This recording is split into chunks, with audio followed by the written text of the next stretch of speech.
Hello, and welcome to this CI/CD for Android developers course. My name is Eduardo Rosas, and I am going to be your instructor throughout the entire course. So in this initial lecture, I want to talk to you about the structure of the entire course. What is it that you can expect to learn as you progress through the lectures? You can also use this lecture to decide whether or not there are some sections that you could skip in case you're already familiar with some things. So I am going to be mentioning all of the sections that are included in this course, and you can identify that maybe you're already very familiar with one of the subjects, so you may as well just skip that section. That's entirely fine. So let's dive right in. If you are here, I can assume that you are already a bit familiar with what DevOps is. Or at least you know that there is something that you should improve when it comes to coding a new feature of your application and all of the process that you must follow until you deploy to your users. And in the next couple of lectures, we're going to talk a little bit more about DevOps, but essentially what it will allow you to do is automate things, such as automate builds. Be able to simply code the next version of your application and allow DevOps, the continuous integration, continuous delivery process that you will enable throughout the course, to do the rest. The rest will also include the ability to perform those tests.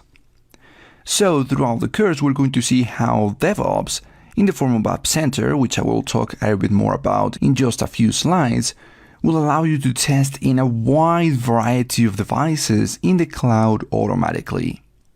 So you don't need to start testing on many different devices, because that of course would take a lot of time. Imagine having to connect and disconnect device by device, run the tests over and over again. It can be a little bit daunting. So we're going to see how to automate that as well. And of course, eventually automate the delivery process of that new version of your application. So you don't have to do anything else, because the DevOps flow that you're going to set up is going to distribute that build to your final users. And throughout the course, we're actually going to see two scenarios: deploying directly to our beta testers and deploying eventually directly to the Play Store. And this right here, this slide, is essentially what this course is going to be about: automating these three things: builds, tests, and deliveries. Now, to get here, we're going to have to take a deeper look at some things.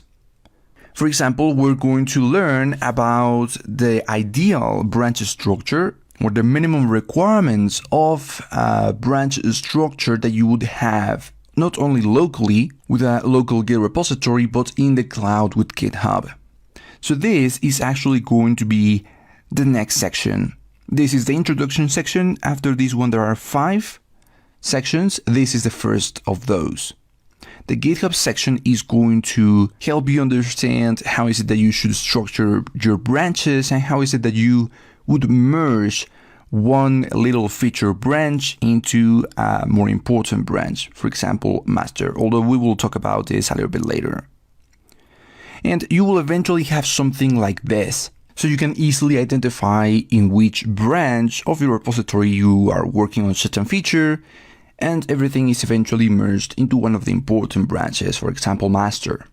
Aside from learning about this branch structure in the GitHub section, we're going to learn about pull requests, which are going to be the foundation of the entire CI/CD process. So pull requests are going to be a very big subject throughout the entire course. We're going to be creating pull request after pull request. So I want to make sure in the GitHub section that you know exactly what those are. Because imagine this scenario: you are coding that new big feature that you know that your users are going to love.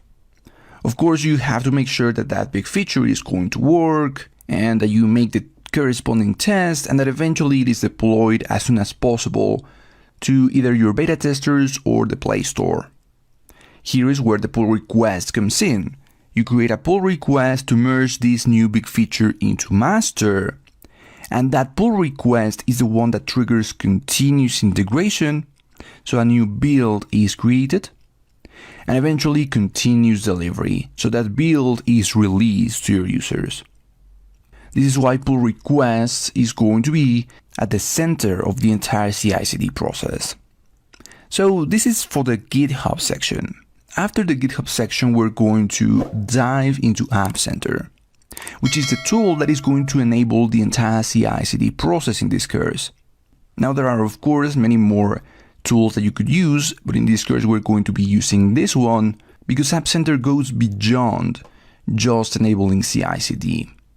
Visual Studio App Center, for example, allows you to do those things that we've already mentioned, which refer of course to the DevOps process, automate tests, automate builds, and automate deliveries.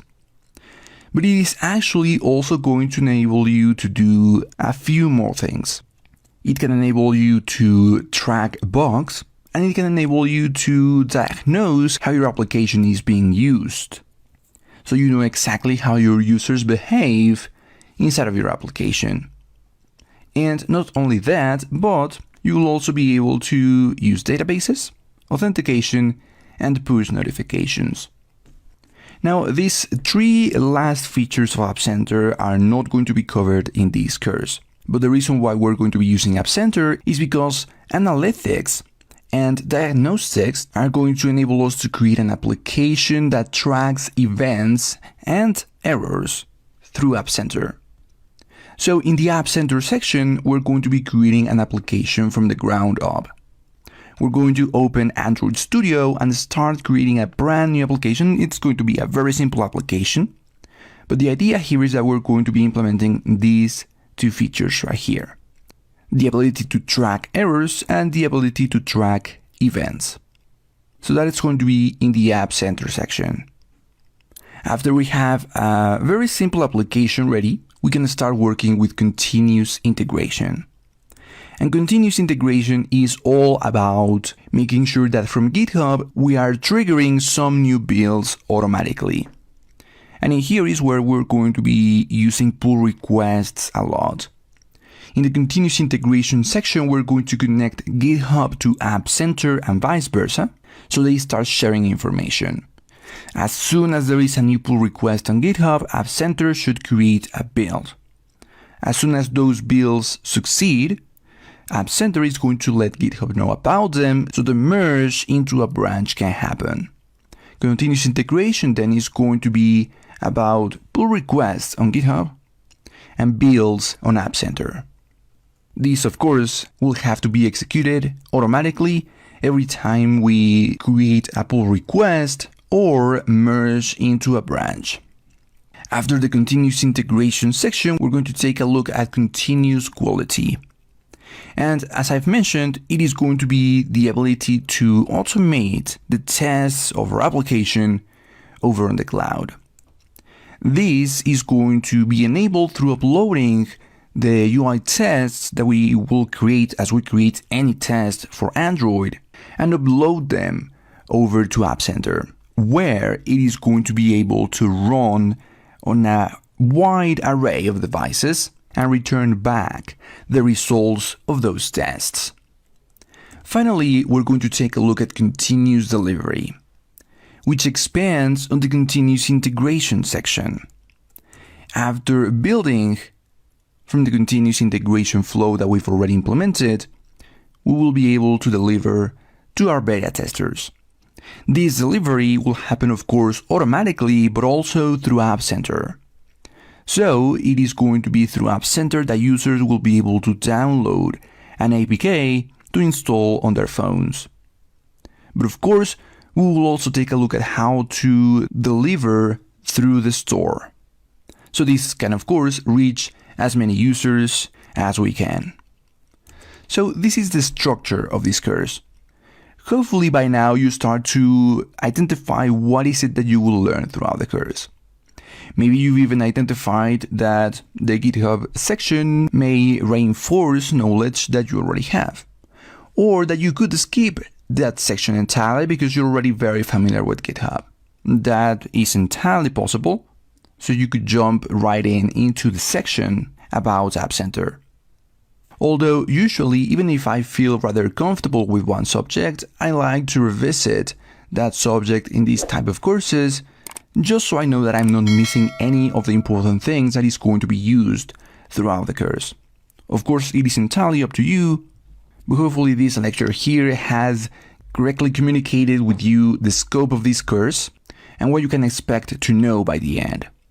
Throughout the rest of the lectures in this section, we're going to talk a little bit more about DevOps.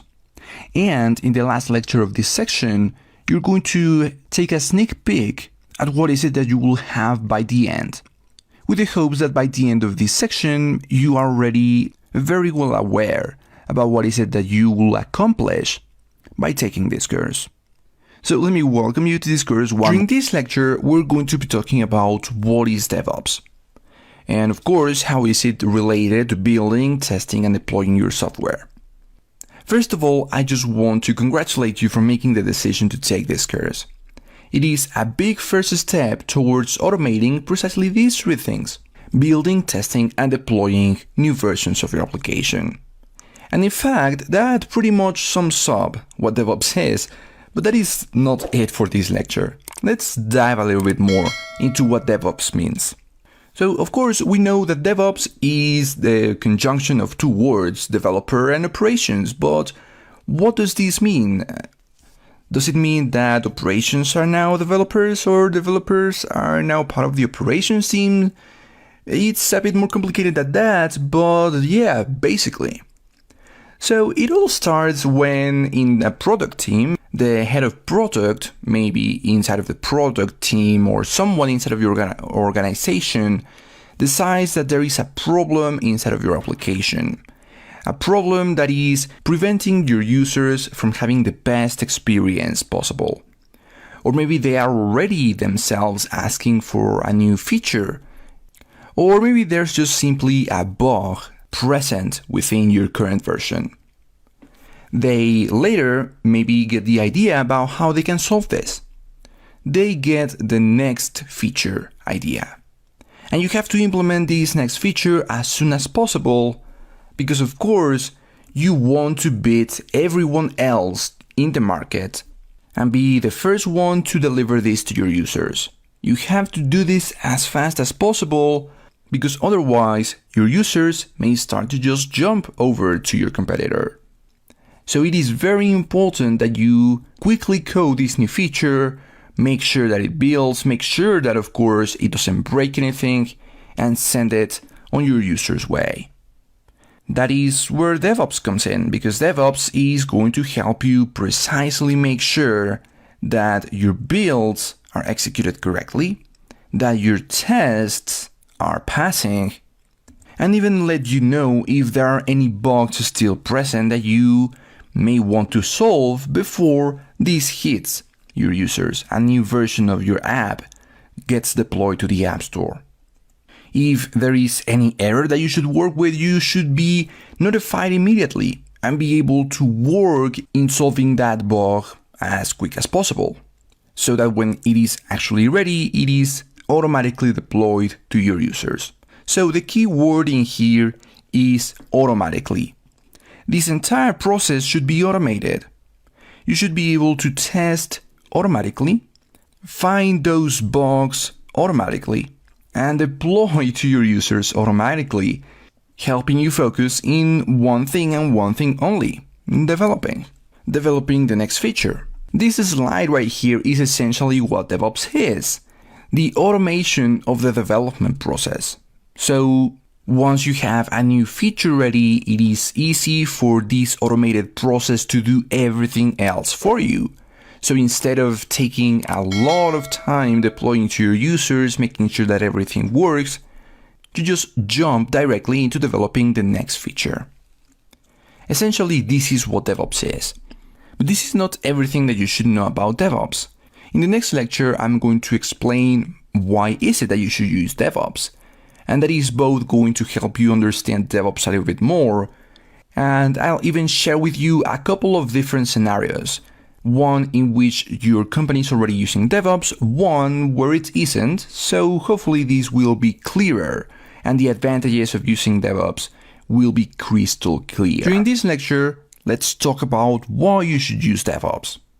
Of course, the thing that sums it up is because it helps you improve the delivery times of new features to your users.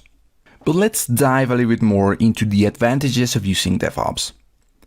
So far we know that this course is going to be focused in 3 things: automating builds, automating tests, and automating delivery.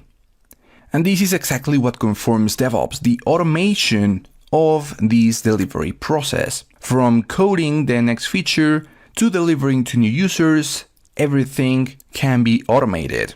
And that is what DevOps is. This is going to just make our life easier so we as developers can focus on just one thing: developing, building the solution for that next feature.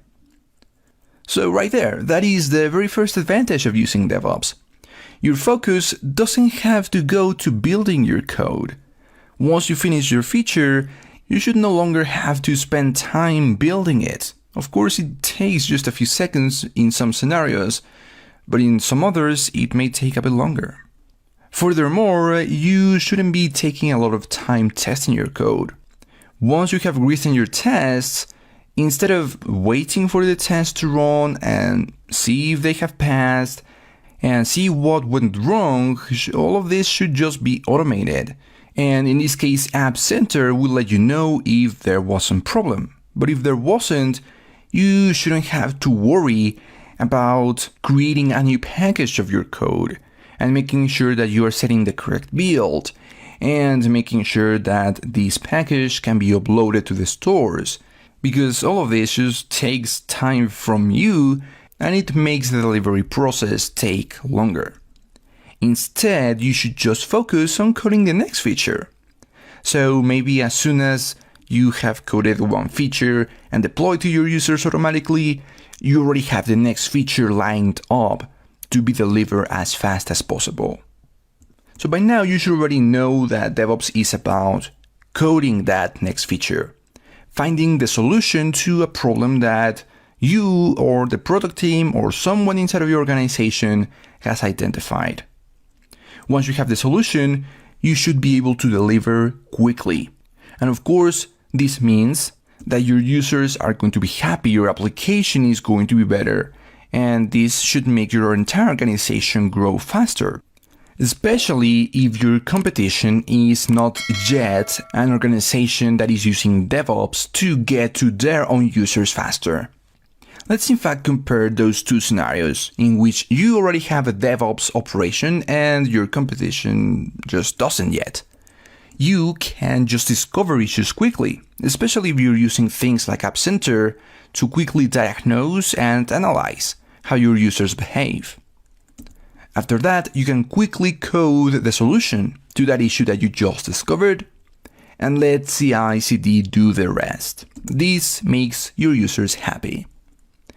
On the other hand, if your competition doesn't have any of this, they may take some time from maybe identifying a new issue to eventually perhaps deploying to their own users.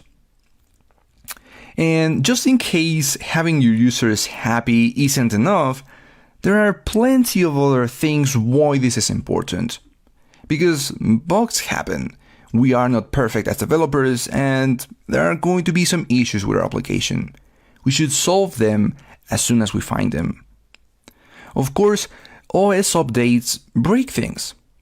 In fact, in this slide I want to talk about a certain application from a company here in Mexico that I am not going to mention, but that in 2 years hasn't released a single update to their iOS application.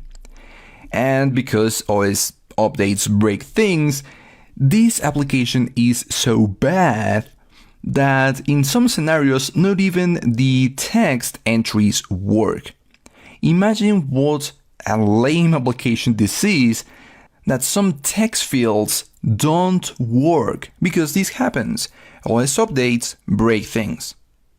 Of course, users ask for new features, and your team should be able to add those new features quickly. Users don't use your app the way you thought they would.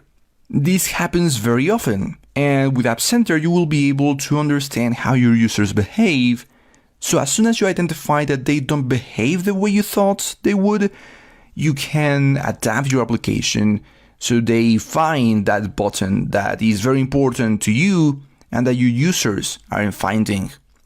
Or maybe your users are not signing up, so maybe you should improve the sign-up process, something like that. If the product team is constantly working on finding new features to add or finding new improvements, they are going to let you know about them, and you should be able to implement them as soon as possible because the product team usually focuses on making your product the best possible. Of course, new devices come up, and these new devices may have different aspect ratios, have new interfaces, which is in fact the next point in here as well, and you should adapt your application to those new devices, those new interfaces. And by interfacing here, I don't mean user interface, I mean, for example, when the Apple Watch came out, your application may take advantage of that new interface. Or maybe in a few months or in a few years, the new augmented reality system comes out and your application should adapt to that new interface. Another reason why this is important is that design languages get outdated and your application should remain beautiful to the eye. So you should quickly update as your application maybe doesn't look too good anymore. Another big reason why this is important is that new requirements from Apple and Google come out and you should solve them as fast as possible. For example, just a couple of weeks ago, Apple said that in all of those applications that request login or sign up with a social application like Facebook or Twitter, those applications should also implement sign in with Apple feature. And those applications that do not have that feature are just not going to be listed in the App Store anymore. Imagine that scenario, that application that I just mentioned, that hasn't been updated in 2 years.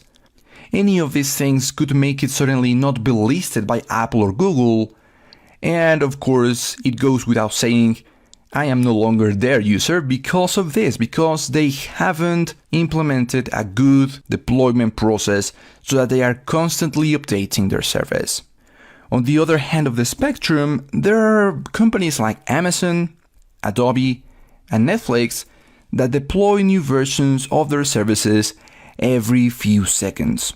Yes, you heard that right, every few seconds. Amazon, in fact, has become famous in the DevOps world from being able to deploy a new version of their code every 11.7 seconds. That is just insane. And of course, this is not what I want you to eventually do if you don't require it. Amazon is a huge company with, I'm sure, a ton of things to update all the time. If your company is smaller, you do not need to deploy every few seconds, but with a DevOps operation running smoothly, you can change from maybe deploying a new feature every couple of weeks or every couple of months to every few days.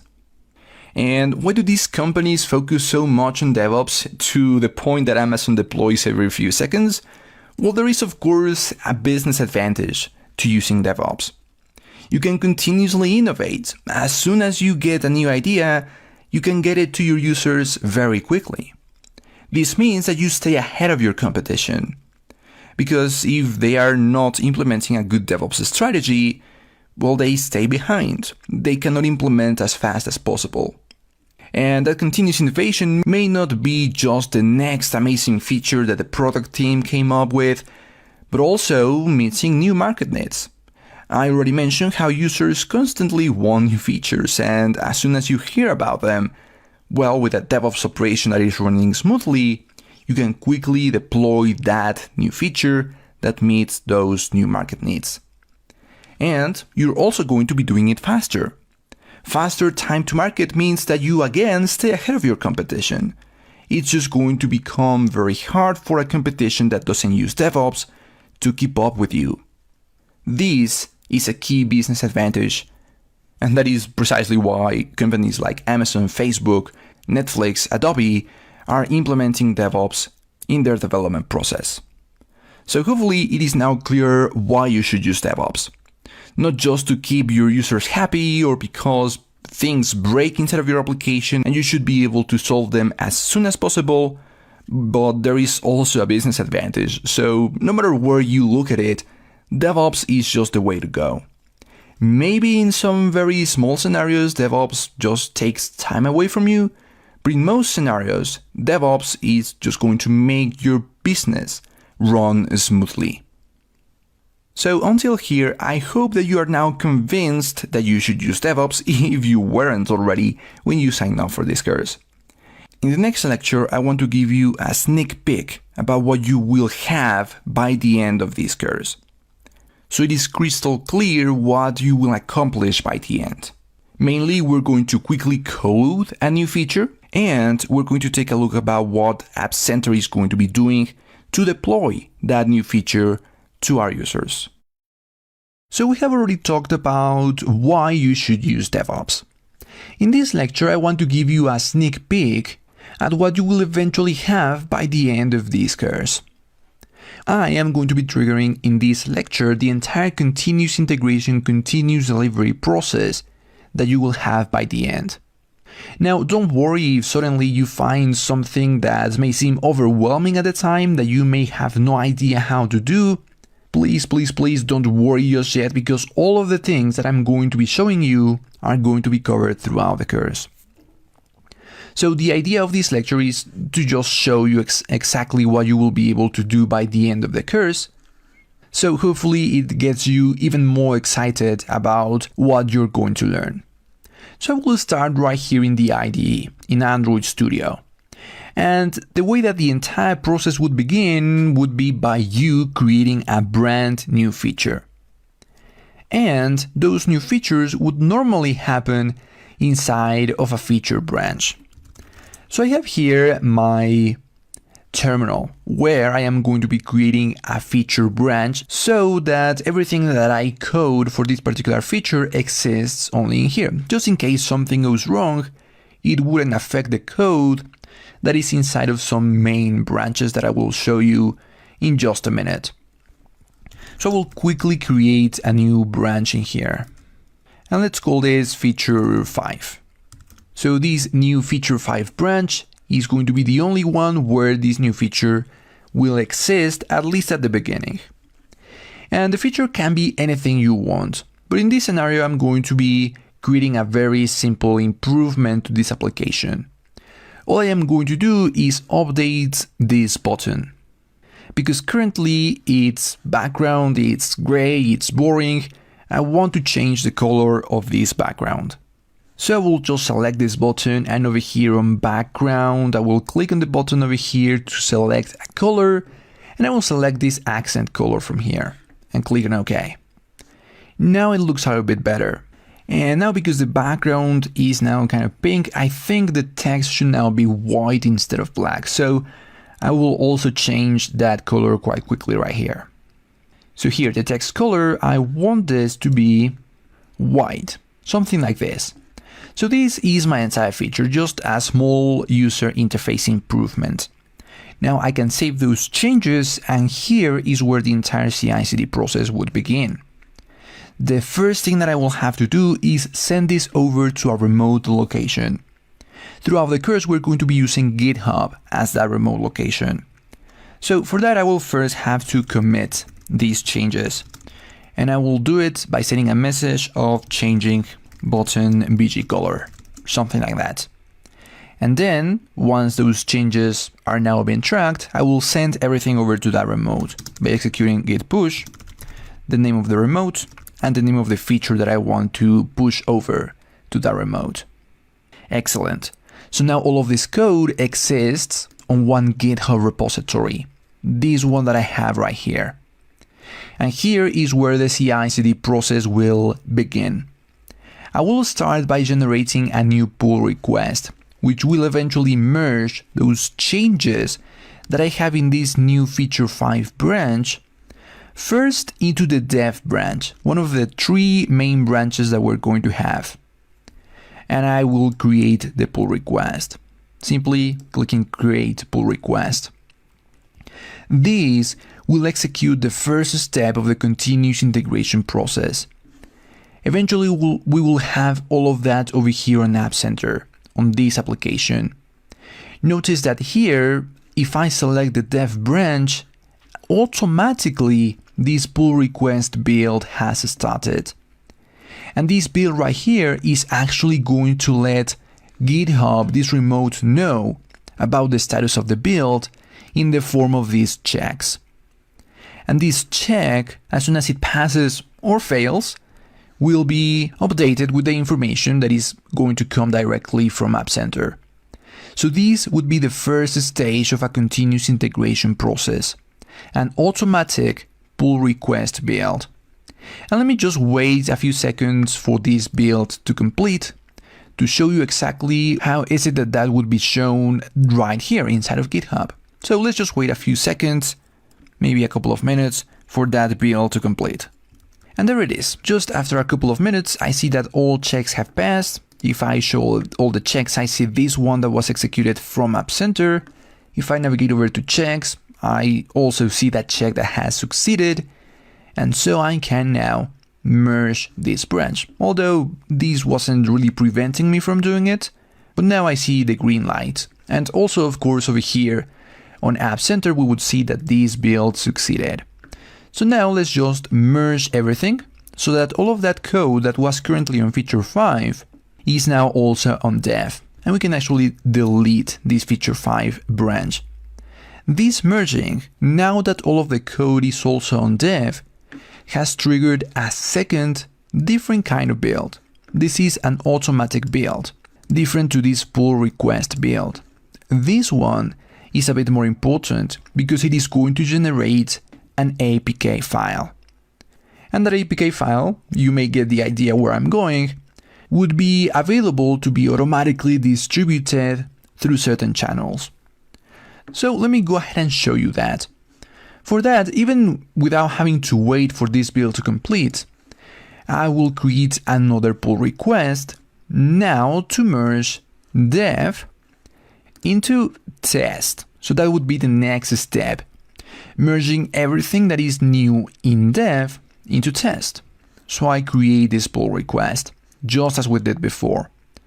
And just as we saw happen with the dev branch, now on the test branch, a new check has been triggered, meaning a new pull request build, but this time inside of the test branch. Notice this brand new build, pull request build, that has been triggered. And again, just like we saw with dev, ideally we would have to wait for this check to pass before merging. Now currently, as I mentioned, it is not really preventing me from executing the merge, but I do not see the green lights just yet. So again, let's just wait a couple of minutes. Of course, by the magic of video, you don't have to wait anything before we can merge the pull request. Eventually, we also see this pull request build succeed, which means that we finally see the green light here to merge dev into test. So just merge this pull request. The next and final step would be to execute the exact same thing, but now merging test into master. So again, here from the remote on GitHub, I will create the pull request to compare test into master and create the pull request. This will also trigger a pull request build, just as we have seen. But here something new would happen, because this check in the master branch, which is the most important branch in this project, is now acting as an additional protection. Because now notice that merging is blocked because of a couple of things. One, an approving review is required, but two, this check has to pass. So even if I added this approving review, which I'm going to add from this other GitHub account that I have by navigating over to this pull request, this is the exact same pull request, but from a different GitHub account. So I can navigate over to files changed and add the approving review. Even with this approving review, we see that the merging is still blocked. It says that the required statuses must pass before merging. This is some very powerful continuous integration, because now this check, this pull request build, that has been triggered over an App Center is acting as some additional protection for our very important master branch. Now, while this build succeeds, or at least finishes, let me show you something else that happened when we merged into test.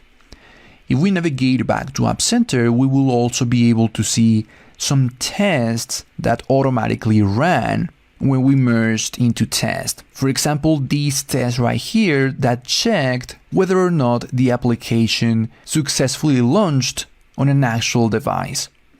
So this is actually some additional protection, in this case for the test branch. The app should have been successfully opened by an actual device that exists in the cloud for the build to pass. Otherwise, the build, in this case for the test branch, would not have passed. So let's just keep waiting now for the pull request build that was triggered over here on the master branch. The one that is acting as an additional protection over here on GitHub, because otherwise I cannot easily merge. Now you can see that the merge pull request button is active because I am an administrator, but it is a big red button letting us know that we probably shouldn't do this. So we should wait for that check to be successful. Meanwhile, we also see another build happening on test. This one is not a pull request build like the one being executed here on master. This one is an automatic build, the one that gets executed when we actually merge. This one is a very important one. This one is going to enable continuous delivery. This one, notice that right now it has succeeded. As soon as it succeeds, this APK that would have been generated would create a new release. This one right now, the one that has just been created, has now been made available to our beta testers. And in fact, let me go ahead and show you what would happen on an Android device of one of your beta testers. They would be able to see something like this on their App Center accounts. And they would see this application, along with this brand new release that has just been created, the one that in this case I see at the bottom. Notice that it is version 43, the same version that I see back here on App Center. Now your users, all they have to do is download this new version, which has of course been automatically triggered by App Center. So what happened was that as soon as we merged dev into test, this automatic build was triggered. And as soon as it succeeded, this new release was created. Now we have also started to merge into master. We still have to see this check pass. But as soon as that passes, I will be able to merge the pull request. And something very similar would happen. This time, instead of the master branch, we would see the automatic build. Again, different to this pull request build. This time though, we have configured the master branch so that it also creates a new release, but not to your beta testers group. So not through App Center, but to the store. So let's just keep waiting a couple of minutes for this check to pass so we can merge everything into master and see how that would happen. So here it is, the check has passed, which means that the pull request build inside of master has built successfully. Now let's merge test into master. Now that the check has passed, we were able to merge with all the green lights. So now this merging has triggered another build. This is the automatic build, similar to the one we just saw for the test branch, this time for the master branch. And again, we will have to wait for the build. But automatically, just as the test branch generated this new release to the beta testers group, this build would now generate a new release, but to the store. So let's wait a couple of minutes in here. So here it is. This automatic build has successfully built on the master branch. Now if we navigate over to distribute, we see this brand new release, but this one with the destination of production, which is referring to this production track in the Google Play Store. This is what you will have by the end of the course. The entire continuous integration, continuous delivery process set up for us to deliver to a beta testers group internally and to the store. Everything starting from our Android Studio IDE, moving on to GitHub, where we would create many pull requests, and eventually over to App Center, where we will see builds, we will see tests, and we will see releases. So hopefully this video has gotten you even more excited about what you will learn throughout the rest of the course. For now, let's start learning about this GitHub thing. So in the next section, we're going to be working with source control and GitHub. So you know exactly how you would have all of these branches, how you would create pull requests, how you're going to get your code from your local computer over to this new remote, which now you know will start to trigger the entire process through pull requests. In the previous section, we had an introduction to DevOps. We understood what DevOps is, why it is important, and we even took a look at what is it that by the end of the course we will be able to do.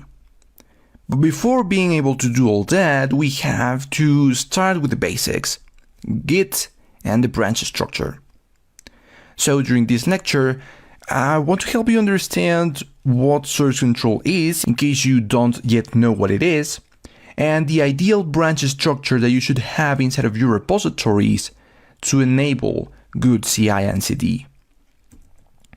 So let's talk about what is version control, or revision control, or source control, as it is also known as. And it basically is the management of changes made to documents. It isn't limited to tracking changes or versions, but can contain a bunch of information about who made those changes, often called the blame, perhaps so we can blame bugs into someone. And these may also contain information about when was the change made and what were the actual changes, down to each and every single one of the lines in a particular document. Why is version control so important? Well, let me explain it to you in a little bit of a short story. When I think back to when I was in school, I remember that we were constantly creating quote-unquote new versions of a single document. We perhaps had the final project, and then we created the final project, and then we had final project 2, and so on. And of course, now I know better, but in this scenario, Google Docs is particularly helpful. But back then, this precarious form of version control allowed me to go back to older versions if I made some terrible mistakes. Sometimes it allowed me to compare how much I had worked that week from one version to another, and often it would also allow me to merge the work of my teammates in a new version. All of these are valid reasons for why version control is important: keeping track of your changes, the ability to go back to a previous working version, and easily adding someone else's work. And all of these, of course, being tracked in different versions. Of course, I am not saying that that is exactly what you should do, having and creating manually new versions of your documents, but it is all going to be done by, in our scenario, Git. So these three things. This is what it is important: keeping track of changes, the ability to go back to a previous working version, and easily add someone else's work. These three things are the ones that you should keep in mind when you ask yourself why you should use version control. Now, hopefully, since you are interested in CI and CD, you already knew this. But in case you don't, let's also talk about where you can use Git version control, and the answer is pretty much everywhere. You can use it with code, with JavaScript, CSS, C#, XAML, Objective-C, Java, whatever code file that you can imagine, but you could also use it with pretty much everything else, like a Word document or a PDF document. There really is no limit to what you can track with Git. Pretty much any type of file that you can imagine, you can track the changes made on that file through Git. Now, how do development teams use version control? Well, this is actually quite interesting. And usually you are going to have a computer where you create a project and there you initialize the version control that you have chosen. In our case, it is going to be Git. But because we're going to be working with themes, this same repository with all of the changes that have ever been made can be shared with a second computer, maybe the computer of your teammate. And now that person can make their own changes and commit them to the same repository and share them with you.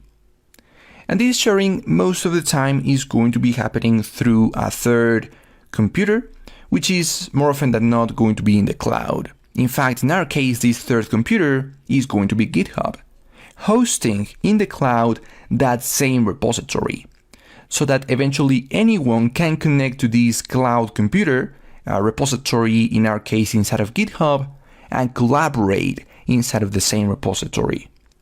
This is the ideal scenario. This is why you use version control. Let's now talk about how once you have version control, you should conform your branches. And this is where things start to get a little bit more interesting, especially if you already knew what version control was. And the reason why a good branch structure is so important is because it is going to enable you to always have a working version of your project, which is very important.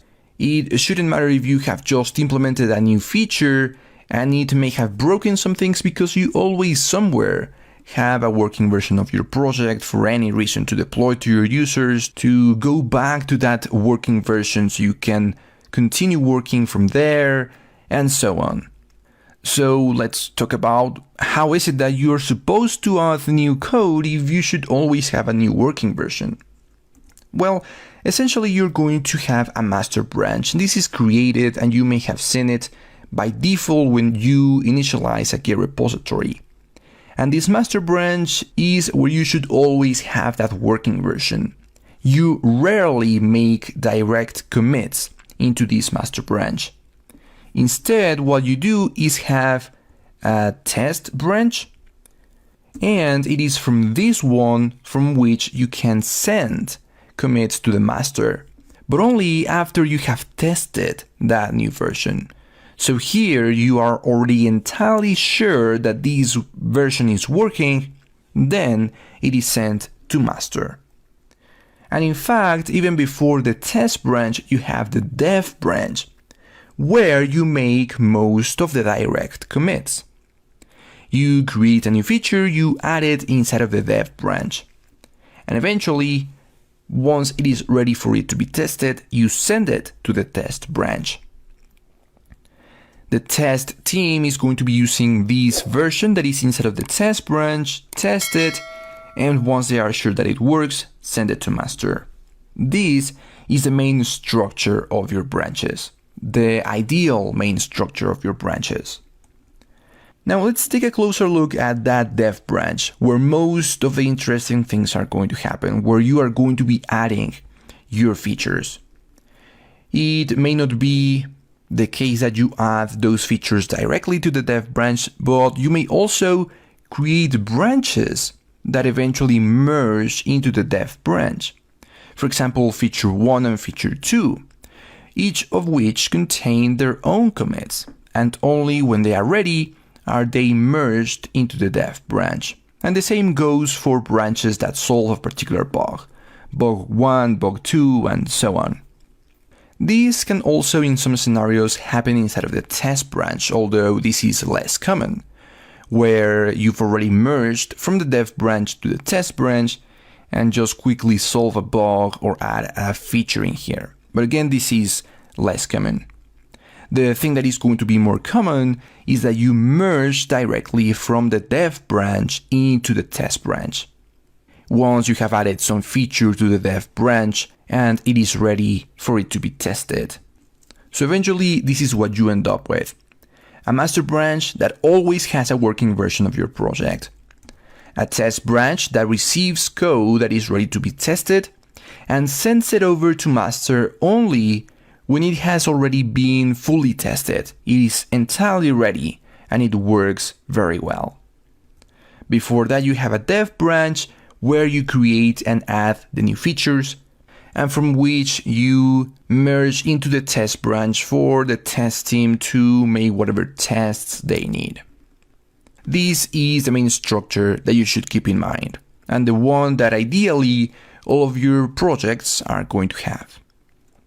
So now that you know what source control is and what branch structure your project should have, in the next lecture we're going to dive right in. We're going to create a test project, initialize a repository, stage and commit some changes so we can work through the process of having precisely this structure and talking about how this is going to be related to GitHub, which I've already mentioned is going to be the foundation of the entire CI/CD process.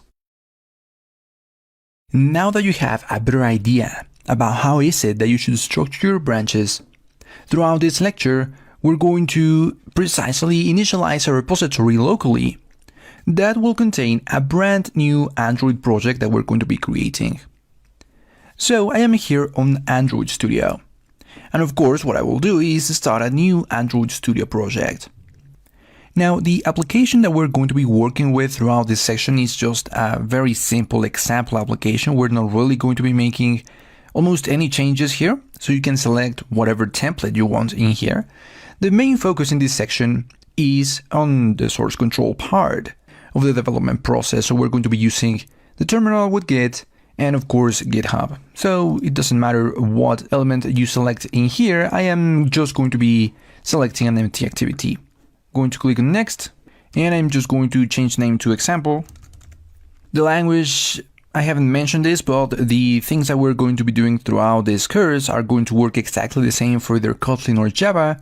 Whatever language you're selecting here, that's going to be fine. I'm just going to be selecting Kotlin and a minimum API level. Now I like to work with at least Marshmallow now, so API 23, and I will go ahead and click on finish. Make note, by the way, of where this project is being saved, because we're going to be navigating to that location in just a minute directly from the terminal. So here it is, a brand new application. Now, like I mentioned, throughout this lecture, what I want to do is just set up the repository. So what we're going to be doing is opening the terminal. Here in the terminal, I am going to be navigating over to this new project that was created. So I know that it was created inside of an Android Studio projects folder, and I know that it was created here in this example folder. So here in the example folder, I see all of the files and all of the folders that are going to be conforming my application. And we can, for example, of course, see the app folder that is also being listed over here in Android Studio, which is where we can, of course, find the main activity and the Android manifest. So we know that this folder right here where I am at, this example folder, is going to contain the entire project. And from here, all I have to do is initialize a Git repository. Now, for this, you should have Git installed on your system. If you don't, do not worry, the installation process is rather easy. All you have to do is navigate over to git-scm.com/downloads. And there you will find the Git version for macOS or Windows or Linux, whatever operating system you're using. So let me just write it again in here. It's just going to be git-scm.com/downloads. So there you will quickly be able to install Git. Once it is installed and you are again on this folder where your project is located, all you have to do is execute git init. There you go. Git repository has already been initialized, just like that. And all that really happened here is that a new .git folder was created. If I use this A flag to list all of the elements inside of this folder, we can see indeed this new .git folder.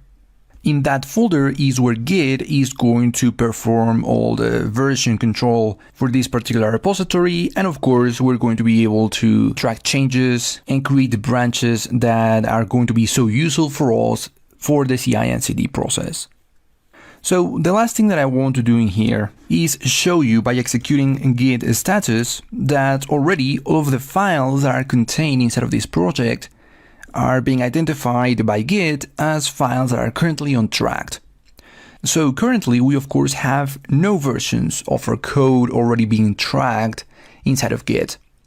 We have no files with different versions, we are not tracking changes on any file, but Git is already identifying that all of the files and all of the folders inside of the current directory are untracked. So in the next lecture, we're going to learn how is it that we can commit all of these new files that Git is identifying. See how is it that if we make some changes, we can track them, not just because they are new files, but because there are files that have changed since the last commit.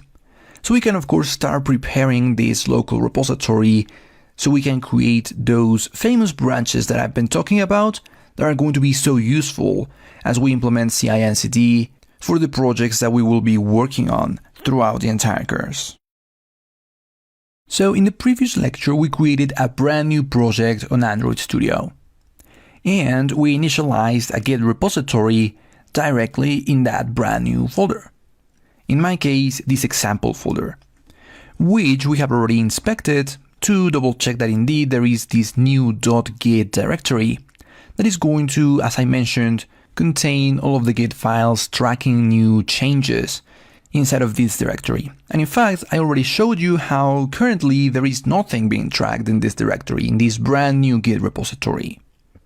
I showed you that by executing git status, we saw a list of the entire number of files and directories that exist within this example folder, meaning that nothing is being currently tracked. So during this lecture, we're going to start tracking all of these changes by committing all of these files to GitHub. So to commit, the first thing that we actually have to do is stage all of these files, all of these folders. And we can do that by executing git add and the name of the folder.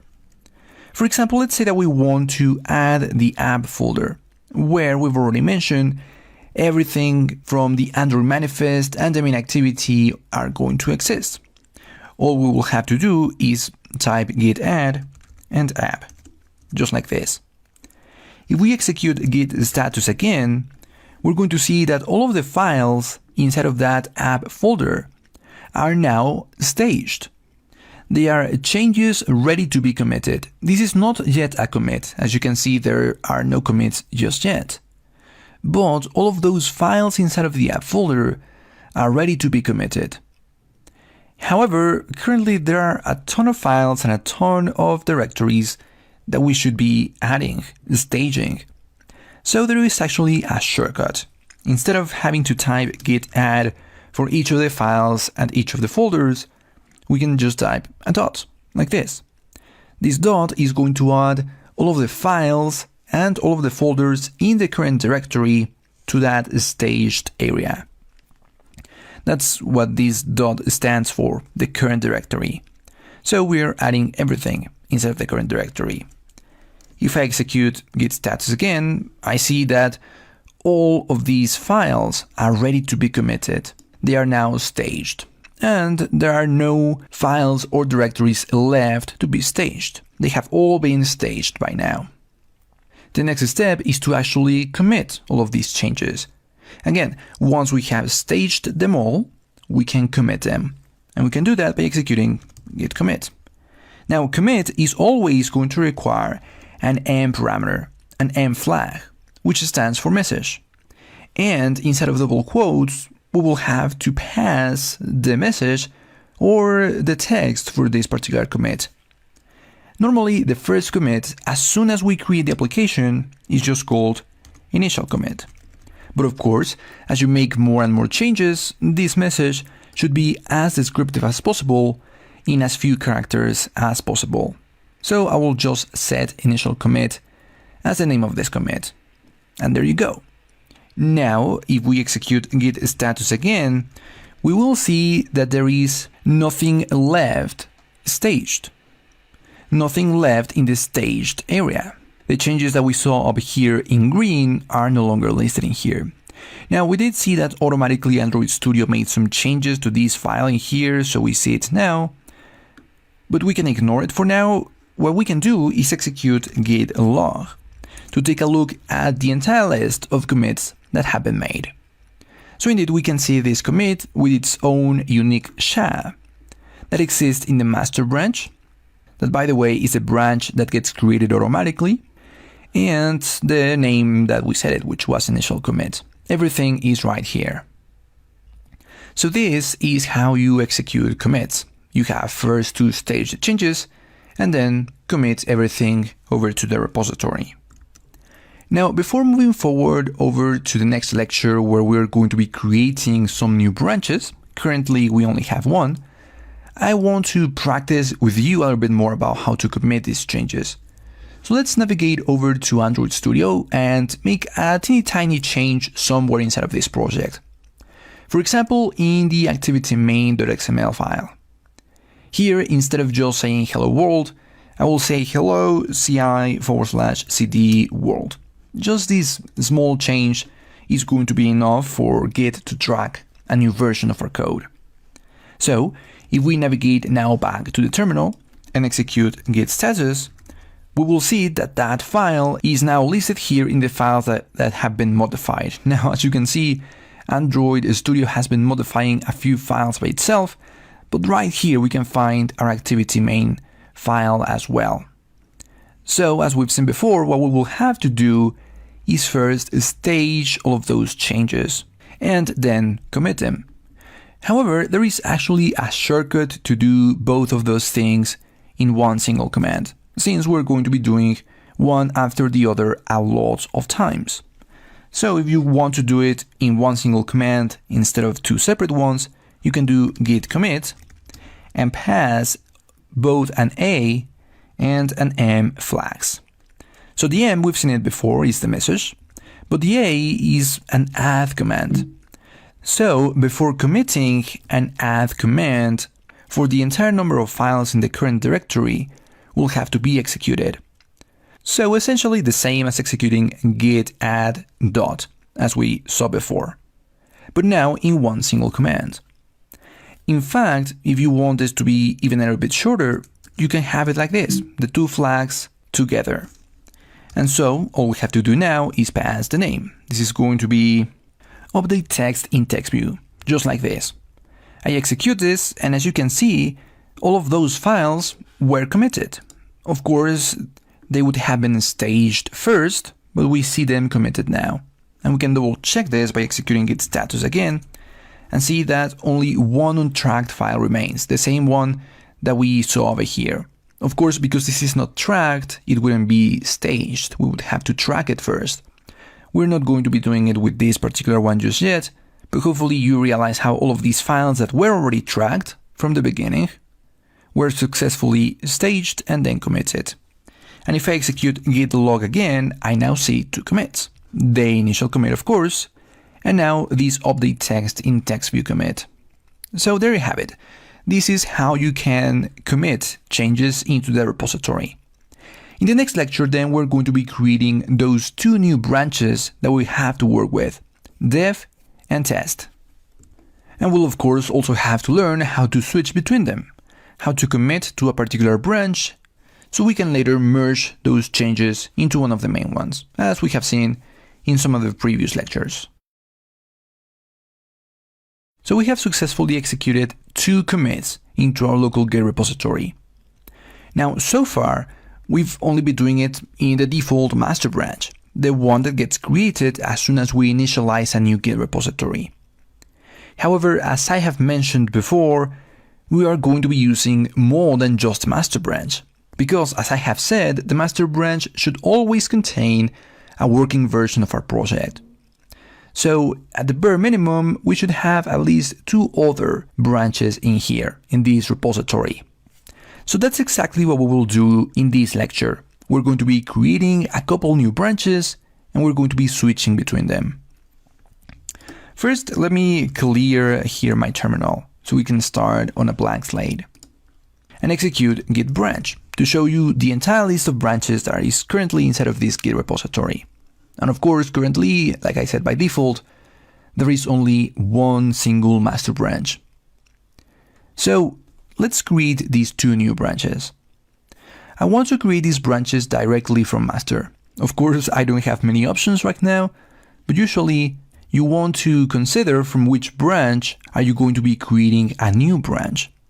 We're going to see this a little bit later when we create branches from the dev branch instead of from the master branch, but usually just think, where is the code that you want to create a new version of? In this case, all of our code exists in master. So let's execute git checkout. Now the git checkout command will allow us, among other things in different contexts, to switch over to a different branch. And in fact, if we pass a B flag, it is going to be creating a new branch. So for example, if I execute git checkout-b test, it is going to first create a new test branch and then switch me over to that branch, as we can see right here. So if I execute git branch, I now see a couple of names being listed, master and test. And test is the one that is selected, meaning that I am currently on the test branch.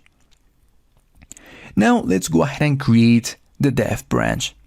Here again we have to consider from which branch we want to create the dev branch.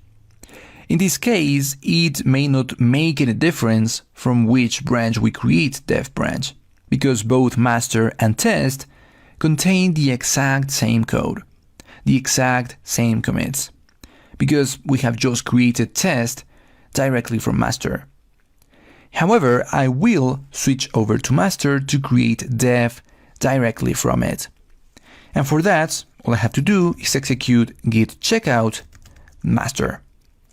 As you can see, if I execute git branch again, I am now in the master branch. That's the one that is selected. So now that I am on master, I can create the dev branch. And again, I use git checkout for that, but with the B flag, and just pass the name of this new branch. Now I have the 3 branches ready. If I execute git branch, I see the 3 of them. Currently, I am on the dev branch. But now I have successfully created all of these branches that I'm going to be using, and that will truly enable me to have a good CI/CD process. As we saw in one of the initial lectures where I showed you a sneak peek of what you will accomplish, the dev branch is going to be where we make most of the commits. The test branch eventually is going to trigger a release of our new version over to beta testers. And the master branch is going to trigger a release of the new version of our application over to the stores. So now we have this first part of this big CI/CD pulse already. We have these 3 branches in our local Git repository. In the next lecture, we're going to start to work with these branches. We're going to commit to one of them, and we're going to merge those changes over to another one of the branches.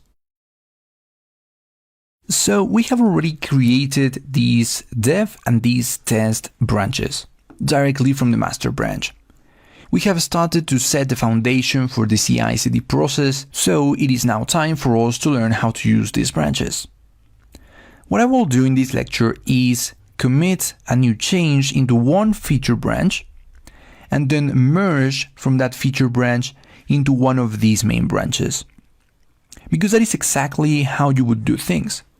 Create a branch that is only focusing on one feature and then merge it over to dev. Eventually merging dev into test and then merging test into master. So let's start by creating that feature branch. As we have seen before, we would have to make sure that we are on the branch that we want to start. In this case, we are going to be starting from the dev branch. Previously, we have been starting from the master branch. But this time, since we're going to be creating a feature branch, and the first branch to which we're going to be committing to is the dev branch, I am going to start with this one.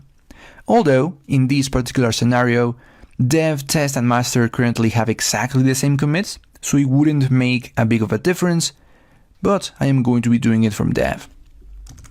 So I will execute git checkout -b, since this is going to be a new branch, and I'm going to be calling this new branch feature-1.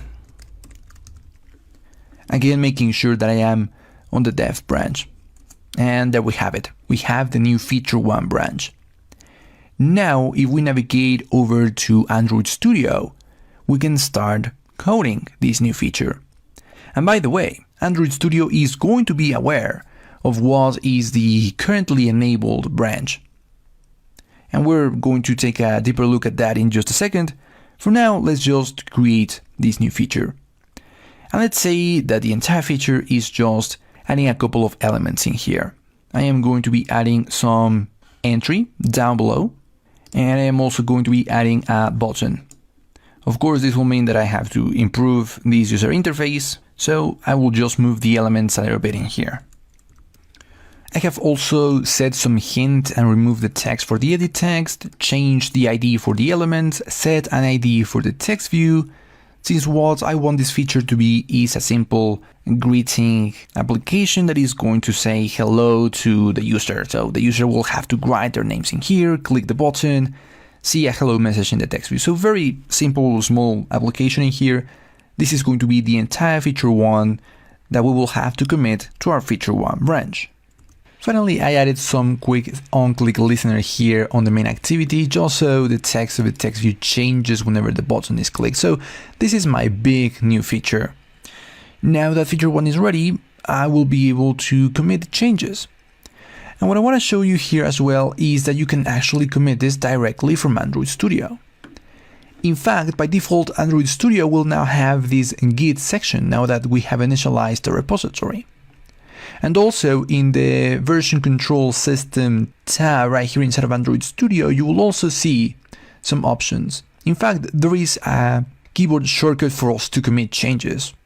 So let's click here on commit, or on the commit button here in the Git section, and take a look at the interface in here. You can see pretty much the same thing that you would do from the terminal, but of course on an entirely different user interface. For example, you can see all of the changes that have been made. Of course, in my case, it is only these two files, the Kotlin and the XML file, and maybe one file that Android Studio changed by itself.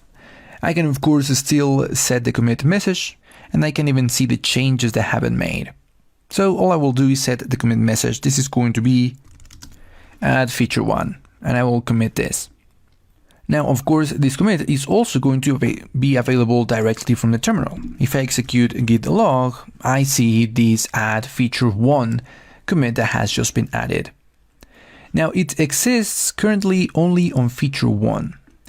In fact, notice that if I switch over, let's check out over to dev. So I have switched over to the dev branch. If I navigate back to Android Studio, I don't see those changes anymore. If I am here on the XML file, navigate over to the Kotlin file, I just don't see those changes because they are not part of the dev branch. So what happens if I want those changes to be part of the dev branch? Well, I will of course first have to switch over to that branch, which I have already done. And then all I have to do is execute git merge and set the name of the branch that I want to merge into the current branch, which is feature-1. And that's it. If I navigate back to Android Studio, I see those changes again. And I am still on the dev branch. It is just that the dev branch now contains all of the things that we committed into feature-1. This is how you would commit into one branch and merge everything into another.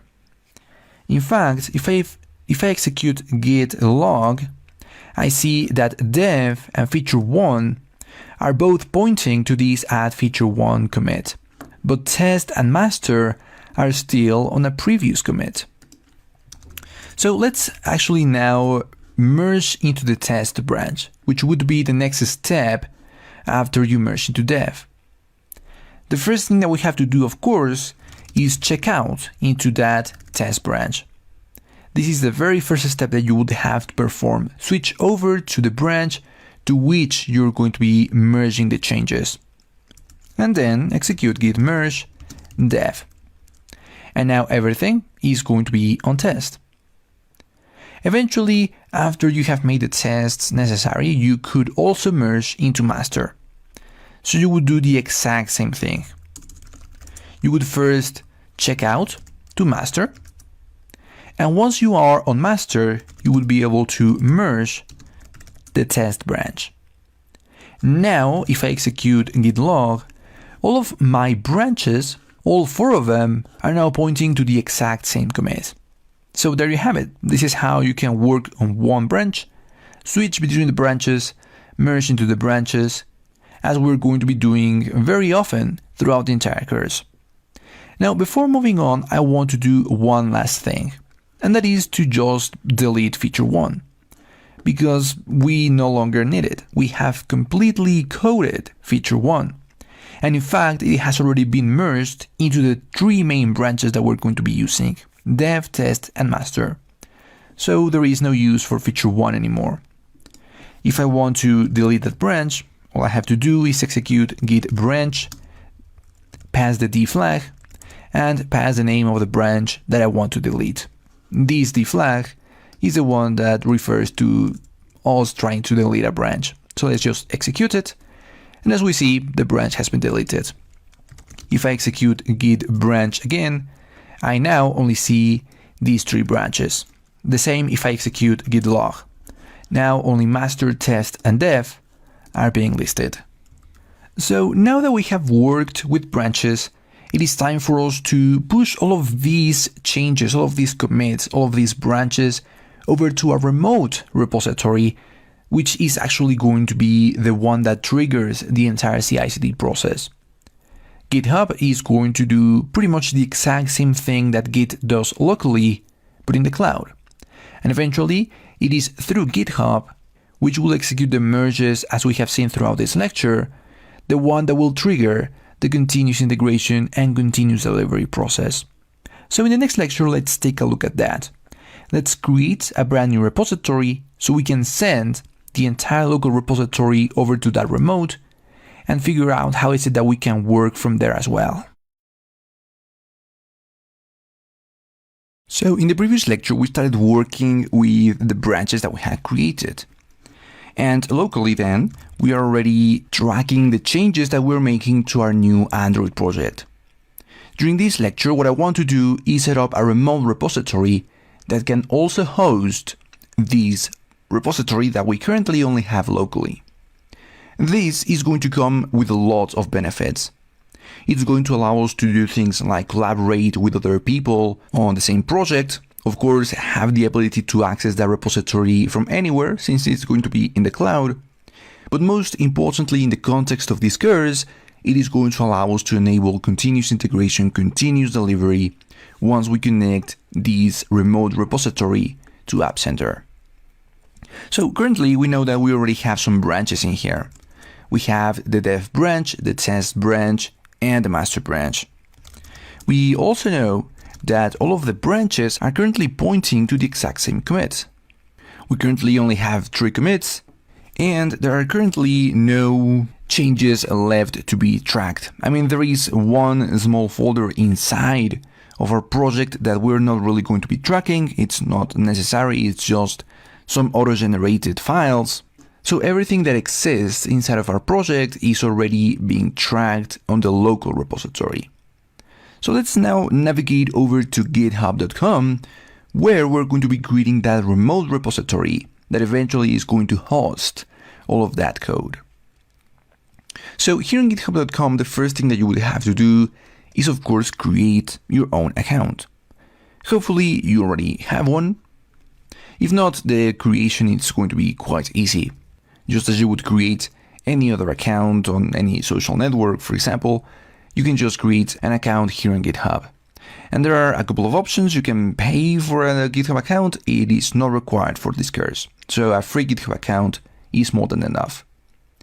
Once you are here on GitHub though, what we're going to be doing is create a brand new repository. And yes, this is actually going to be a Git repository just hosted on GitHub. And that eventually is going to host as well what we already have locally. You may remember one of the slides in one of the previous lectures, in which I showed you that GitHub is essentially going to be just another computer that can have access to one Git repository. It will just be the case that GitHub is a computer in the cloud from where anywhere eventually could access this repository as well. So let's create this new repository. And I am going to be calling this Android example. Make sure that it is available in my account. Maybe set an optional description. And I am going to be setting this as private. This is a very simple application, nothing interesting going on. So I don't really want to share it with the world. I will leave this as private, but you could leave it as public if you want. Not really important for what we're going to be doing throughout this section. And I'm finally going to be creating this repository. Now do not worry if you don't see this section, we're not really going to be using it in this course, although eventually we will connect App Center, but we're going to be doing it a bit differently. So let's just create the repository right now. And as soon as we click on create and GitHub is ready, we're going to have this HTTPS URL that is precisely going to be pointing to the Git repository that was created. Eventually, we will be able to set this URL right here as the location of the remote repository for our local Git repository. But I am getting a bit ahead of myself. That is something that we will do in the next lecture. In this lecture, let's just explore a little bit about what is it that this GitHub repository is going to have. So of course, right now, since there is nothing, no code yet in this repository, we don't see anything in the code tab except some instructions about how to get code into this repository. But we will take a look at that in the next lecture. What we can also see is the Issues tab. Now, the Issues tab, we're actually going to be using it a little bit throughout the course. It is in this Issues tab where teams may start to track issues or new features that they want to code. So if they find some bug, they could open a new issue right here on GitHub, and that issue would be assigned a particular identifier. It is common that that identifier would then be used to create a new feature branch referencing that identifier. So it is just a way to be able to track issues or new features or things that you have to do with your code directly from this repository. The issues are actually going to be related to the projects. So you could have projects that list a particular set of issues. Perhaps a set of issues are related and you want them to be part of a project. You can do that directly from GitHub. We are not really going to be creating any projects in this course, but just know that it is a way to organize your issues just as you see right here. The tab that we are going to be using the most, yes, even more than the code tab, is the pull requests tab. In here is where all of the action is going to happen. It is in the pull requests tab that we're going to be merging some code into another branch, of course creating pull requests, and as I've mentioned, it is going to be these pull requests, the ones that trigger continuous integration and continuous delivery. So we're going to be creating a ton of pull requests, and we're going to be doing it directly from here. And by the way, the pull request, you can think about it just as a request to merge into a certain branch. We have already learned how to merge branches through the terminal. GitHub is going to be doing exactly that, except it is going to be doing them through pull requests. Of course, we will take a look at that when the time comes. For now, just know that the pull requests tab is probably the one that we're going to be using the most on GitHub. And finally, I want to show you the settings tab. Currently, there are some tabs missing or some options missing in here because we have no code just yet, but eventually we will be able to protect our branches. Just as I told you that the master branch has to always have a working version of your code, it is through protecting the master that you can enforce that there is always a working version of master. So through these protections, it is that you will be able to prevent anyone from just merging into master without some checks passing first. We will take a look at that in this section as well. For now, what I want to show you in here is the collaborators tab. In here, after GitHub asks me to sign in again, I will be able to add more people that can collaborate directly in this repository. If this repository were public, anyone in the world would be able to fork this repository and have a copy of my repository, but they wouldn't be able to commit directly. The collaborators that I add can indeed commit directly to this repository, even if it's private. So in this section as well, we're going to be adding a collaborator, which will allow us to simulate a team working together on some new feature. Of course, that team is going to be me plus me with another GitHub account, but hopefully it would be a good enough scenario to show you how is it that a team would work together on a single repository. So this is GitHub. This is where we're going to be hosting our repository and where all of the action is going to start. Like I mentioned, directly from the pull requests tab, every time we create a new pull request, the continuous integration, continuous delivery process is going to be triggered. For now, in the next lecture, let's learn how we can get all of our local code directly here in our new remote repository. For that, we will have to use this URL that you have right here. So navigate over to the code tab and prepare to get your local repository right here on GitHub. So we have this new GitHub repository. The next step, now that we have this ready, is to push our local repository with all of the commits, all of the branches here to this remote. And like I mentioned in the previous lecture, we're going to be using this URL that we have right here. This is pointing to the location in the internet of our remote repository, of this GitHub repository that we have just created.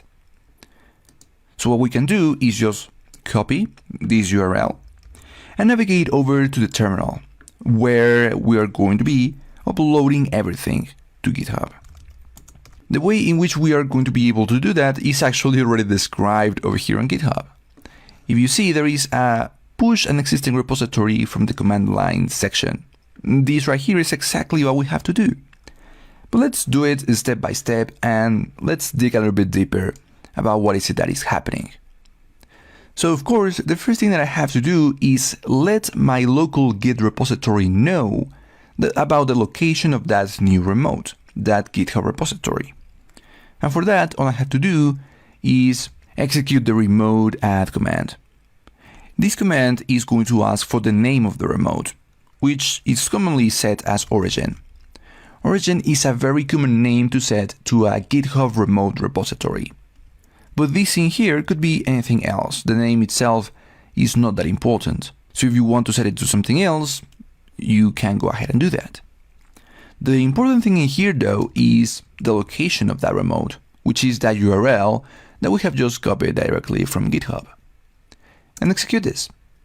And there you go. Now the local Git repository knows about the remote. But so far we haven't uploaded anything to the remote. It is just that the local Git repository is now aware of this remote's location. And you can double check that by executing git remote-v.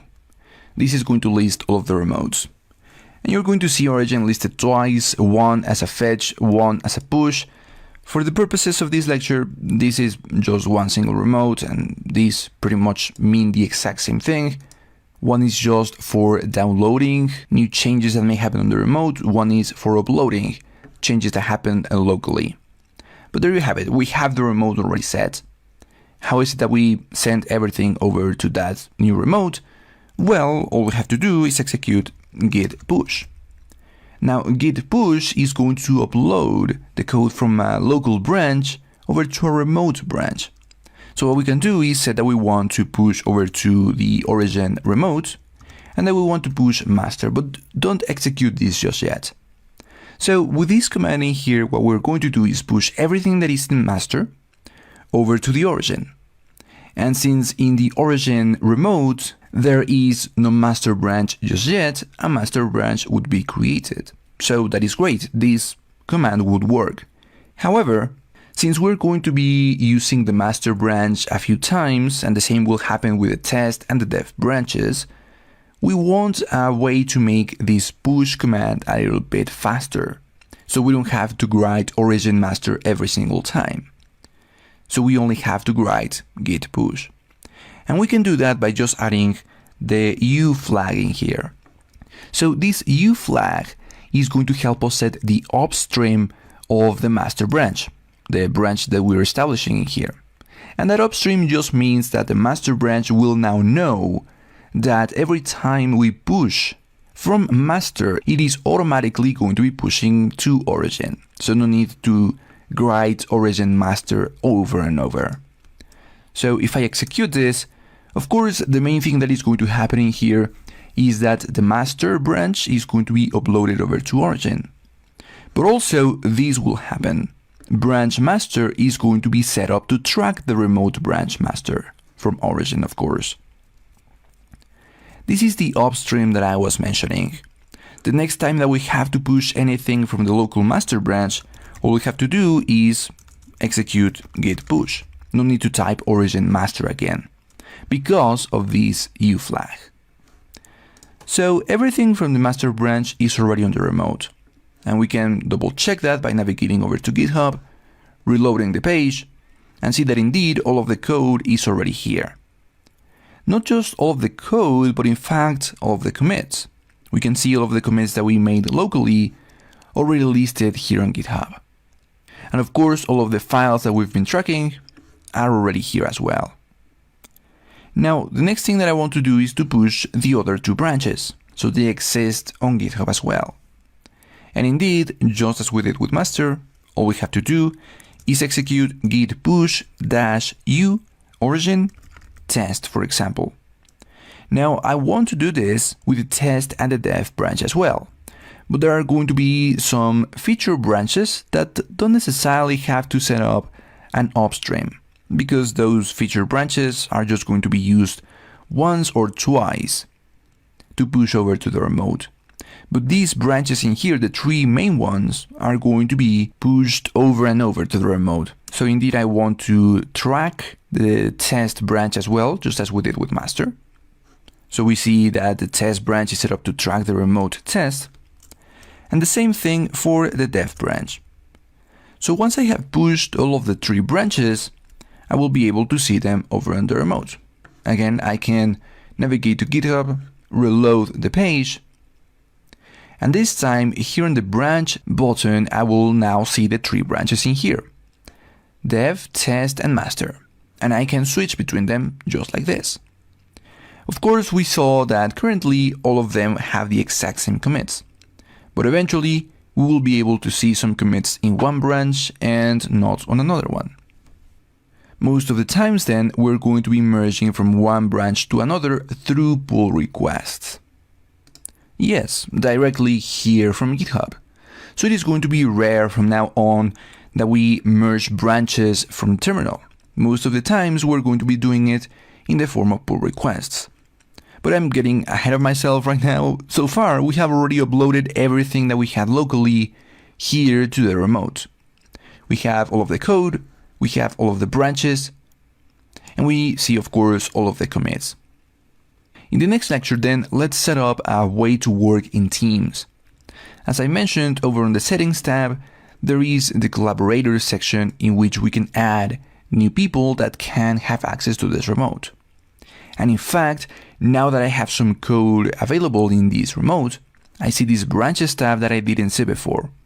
It is in here where we will be able to set some protection rules. So we're also going to be working with protection rules in the next lecture, which, as I have mentioned, are going to enable us to, for example, know that the master branch always contains a working version of our project. So now that we have all of our code inside of our remote Git repository here on GitHub, it is time for us to prepare this GitHub repository for us to work in teams. For this, there are two things that we will have to do that I've actually already mentioned in the previous lecture, and that both are going to happen over on the settings tab. So the first thing that I want to do is protect my master branch. And this is a very important step to perform before you add any more collaborators to this remote repository. Because, like I've mentioned a few times already, the master branch should always have a working version of your project. This means that there have to be some checks in place, so that when someone tries to merge into master, the merge doesn't just happen. There has to be some protection in place. We're going to be working with better protection as we progress through the course and we implement continuous integration. For now, we can already implement some basic protection rules to this branch. So right here in the Settings tab over on the Branches section, I can add a new rule that is going to be protecting my master. Now notice that in this case, I can indeed write master for us to protect the master branch, but this is actually a pattern, not the actual name of a branch. So if you, for example, had a few branches that are called feature and dash and then have some numbering here, whatever it is, and you want to protect all of the branches that are features, you can simply type feature dash and it would protect all of the branches that contain these in their names. Just a quick example in here, just so you know that this is a pattern, not the actual name. But of course, just one of our branches contains the master word in its name. The other ones have nothing to do with this. So if we set the pattern to be master, it is just going to be protecting the master branch. And in the rule settings, what we want to do is require some reviews before merging. So we will take a closer look at pull requests a little bit later, but pull requests are essentially merge requests. Eventually we want to merge into a branch through pull requests. So what we want is that as soon as a pull request is created, some checks, some protection is in place before we can actually merge into the branch, in this case the master branch. And what I can do already is set that I want at least one approving review to be added to the pull request so the merge can actually happen. And I can of course change the amount of approving reviews that I need, but I am only one person and I'm only going to be adding one collaborator, myself with another GitHub account, so I will leave this as one. You can of course change this if you want. Another thing that we will eventually set in here is to require some status checks before merging. This option right here is going to be very helpful when we enable continuous integration, but so far we cannot actually set this just yet. So let's just create this protection rule. Now a protection is in place for our master branch. That is the first thing that I needed to do in this lecture, where I'm going to be setting some collaboration. So the next step is to finally add a new collaborator. Now that my master branch is protected, I can, without any worries, add this collaborator. And what I can do is type their username, their full name, or their email address. I can type the username for my other GitHub account and add this collaborator, just like this. And what would have happened is that this collaborator, this person, receives an email and they have to accept my invitation to collaborate in this repository. So let's take a look at that. For that, I am going to switch over to this other browser. And the first thing that I will show you is that I have indeed received this invitation. Your collaborators will receive something very similar to this. They will have to view the invitation directly on GitHub, and in here they will be able to accept the invitation directly. Notice that right now I already have push access to this repository. This is the exact same repository, but I am now accessing it from another GitHub account. This is how I'm going to be showcasing some collaboration in here with two different GitHub accounts.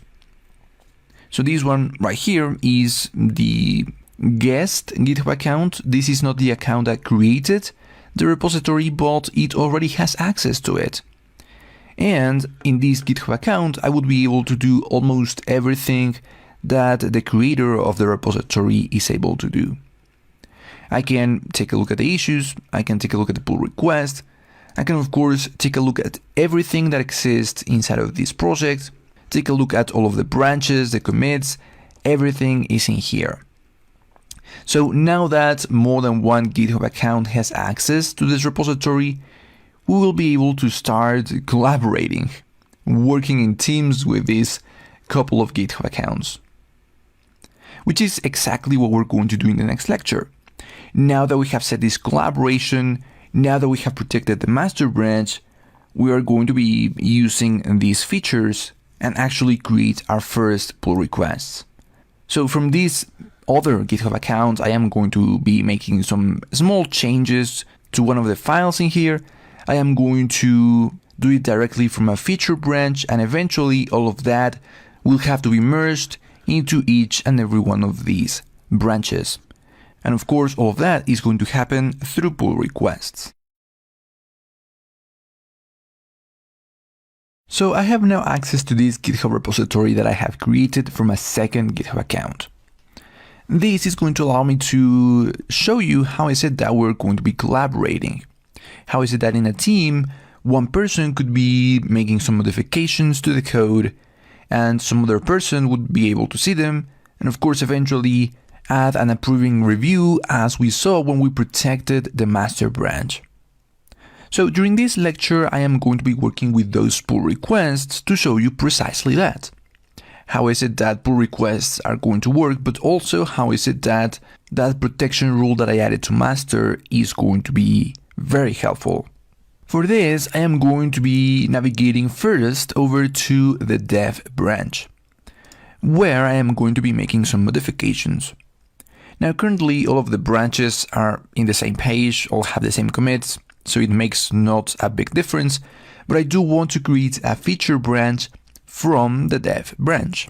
So what I will do is navigate over to one of the files that I've been working on to make a teeny tiny change. So for example, I can navigate over to this activity main XML file. And directly from here, I will be able to make some changes. So I can edit this file directly from GitHub. Normally, of course, your teammate would be doing this directly from Android Studio or some other IDE. But if the change is rather small, like the one that I'm going to be making right now, you could just edit the file directly from GitHub. May not be the best idea, but you can definitely do it. So the only change that I want to make is changing this text view, that by default is already displaying this message, but that I want to display just empty text while the user actually presses this button. So if the user hasn't pressed anything, this is just going to be displaying some empty text. So with this, I am going to be committing these changes. This is going to be just a small change, but what I want to do is commit it in a feature branch, a new branch. And notice that directly from here, where I can commit with a message and a description just as we would directly from the terminal, I can also create a new branch. So for example, let's call this feature 2. Of course, what is going to happen in here is that first the new branch is going to be created. And once that branch is created, we're going to be committing this change. Also, behind the scenes, GitHub is going to be doing exactly the same that we did in the terminal. First staging the changes and then committing them. So we're going to be doing this in a new feature 2 branch. We could of course also commit directly to the dev branch, but I want to practice with pull requests a lot in this lecture. So I will create this feature 2, propose the files change, and notice that immediately a pull request is created. This is not always the case, but it does happen whenever we create that new branch directly when committing a new change here on GitHub. So we're going to be merging into the dev branch. We could of course also change the base, but in this case this is exactly what we want to do. This new feature 2 branch should be merged into dev. So here we are creating our very first pull request. We can set the reviewers, which in this case is set to the other GitHub account. We could assign this to ourselves, maybe assign some labels. We see some default labels available. We could create our own and some other options. For now, all I want to do is create a pull request with this default title. No need for a comment. So we see exactly what is going to happen. This pull request, as I've mentioned, is essentially a request for a merge. Eventually, we want to merge feature 2 into dev. but it is going to be performed through a pull request. Down below, we see that we can directly merge, but before we do that, we have plenty of options in here. For example, if I were to commit more changes directly to the feature2 branch, all of those commits would be listed in here. Checks is another important tab that we will eventually use. And of course, in the files changed, we see everything that has changed in this branch. Now, this is directly from the GitHub account that created the pull request, my secondary GitHub account. But if I navigate to the main GitHub account, the one that created the repository, and go over to the pull request, I can also see the pull request in here. And I can comment and I can do pretty much everything that the other account could do. In fact, from this other GitHub account, I am going to be creating some changes and committing them directly to that feature2 branch, which means that I will have to switch over to the feature2 branch and navigate to the file that I want to change. So in my case, I will navigate over to the source and find the main activity.kotlin file. In here, I want to change briefly how is it that the text is being displayed. So I will edit this file and I will simply add a few tweaks to the text of this greeting text view. Something like this. So again, a very small change that I'm making directly from GitHub. Except in this case, I am going to be committing directly to feature2. I want this change to be part of this same feature, not an entirely new one. So I'll just set this to update greeting text and commit the changes.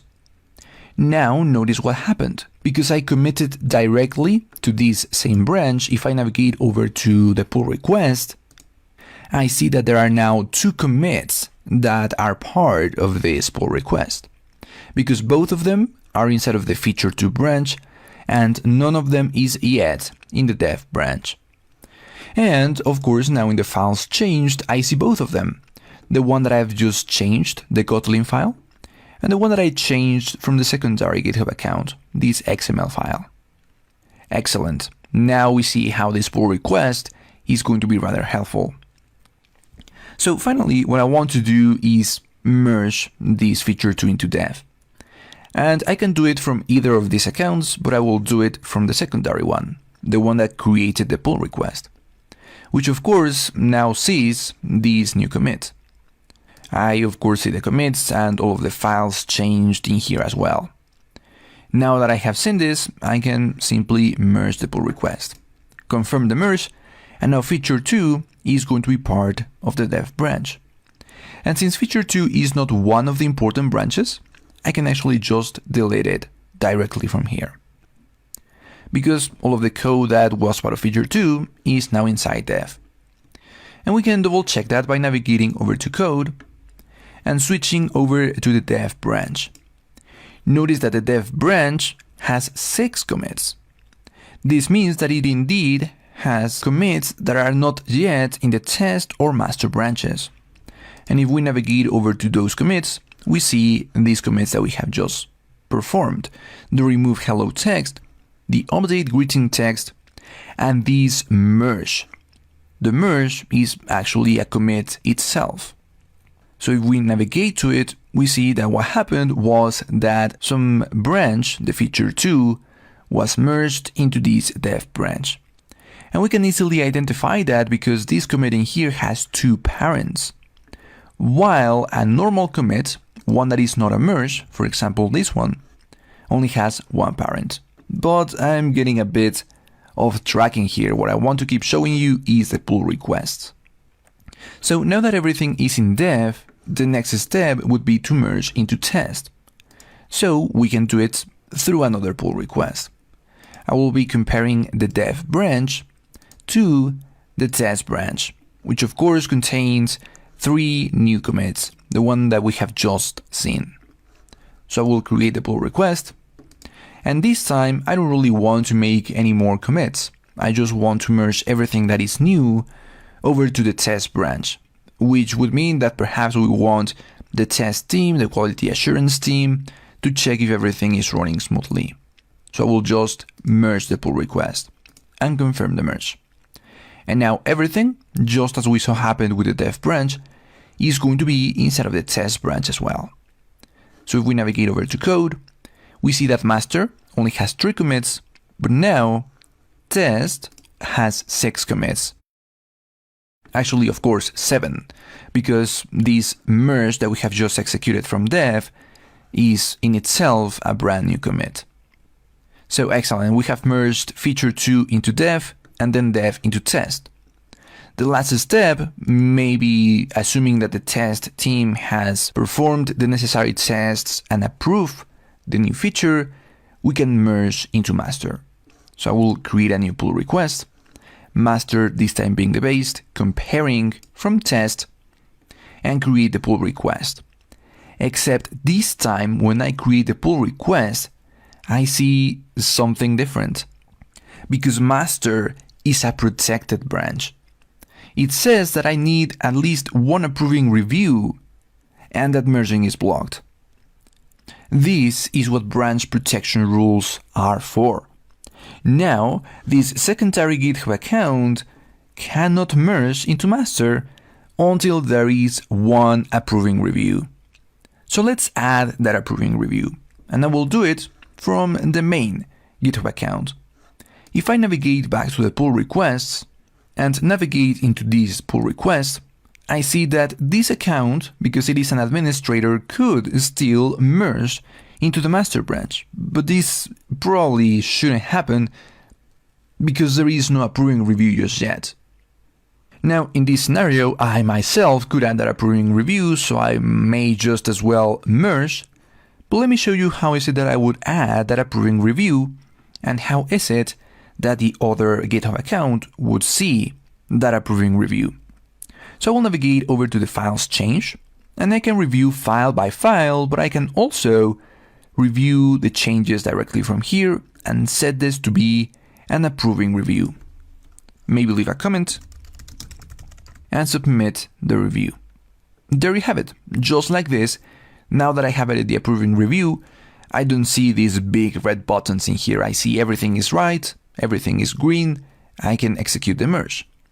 But I will actually let the secondary GitHub account perform the merge. So if I am here in the secondary GitHub account, this account also sees the green button, the green light, go ahead, merge the pull request, because the approving review has been added. So I merge the pull request, confirm the merge, and now everything that originated in the feature 2 branch has been merged into master as well. Hopefully you start to familiarize yourself with pull requests.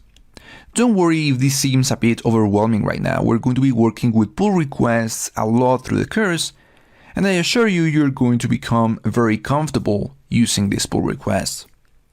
The main thing that I wanted to show you in here is how is it that you would merge from one branch to another directly from GitHub, and also how is it that these protection rules apply to a branch. Because we're also going to be taking a look at those protection rules over and over throughout the course. Because they are an important part of the CI/CD process. We will actually be able to expand those protection rules through continuous integration with the help of App Center. So it is important that you start to understand how is it that they work and how is it that you will eventually be able to merge once those protection rules are passed. For now, you are already familiarizing yourself with pull requests. And with the setup that we have currently, we can actually have a first CI/CD rundown in the next lecture. It's not going to be the CI/CD that we will eventually have, but we can actually simulate some continuous delivery, and the simulation is actually going to be quite real now that we know how to execute pull requests. So in the next lecture, we're going to execute a first simple CI/CD rundown with this GitHub repository that we have right here. So in the previous lecture, we started working with pull requests. We executed a pull request to merge from a feature branch into dev, then into test, and then into master. And we saw how the protection rule that we established into master is starting to play an important role. We needed to add an approving review, as we said in the protection rule right here, so that the merge could actually happen. Now, during this lecture, I want to show you a simulated CI/CD rundown that we can actually already perform. And I said simulated only because it is a very simple continuous delivery that we're going to be making in here. Continuous integration is also just going to be simulated throughout that protection rule that we already established.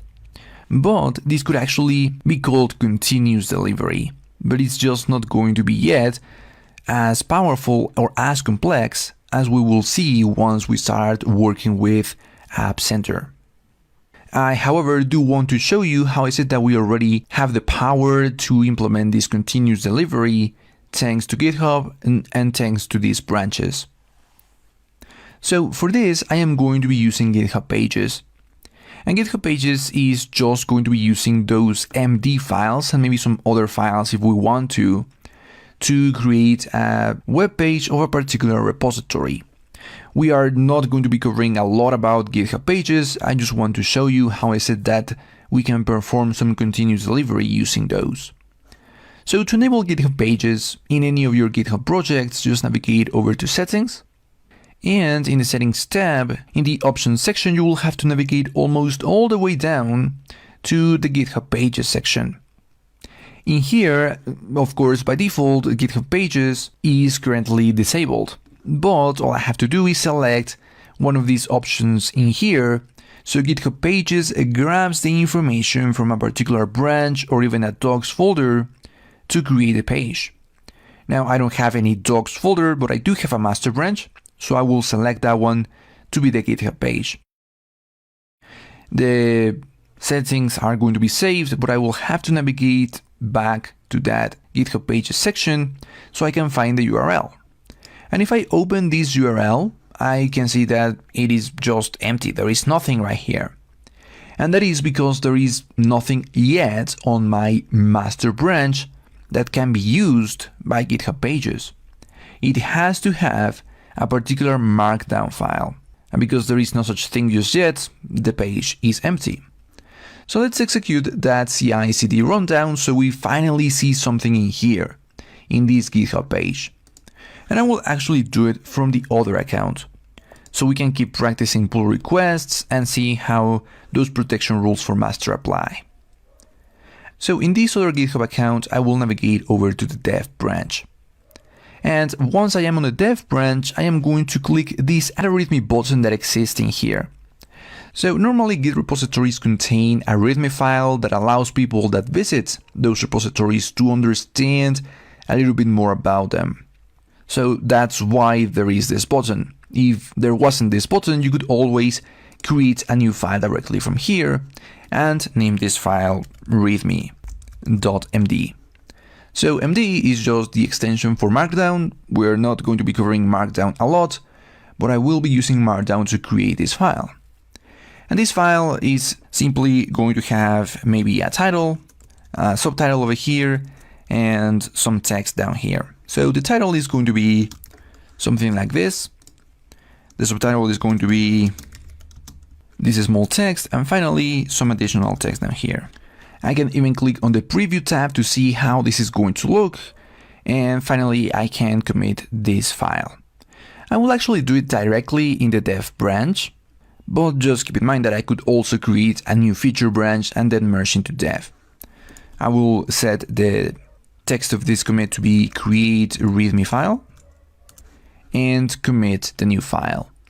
Now the dev branch contains the readme file, and notice that GitHub is using it directly from here. This is actually the file that the GitHub pages are looking for. However, as we said, it is looking for that file in the master branch. So even though this file already exists in the dev branch, if we navigate over to the side, it is still not finding anything. We see this 404 page, because the master branch doesn't yet contain that readme file. But it already exists in the dev branch. So of course what we can do is create some pull requests so we can merge dev into test and eventually test into master. So let's do that. Over in the pull requests tab, I will create a new pull request so I can merge dev into test, which is of course just one commit with that new README file. I will create the pull request and just merge directly into test, because there is just nothing protecting the test branch so far, so I can merge directly. Now everything is on test as well. If we navigate back to the code tab and switch over to test, we now already see this README file being displayed by GitHub. However, the master branch still has no README file, so I don't see anything on GitHub, and of course I wouldn't see anything if I opened that GitHub page.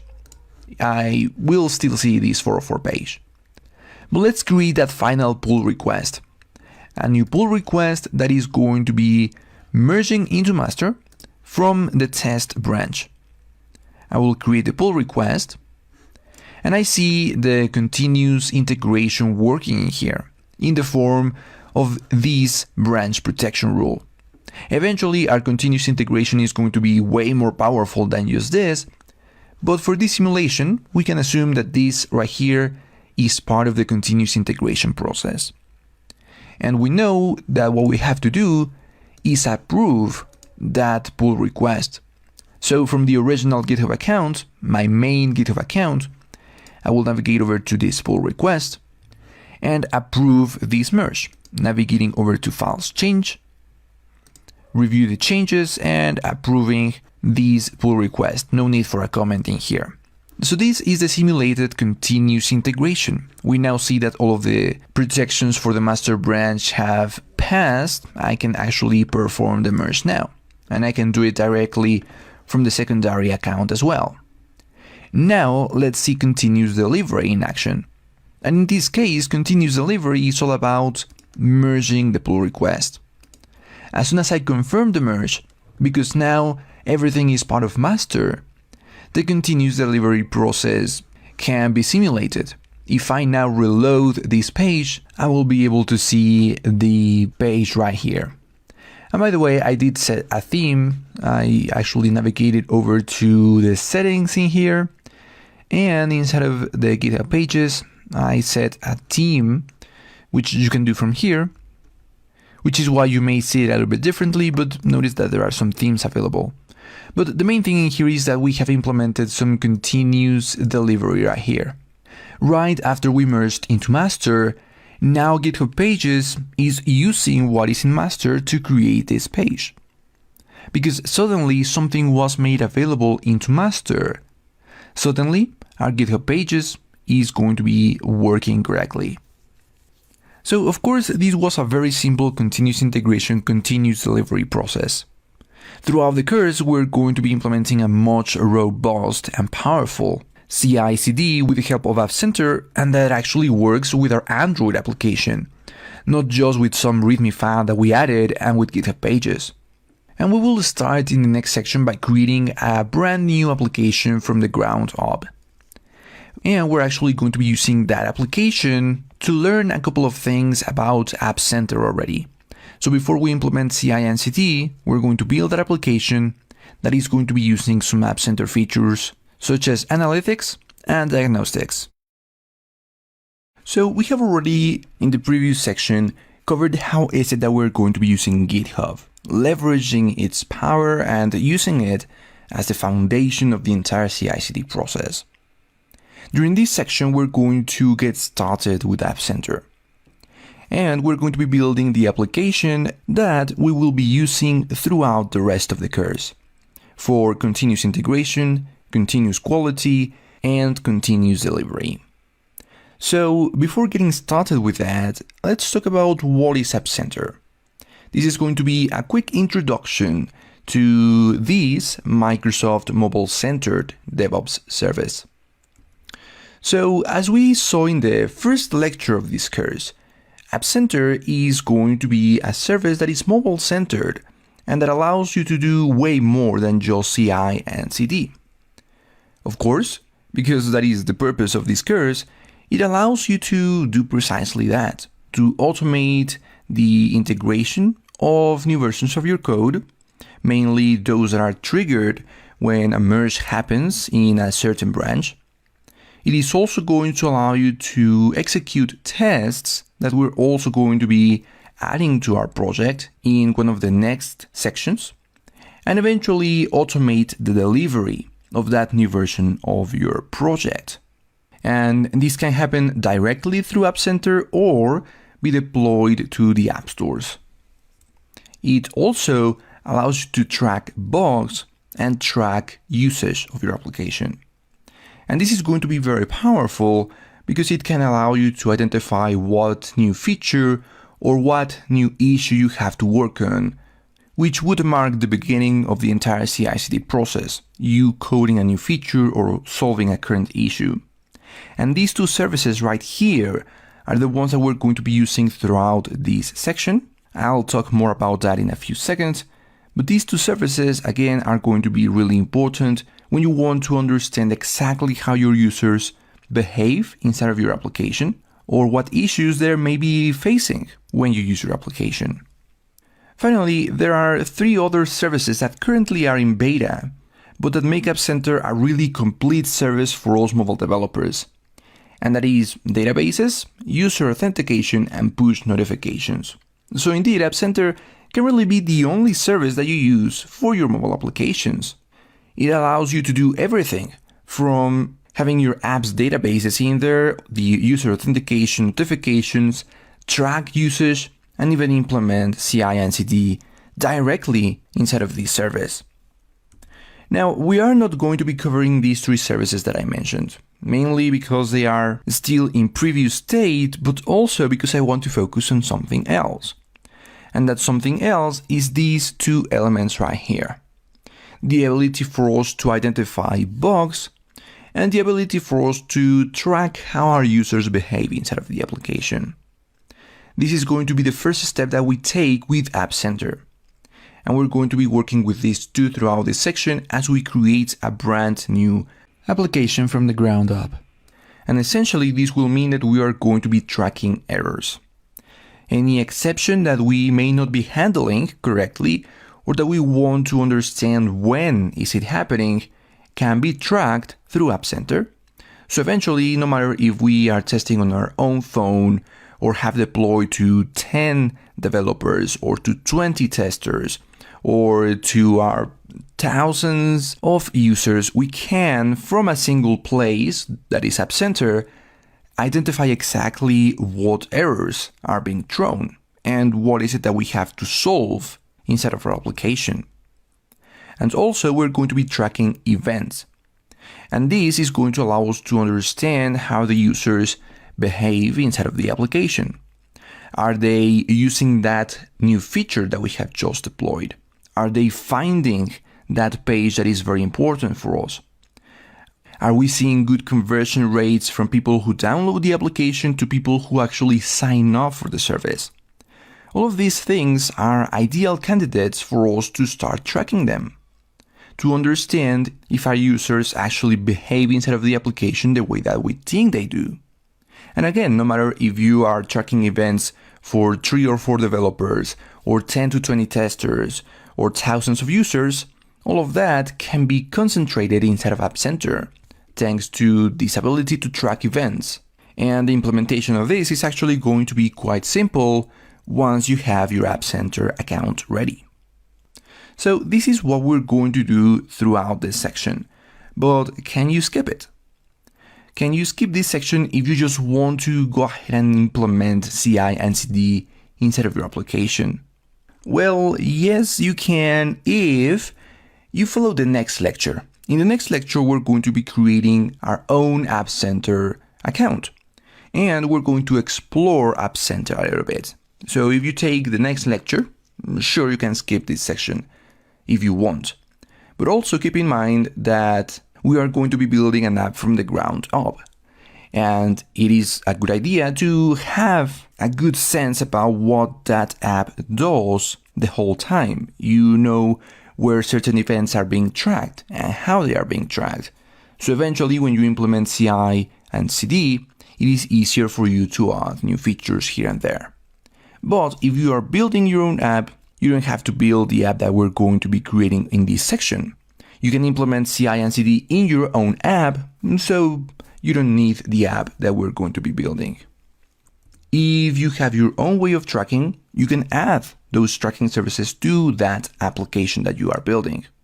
So you can also be aware of how your users behave and identify what issues, what bugs may exist inside of your application. If that is also the case, sure, you can skip this section and jump directly to the continuous integration one. If you are fine just downloading the source code, maybe you don't need to fully understand the application, you just want to jump ahead to the CI and CD sections. In the next section, I'm actually going to provide to you the source code that we're going to be building throughout this section.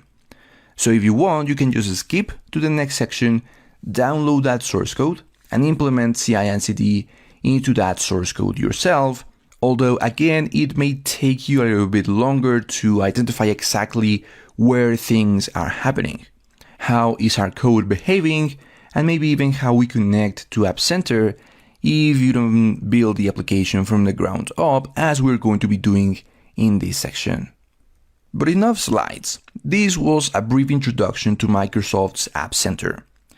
Hopefully now you realize how important App Center can be to mobile developers, since it can be pretty much the only service that they use throughout the entire development process, from implementing databases and user authentication to actually having continuous integration, continuous quality with tests happening in the cloud, and continuous delivery. In the next lecture, we're going to jump ahead and create our App Center account. We're going to explore the service a little bit, so we can go back to Android Studio, create a new project, and implement App Center services inside of it. So we now understand a little bit more about how we will use App Center throughout this section and throughout the rest of the course. So during this lecture, let's create our account. I am right here at appcenter.ms. And in here, you're going to be able to explore a little bit more about what App Center is going to allow you to do. And you will of course be able to have all of your iOS, Android, and Windows applications in here, so you can implement everything that I've already mentioned. Databases, user authentication, push notifications on one hand, all of these three still in preview at the moment of recording these videos, but also things like tracking events or tracking errors. And of course, and the reason why you're here, continuous integration, continuous quality, and continuous delivery. So you can come here and explore a little bit more about how is it that everything is going to look. And you, by the way, will also find that Android applications are something that we connect directly through App Center. But as you can see here, native iOS applications, Windows, and even React native applications and Xamarin can be connected as well. You simply connect your repo, and you're good to go. Of course, all of this is going to be clearer as we start using it. For now, I would just want to jump over to the pricing section. Here, you can identify how much you will have to pay depending on how much you require. But by default and for free, you're going to have 240 build minutes per month. You can send unlimited distributions to your users. All features for both analytics and crash reporting, the things that we're going to be doing in this section, are included for free. And you even have the ability to set up 5 different audience segments for push notifications. However, as we jump over to the continuous quality section, that is testing our application in the cloud, you do have 30 days of free trial, but after that you will have to pay. And below you have that option to pay $99 a month to test on more devices in parallel. And in case you need more than 240 build minutes per month, you can also pay with this option that you have here to the left. Now, do not worry too much yet about this. We're going to be covering all of this as we progress through the course. For now, let's just go over and click on the Get Started button at the top right. We are going to be creating our account. And creating your account is going to be very straightforward. You can select GitHub, your personal Microsoft account, your company or school Microsoft account, or even your Facebook or Google accounts to quickly create your App Center account. In my case, I'm going to be selecting company Microsoft account, but you can select either of this. And you should only have to log in. So in here, I'm going to log in with my credentials. After that, you will have to pick a username. And once you have done that, you are good to go. Here we are. We have created our App Center account. Here, the first thing that you would have to do is create your application. That we're going to be connecting to a brand new Android project in the next lecture. But also notice that you can create new organizations. So you can have many different organizations, and within the organizations, you can have new applications. And that is exactly what we're going to do. We're going to first create a new organization either from this button right here, right now that this App Center list is empty, or once you start seeing new things in here, you may no longer see this button, but you can always navigate up here to the top right corner, select Add New, and select Add New Organization. In here, since this occurs, these are going to be some tests. You can name your organization something like Test or App Center Course, which is exactly what I'm going to do right now. And I'm going to add this new organization. Notice that now to the left, I am going to have both my personal organization with my name and this new App Center Course organization. And if we select this one, we're going to be able to navigate to all of the apps where we are by default. Of course, currently we have none. We can navigate over to people. So this is something that is going to be very powerful about organizations. You can invite collaborators in here, eventually create teams, and more importantly and more aligned to this course, create distribution groups. This is why it is important to create organizations. It is going to allow you to set organization by organization different collaborators, different teams, and different distribution groups. And you may start to get an idea about what this is going to mean. If you have one organization for some of your apps, you can set distribution groups, groups of people that are going to be receiving new updates for that particular set of applications. And maybe you have another organization with another set of applications, and so on. But let's not get ahead of ourselves. For now, we are the only collaborators inside of this organization. Let's explore a bit more about what we can do with organizations. We can navigate over to Manage. Of course, do things like changing the icon, which is not too important. Change the name, the organization URL. But notice that we can set the billing, organization by organization. The billing for those builds, for those tests, the ones that we saw in the landing page for App Center. We can also connect to Azure, organization by organization. So here you can connect your subscription, your Azure Active Directory, and even connect some other applications, so you have deeper integrations inside of App Center. But the section that is really important to us right now is, of course, the apps section. In here, I am going to be creating all of those apps that I need. Again, it is in the next lecture where we're actually going to be connecting. But right away, we can add a new application and set the application name. We are going to be building a sort of retirement calculation application. So I will call this retirement. And in the release type, I'm not yet going to be setting anything. Eventually, when we set up distribution and bills with continuous integration, we are going to have to change the release type for our bills, but this is not important currently, so I can just leave this with nothing selected. What is important in this case right now, of course, is the operating system and the platform that we're going to be using. Of course, we know that we're going to be selecting Android in this case, but you can see how if you were building an iOS application, a Windows application, even macOS and tvOS, you could select those options in here. But let's just stick with what we are going to be using in this course, which is going to be Android, and of course, Java or Kotlin. In our case, Kotlin, but as I've mentioned before, Java is going to work exactly the same way. Although notice that for the Android operating system, you also have options like React Native, Xamarin Unity, and even Cordova, which is currently in preview. It's a pretty new option at the moment. So let's just, with these two options selected, click on Add New App, and that's it. we're going to have the brand new application right here in App Center. That in the next lecture, we're going to be connecting to a new Android application that we're going to be building. So before moving on to the next lecture and do precisely that, let me actually navigate you through what you will find inside this new App Center application. And in fact, currently I have a little bit of zooming here, but you are probably seeing things like this with this menu to the left. And what you will find are these three options, these three sections that are going to be the ones that enable us to do continuous integration in the case of the build tab, which you can see we will be able to connect to some GitHub repository, but that would be for later.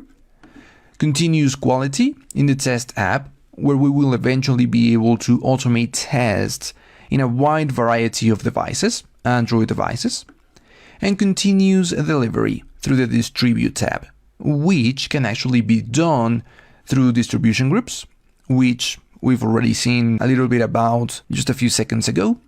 But most importantly, probably, is the stores. We will be able to connect the Google Play Store to our App Center application right here, so we can release automatically as we have new builds. Now, the other options in here are the diagnostics and the analytics tabs. These are the ones that we're going to be using throughout this section. We're going to be able to, in the diagnostics tab, find any bug or even any crash that happens inside of our application automatically. And from the analytics tab, we will be able to track any event that we want inside of our application. So maybe we know a little bit more about how is it that our application is being used by our users. And finally, we see authentication, data, and push. All of this currently is still in preview, but that would enable you to do, I think it's very obvious what these do. This just enables you to authenticate your users, have some database connected to Azure, and of course send push notifications, and even you have a couple of options directly from here. Finally, we have the settings tab, where we can do things like change the people who have access to this application, set up some email notifications, and eventually we're going to be navigating here to get the app secret, which is going to be very important in the next lecture, but that's for the next lecture. So for now, you have already created this brand new organization inside of App Center. And inside of this new organization, you have created your Android project. This Android application that we have right here is the one that we will have to connect to a new Android project that we will create from Android Studio. So throughout this section, we start to see some information here in the diagnostics and analytics tab. And that, of course, we will eventually use to implement continuous integration, continuous quality, and continuous delivery. So let's jump over to the next lecture and figure out how to connect a brand new Android application to this Android App Center application. So we have already created this brand new Android application inside of App Center. What we have to do now is create the Android application from Android Studio that we're going to be coding throughout the rest of the course and connect App Center directly to that new application. So here in Android Studio, I will just create a brand new project and I will start it with an empty activity. It's going to be a very simple application and I don't want to spend too much time on Android Studio. Since this is not an Android course, I want to focus on App Center, so I will just quickly create this application. As I mentioned, this is going to be a sort of retirement calculator application, so I will set a name similar to this one. I will set the package name, and this eventually is going to be important. If you have ever published an application, you know that the package name is something that identifies your application, so it has to be unique. So in this case, what I'm doing is using a reverse domain with my lalorosas.com domain and just the name of this application, which is also unique in my organization. I will still select Kotlin as a language, but as I have mentioned, Java would do exactly the same. I will then just click on Finish, and it is inside of the application here on Android Studio that I will be able to connect to App Center. So the first thing that we have to do is go over to the application's build.gradle file And in here, instead of the dependencies, I will have to implement a couple of new dependencies that are going to help our application connect to App Center. So instead of these dependencies, I'm going to be defining an App Center SDK version, so I can quickly change it if it is ever required. At the moment, I am going to set it to 2.2.0. Eventually, when new versions of the App Center SDK become available and perhaps the newer versions have something important that we need, we can just come here and change the value of this string. This string then is going to be used down in a couple of implementations. I will implement from com.microsoft.appcenter the App Center Analytics package, and I am going to do it with the App Center SDK version that I just established over here.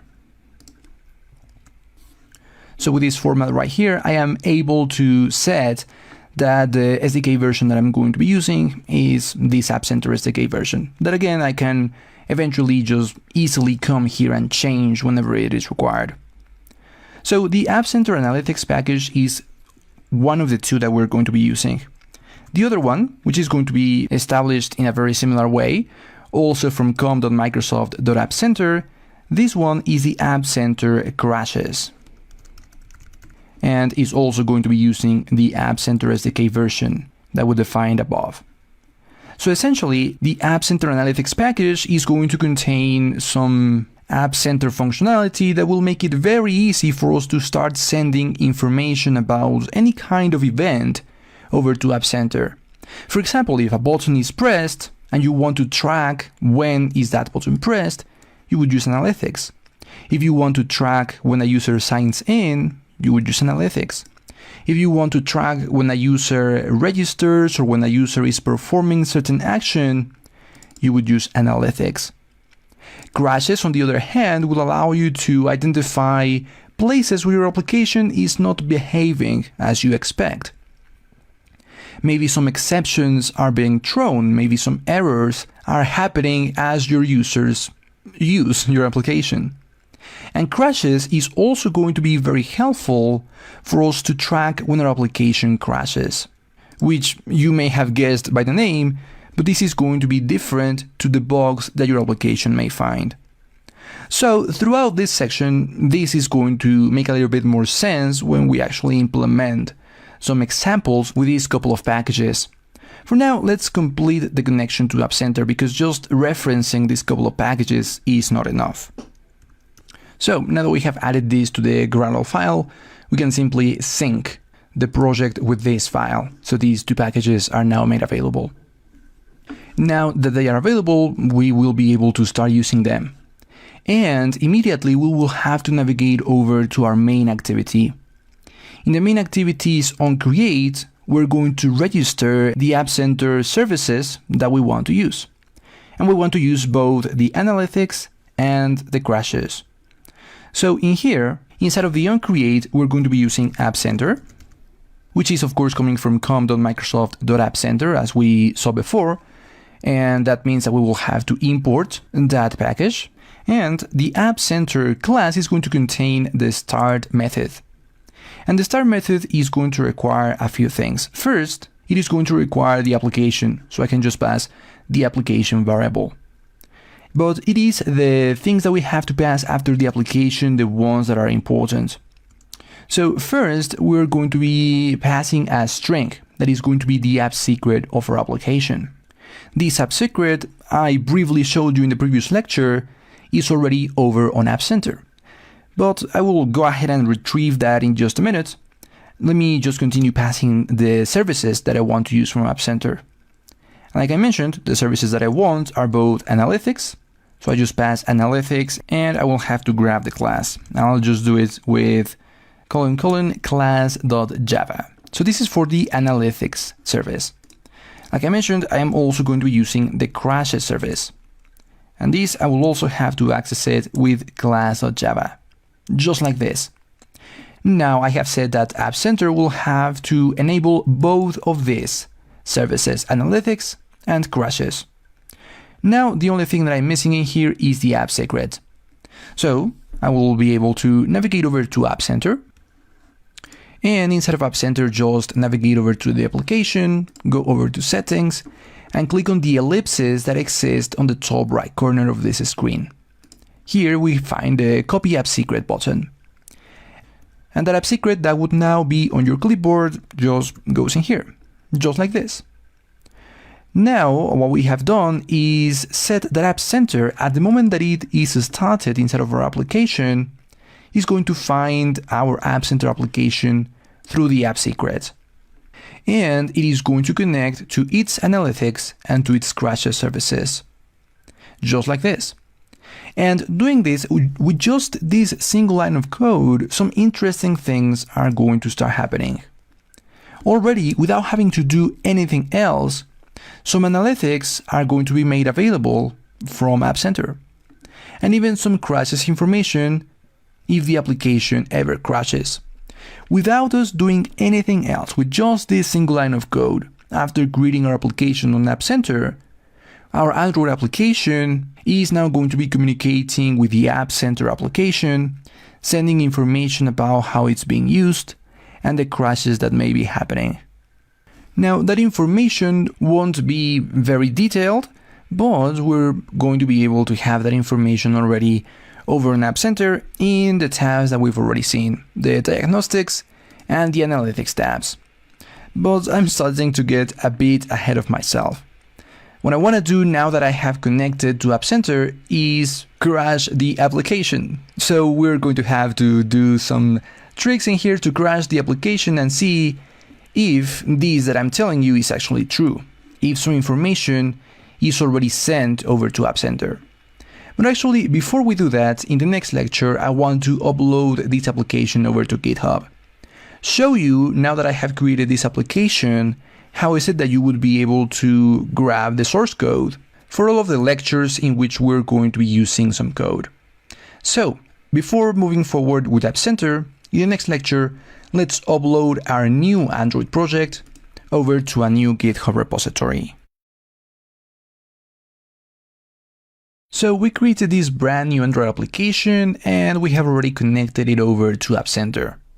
And I'm promising you that it, with just this line of code, is already sending information to App Center. But before I go ahead and show you that, what I'm going to do in this lecture is upload everything to GitHub. The reason is twofold. First, of course, GitHub is going to be a cornerstone of the entire CI/CD process. So as soon as possible, we should have our application over there. But second, it is also going to help me set the entire source code for this application over on the cloud, where you, as my student, can access it. So the source code is going to be available, as always, in the resources for the lecture here on Udemy. But I believe that it is a bit easier and way better to access the source code directly from GitHub, especially in this course that we're going to be using GitHub a lot. So here is what I'm going to be doing. I will, of course, navigate over to GitHub and I am going to be creating a brand new repository. This repository is going to be made public. And by the way, I am here on the wrong GitHub account. Let me open my original main GitHub account. So it is in here where I am going to be creating this repository. And this is going to be called CI/CD Droid. This one is the one that I'm going to be making public. So any one of you can come here to this repository and fork it and access the code, download the code at the state that you want, and just access the entire source code directly from here. So we'll just set a quick description in here. And I will initialize it with no README, no files, just like this. I will create the repository. So there you have it. It is in here in github.com/laloco/CICD droid, where you will find the entire source code for the rest of the course. We're going to be working on this same application. So whenever you want to take a look at the source code of a particular lecture, you can do two things. Download the zip file directly from the resources of that lecture on Udemy, or come here to this repository. So now let's upload everything to this new repository to show you exactly how you would do it. I would of course, first things first, have to create a repository locally. So let me first of course get into this new retirement directory that was created and initialize the Git repository locally. After the repository is ready locally, I can execute git add dot to add all of the files and execute git commit -m with an initial commit text, just like this. And now that everything is committed, all I need to do is copy this URL as we have done before and set it as a remote. So git remote add origin, and I will paste this URL. And finally, I will push with a U flag, so the master branch has an upstream branch, and I will push over to origin and I will push the master branch. There we go. Everything is now over on GitHub. And if we reload GitHub, we see that that is the case. So whenever you come here to this repository, you're not just going to see one commit. You're going to see plenty of commits and more branches and some pull requests, maybe some issues, and so on. Because the idea here is that whenever you want to report some issue, you may be able to come here. Of course, as always, you can do it directly on Udemy, but if you're already here on GitHub, you can do it here as well. I will also be monitoring this. You could also always come here and fork this repository, so you have a copy of this repository on your own GitHub account. But if you want to download a version of this code that corresponds to a certain lecture, so you can compare my source code with yours, you will have to come here over to the commits and find the commits that are related to a particular lecture.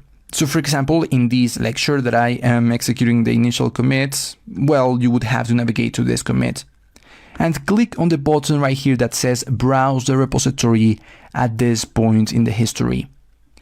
That would enable you to download a zip file of the repository at that point in history, when only those commits had been made.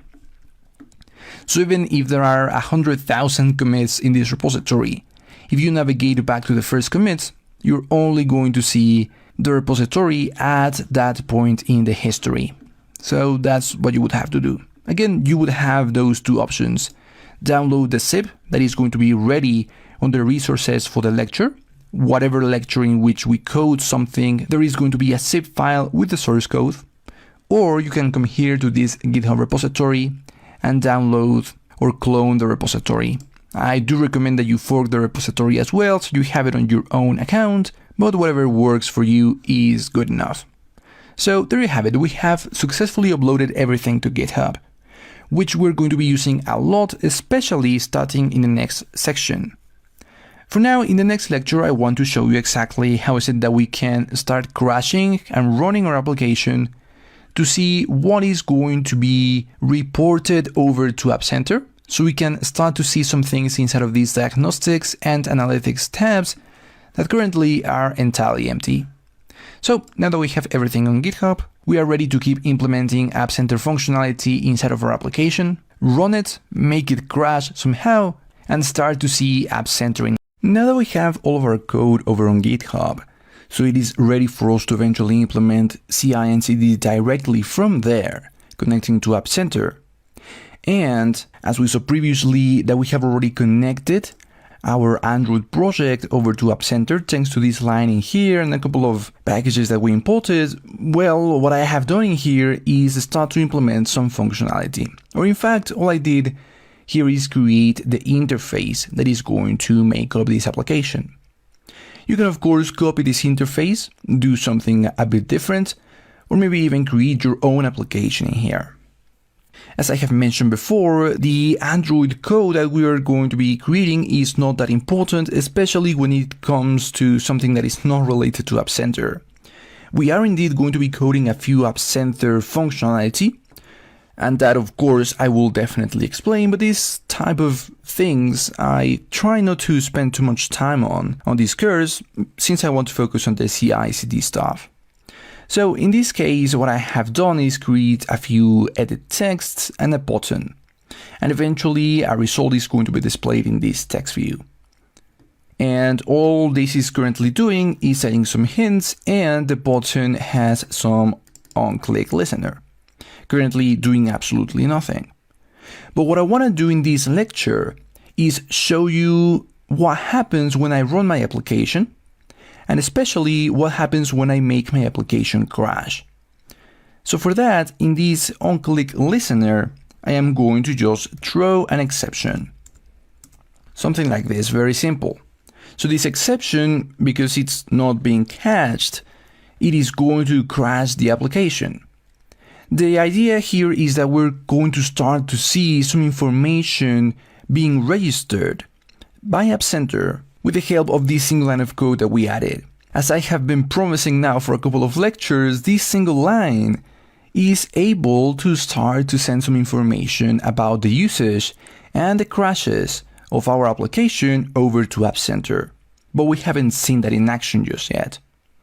So with this application ready to be crashed, I'm simply going to be running it on one of my simulators, and I'm going to just click on this calculate button so the exception is thrown and the application crashes.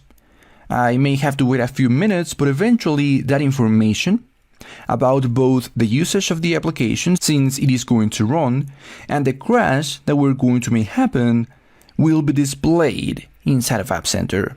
So let's just wait for the application to start and take a look at that. So there you go. Here I have the application up and running, and I see all of the set text, and I of course see the button. So for one, the application has already ran. This means that information about this kind of usage was already sent to App Center, or at least I'm promising you it was already sent. But also, as soon as I click on this button, notice that the application of course crashes because I am throwing an exception and there is no catch in our code. Well, that crash would have also been reported over to App Center. So let's navigate over to App Center to take a look at that. Over here in App Center, of course, I will have to navigate over to the application. And it is going to be in the diagnostics and the analytics tabs where I will find that information. Now, it may take a few minutes, but eventually you will see it. For example, right here on the analytics tab, I start to see some information about the active users. I also start to see some information for top devices. In this case, of course, only the emulator. But eventually, as your application is running multiple devices, you will see a bigger list. Also, the OS distributions and in which countries these people are. The language that is set in the device, the active users per version, and so on. As you can see, indeed, without adding anything else, that single line of code that I mentioned, our application is already sending usage information to App Center for it to be used as analytics. Now currently we have nothing else. We have, for example, nothing in here, no events. That is for a bit later in this section, but for now we could also navigate over to diagnostics. Now, as I mentioned, like it is happening in my case as well, this may take a few minutes. All of the events and all of the crashes that start to get reported may take just a few minutes to be delivered to App Center, be processed by App Center, and eventually be ready for displayed here on your dashboard. But let's just wait a few minutes in here for diagnostics to start displaying that crash that happened, so I can show you exactly how that would look. Meanwhile, let me show you another way in which we could generate this crash. So I will navigate back to the Android application here in Android Studio, and instead of throwing this exception just like this brutally, what I am going to do is use the crashes class that we have used before when registering the services from the start method and call the generate test crash method. So indeed, what this method is going to do is generate another crash, but this one is going to be generated directly through the crashes class. So perhaps this is a better way to test if everything is actually sent over to App Center, but at the end of the day, both are going to work exactly in the same way. So with this change, I will run the application again, in the exact same device, of course, this will do two things. It will register another session of our application on the same device that previously, but a second session by the same user. And it will also crash the application again, but differently. Instead of just throwing an exception, it is going to be doing its own thing through the generate test crash method. So let's just wait for the application to run on the emulator and take a look at what happens. Of course, we will see exactly the same thing on the emulator. And if we click on the button, it still crashes. But this time, it crashed through the generate test crash method. So let's navigate back to App Center. And first navigate over to the Analytics tab. In here, we still see that we have one active users, but we also start to see some information about the daily sessions. Currently, it still says 1, perhaps if we give it a few seconds more, it will say 2 for that second session that we had, but we would still see pretty much the exact same thing because the emulator was the same, the OS distribution the same, and everything else was exactly the same. However, now if we navigate over to diagnostics, we finally see some information in here. Now, as you can see, the only one that is listed right now was the first one. The second one, the one through the generate test crash method, hasn't been registered just yet. But I can already see the one that was just an exception being thrown, in which I said something wrong happened as the text of the exception. So that is the one being listed in here. You can see that the amount of crashes right now is 1, and that 100% of our users are affected, which is to be expected. But you can see how indeed with just that single line of code that I have been mentioning, this is already happening by itself.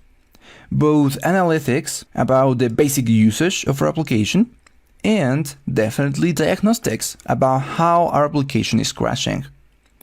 In fact, if we select this crash that happened, we see a lot of information to help us as developers to identify what is going on with our application and try and solve these bugs. So really, without having to implement anything else, just that single line of code, you already have a ton of information in here to help you improve your application. You may start to notice how is it that your code is behaving. You may start to notice how your users are being affected. So you may get the idea about the next thing that you should solve about your application. So you see the stack tracing here. You can of course expand it, see a bit more about the context, see the affected OSs, the affected devices, and so on. As much context as App Center can give you, it is giving you. And you see some reports over here. If you select the report, you see exactly when this crash happened in what kind of device. So you see, for example, that this crash, of course, has only happened once so far, only on this type of device. But you see information about when was the application launched and how long after that did the application crash. The language of the device, the country, the device, the operating system, and even the network. In this case, you would probably see something like Wi-Fi or cellular. In this case, since it is the emulator, it says something that currently makes no real sense, but I hope you get the idea in here. And you can, by the way, download this report as a JSON or as text.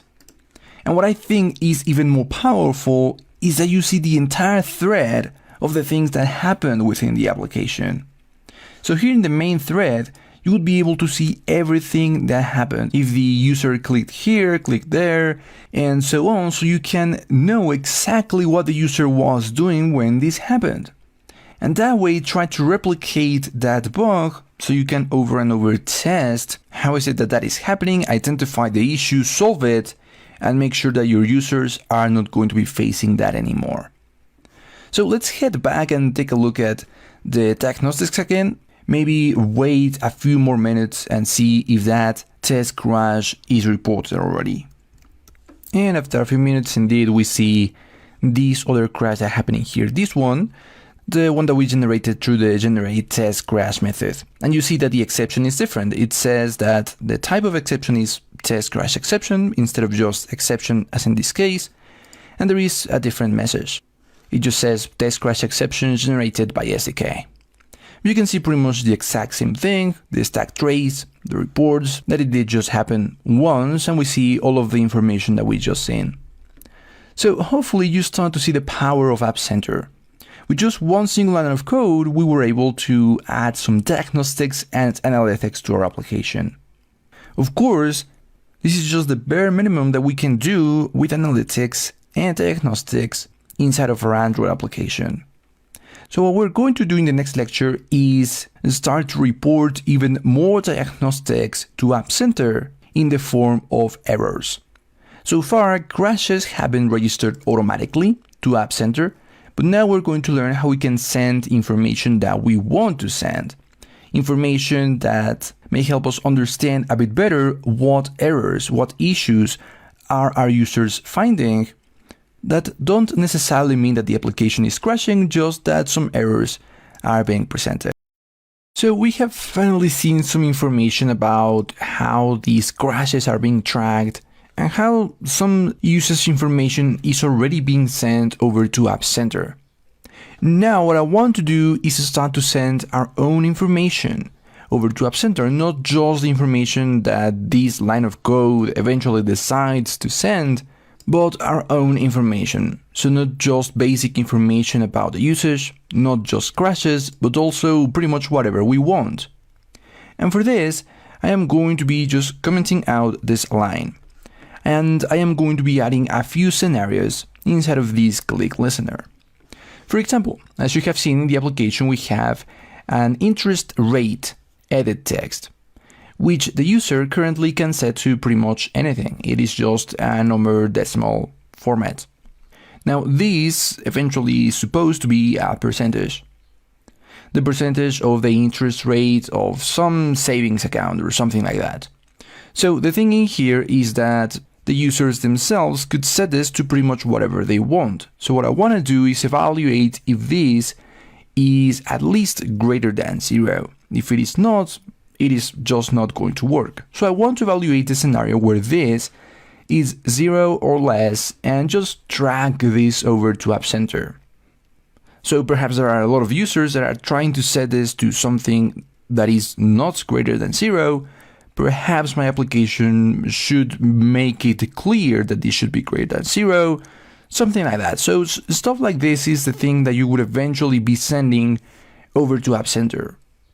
For example, if the current age is greater than the planned retirement age, well, that doesn't work either. So maybe that is something that we can evaluate as well. So over in the main activity here in the onClick listener, that is exactly what I will do. So I am going to be defining some value in here that is going to be just the interest rate. And the interest rate is going to be equal to that what is inside of the edit text. So text. And I will have to first, of course, grab it as a string, and then I can convert that string to a float. So now I have the interest rate, and now I can make that evaluation. If the interest rate is less or equal than 0, well, then what I want to do is send some information to App Center about some error that is happening in here. In a real-world application, perhaps what you want to track in here is a bit different, but hopefully with this example you will get the idea. So to track anything, really any event or any error that you want to send over to App Center, we are going to be using the Analytics class. And the Analytics class contains a track event method.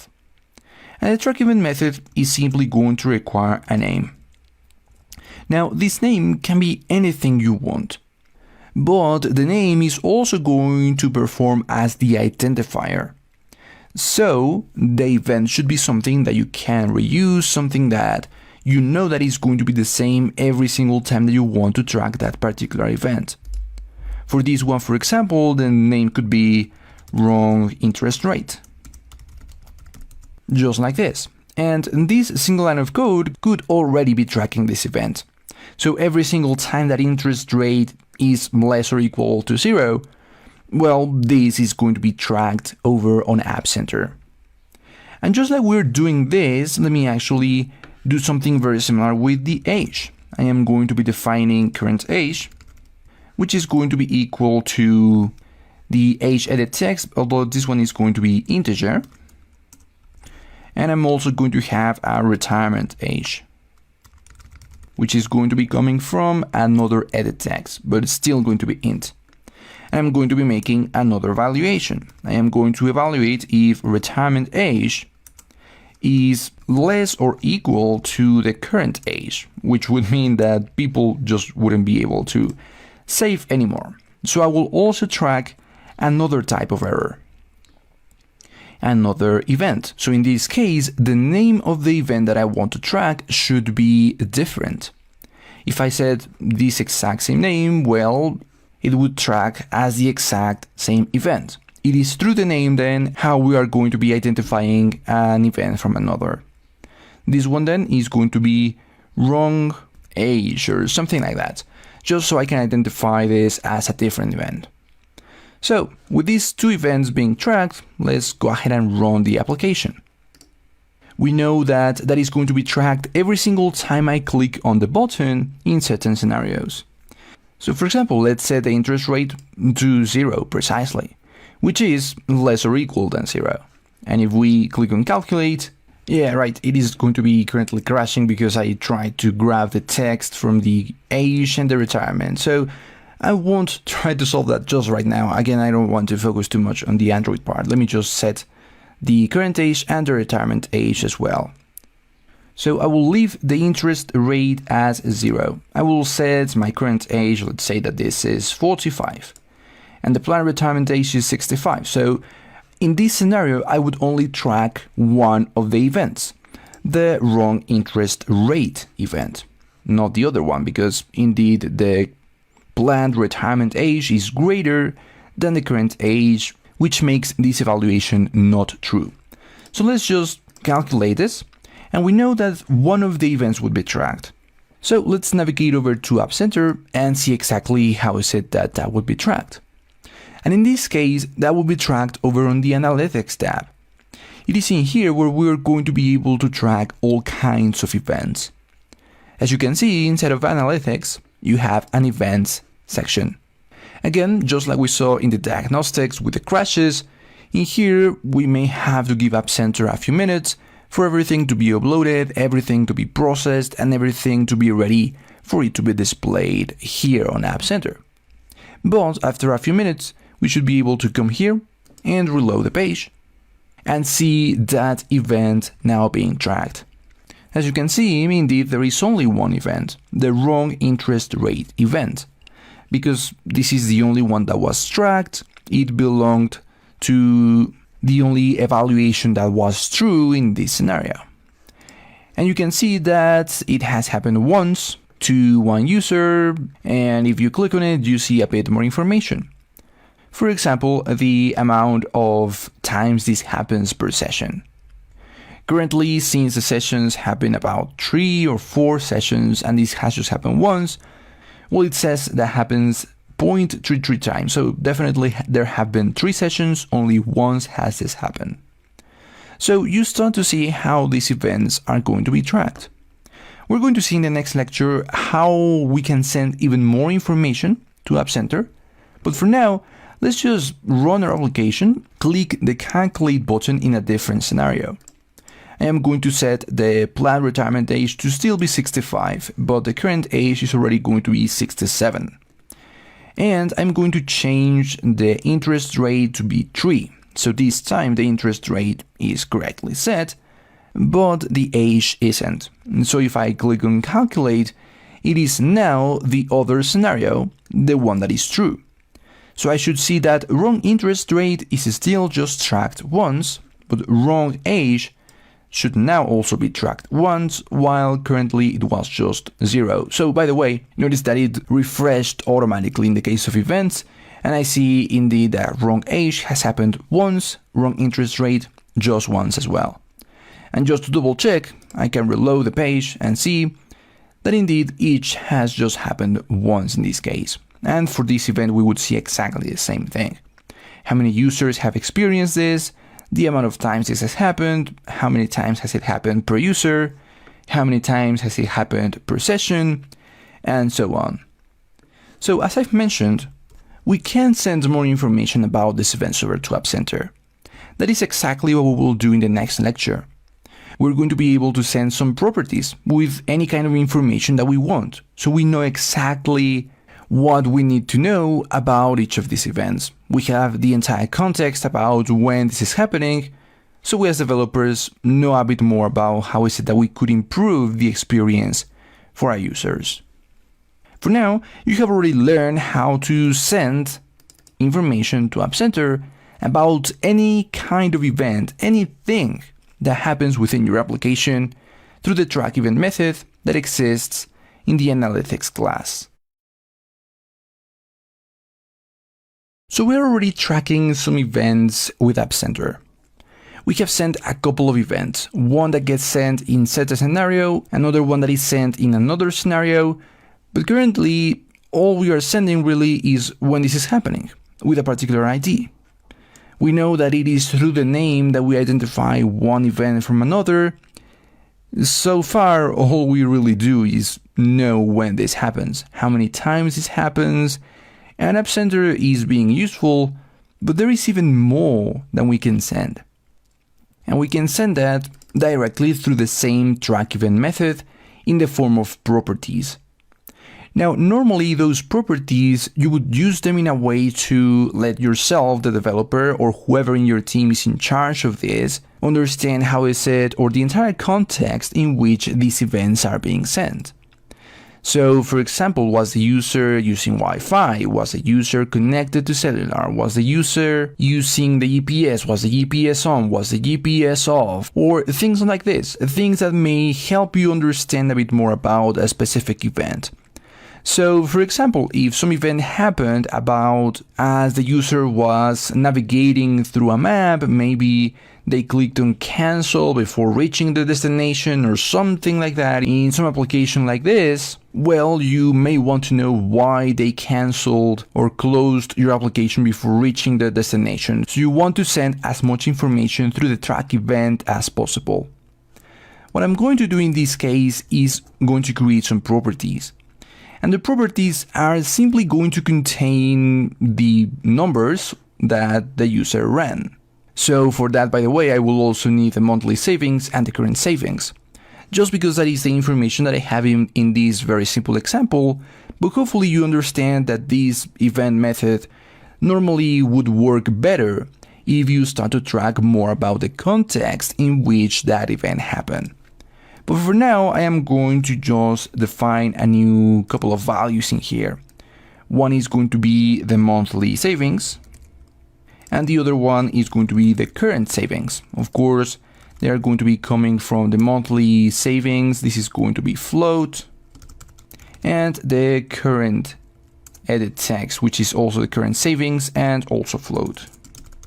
And I am also, by the way, going to wrap all of this inside of a try-catch block. That is going to be catching any exception, and that when it happens, it is also going to be tracking another event.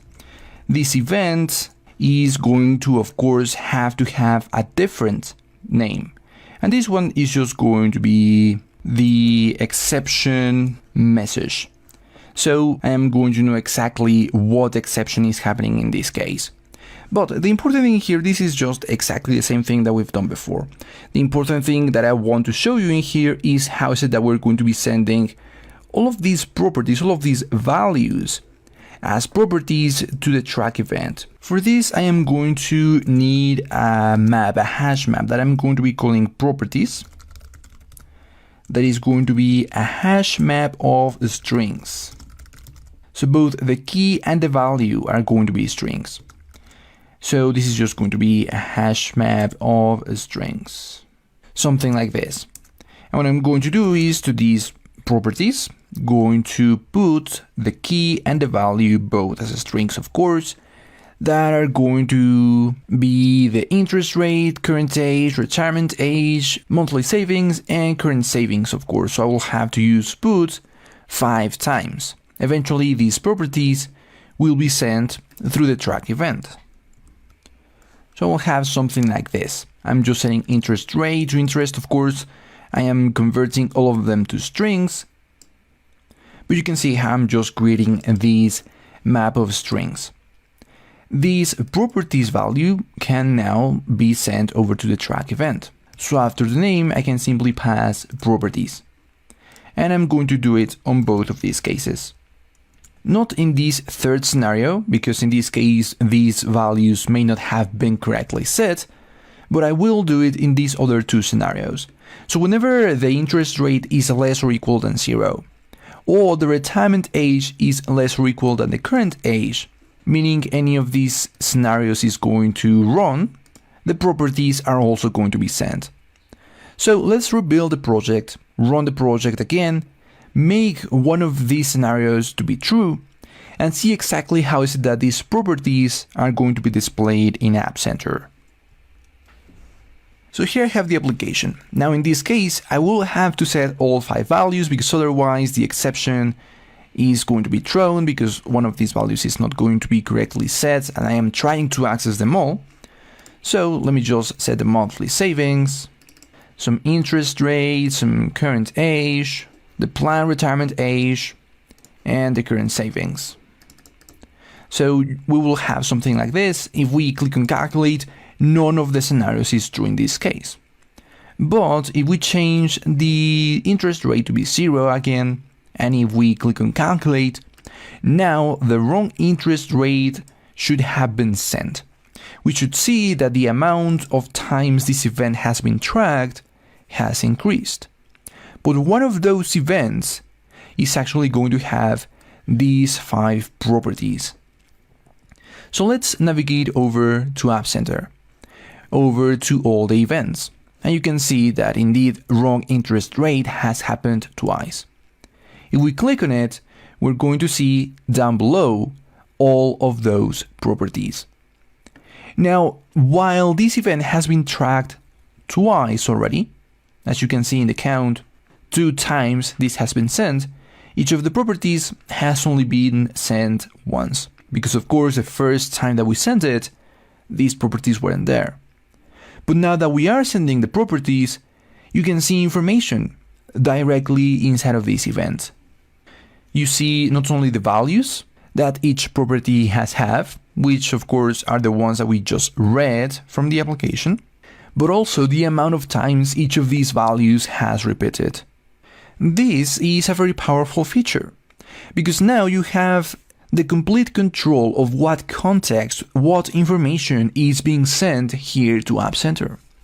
You will now be able to know exactly what is happening as your users navigate through your application and when they encounter something that is triggering some event to be sent.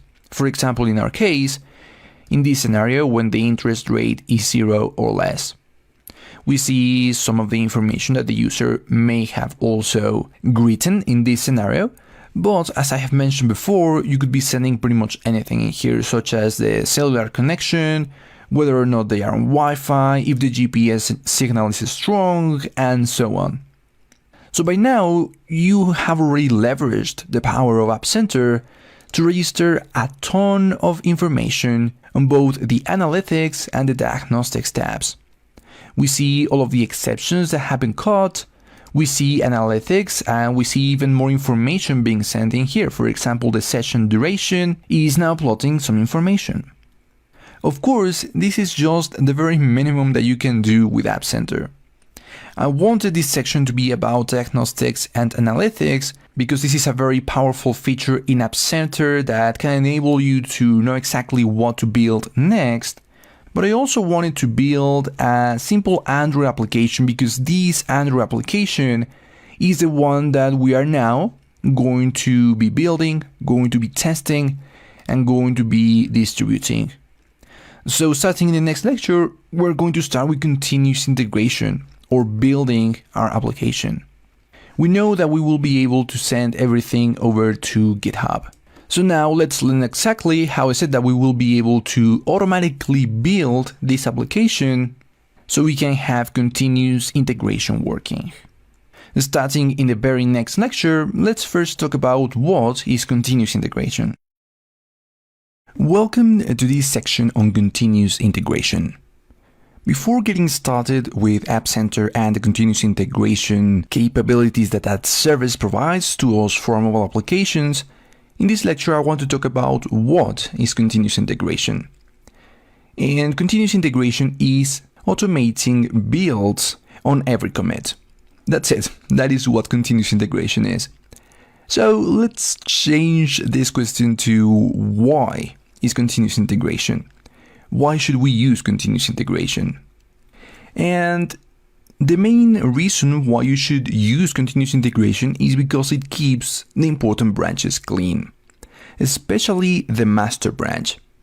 We have already talked about how important the master branch is and how that branch should always have a working version of your code. And because of this, you want some security in place so the master branch doesn't suddenly receive some code that is not going to work. And so far, we have already implemented some security, some protection to our branch in the form of reviews. So in one of the repositories that we have worked with, we added some protection to the master branch, and we saw how an additional person needed to review the changes before they were able to be merged inside of the master branch.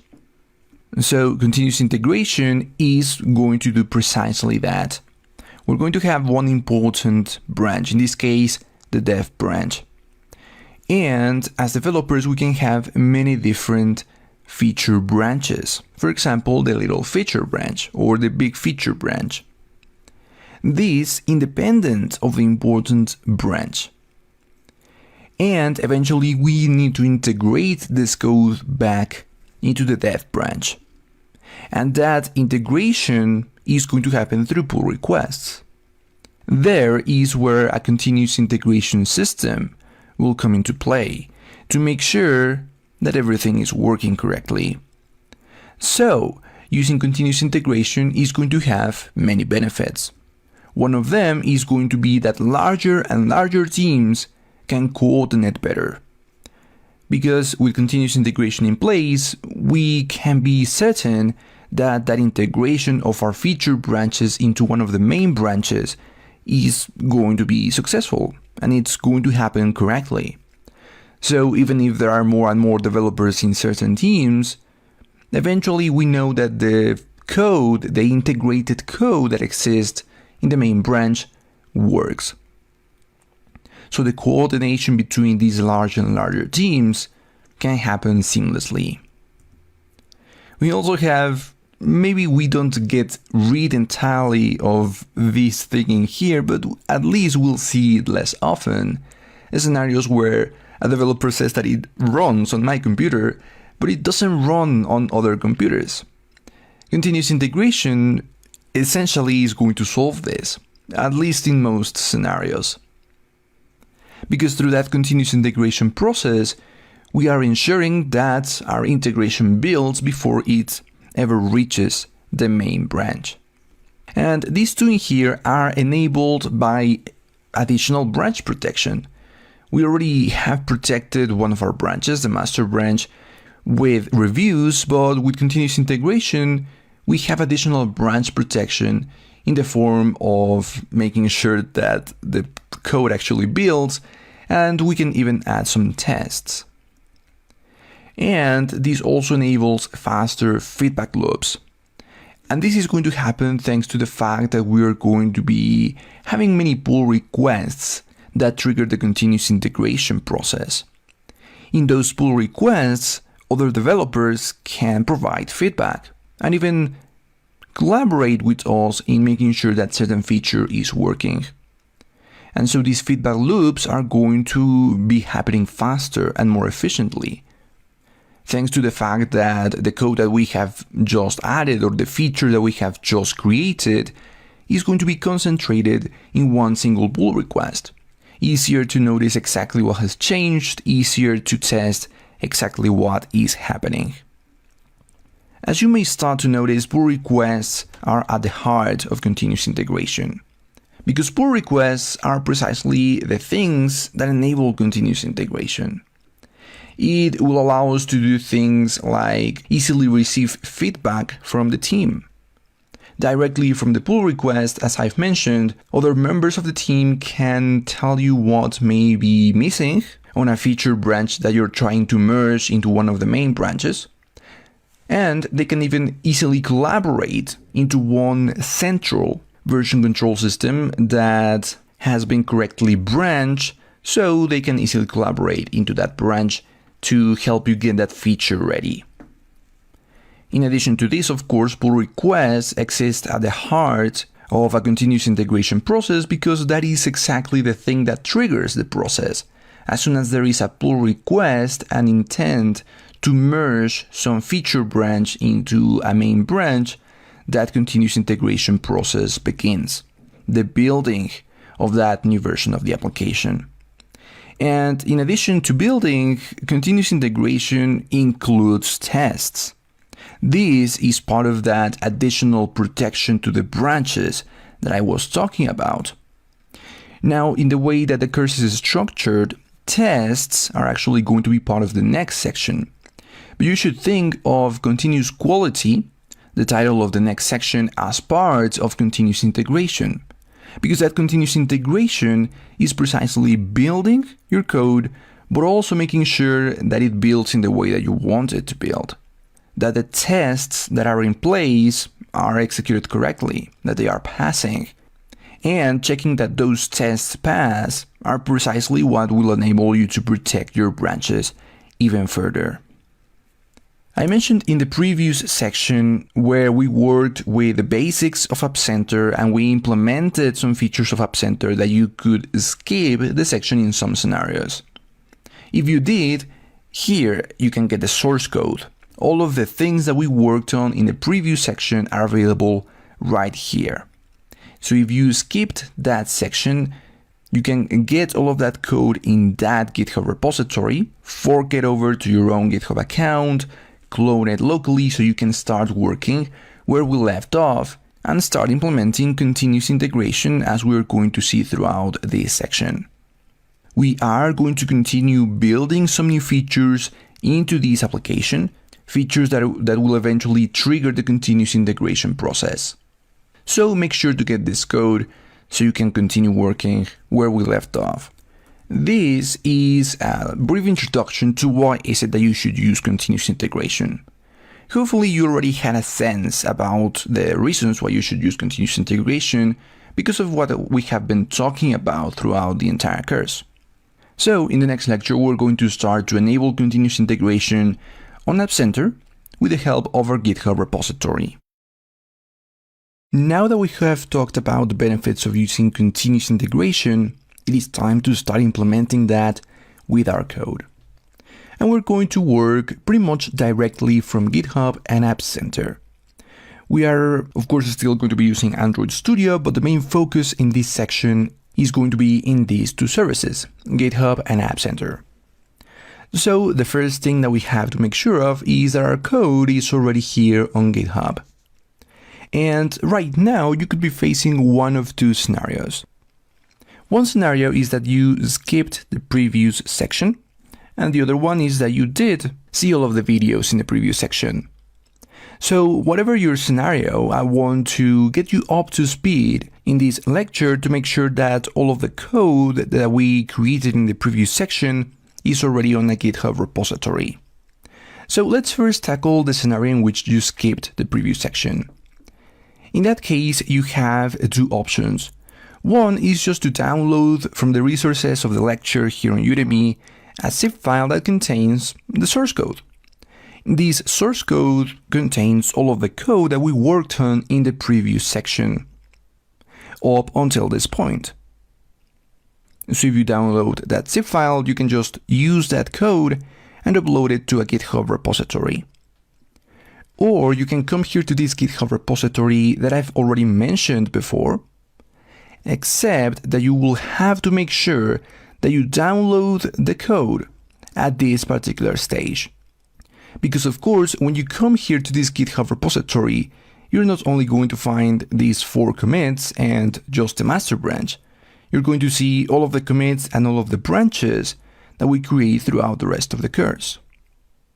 So if you want to make sure that you have the code that we created in the previous section, you would have to come to the commits on August 6th and navigate to the repository at this point in history after the send event properties commit was added. So if you find this commit, you can simply click on the button over here to browse the repository at this point in history. This is the one that would allow you to download a zip file directly from the code tab of the code as it is currently. In either of those scenarios, you would now have the code that we're going to start working with in this section. And the other scenario is that you did follow the previous section. In your case, just make sure that you have all of your code already on GitHub. And for that, you can just navigate over to your repository on the terminal and execute git status.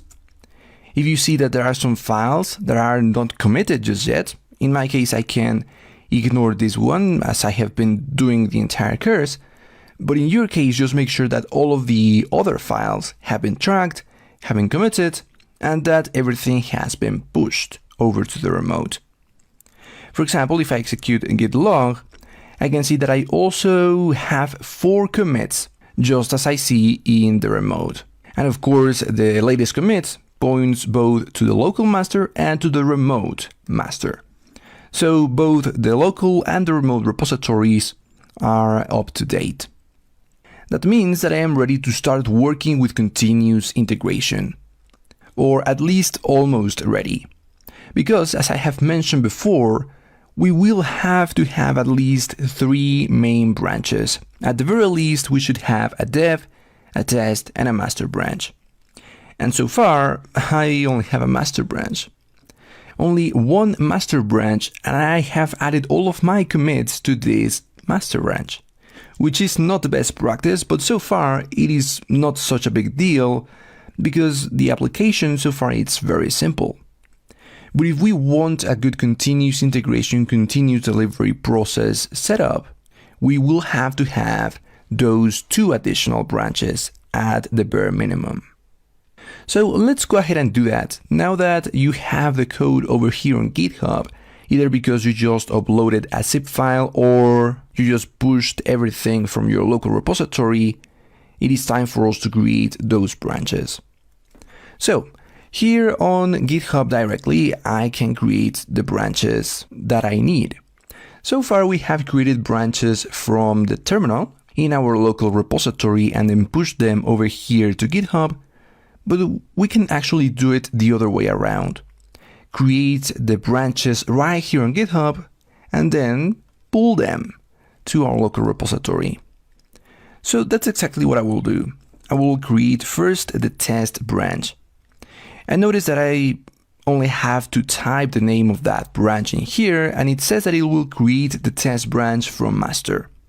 That is exactly what I need. So all I have to do is click on here.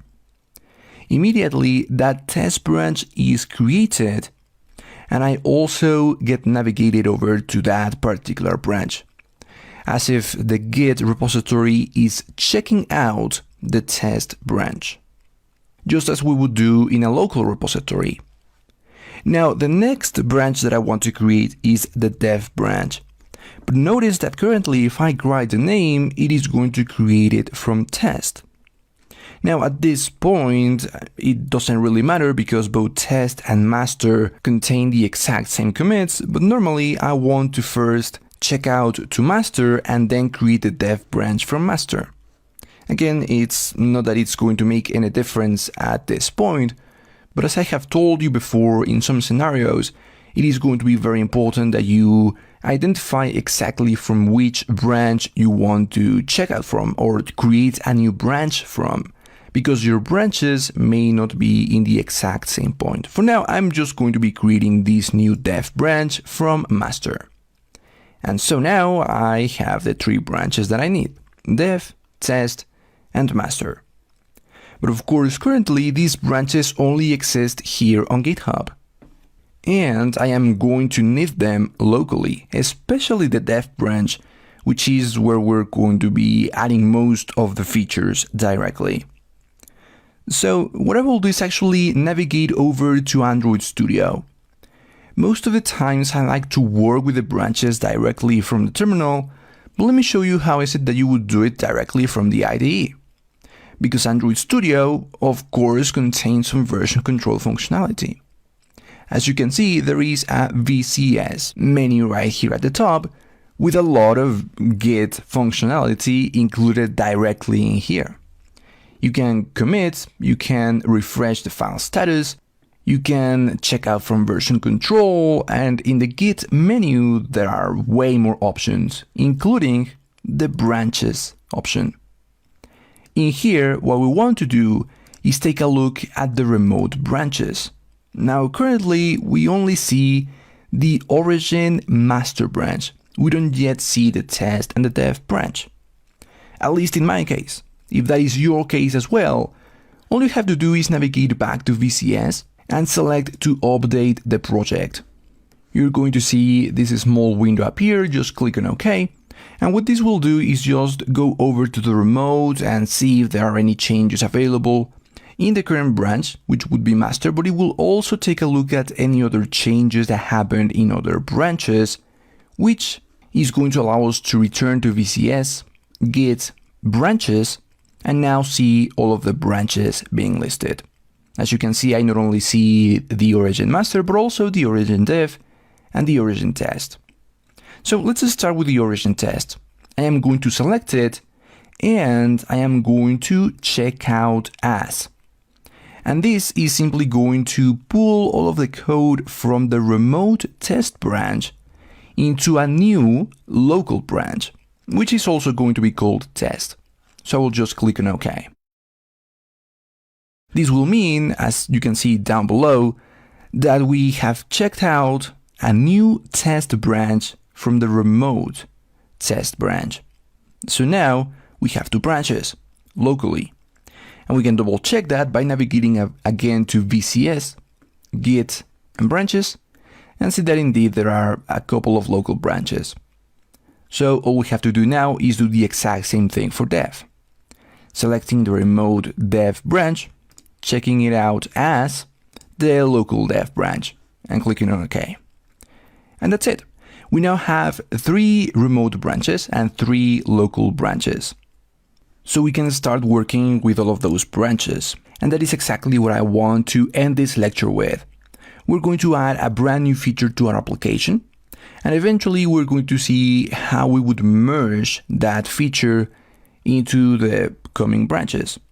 This means that what we have to do is create a feature branch.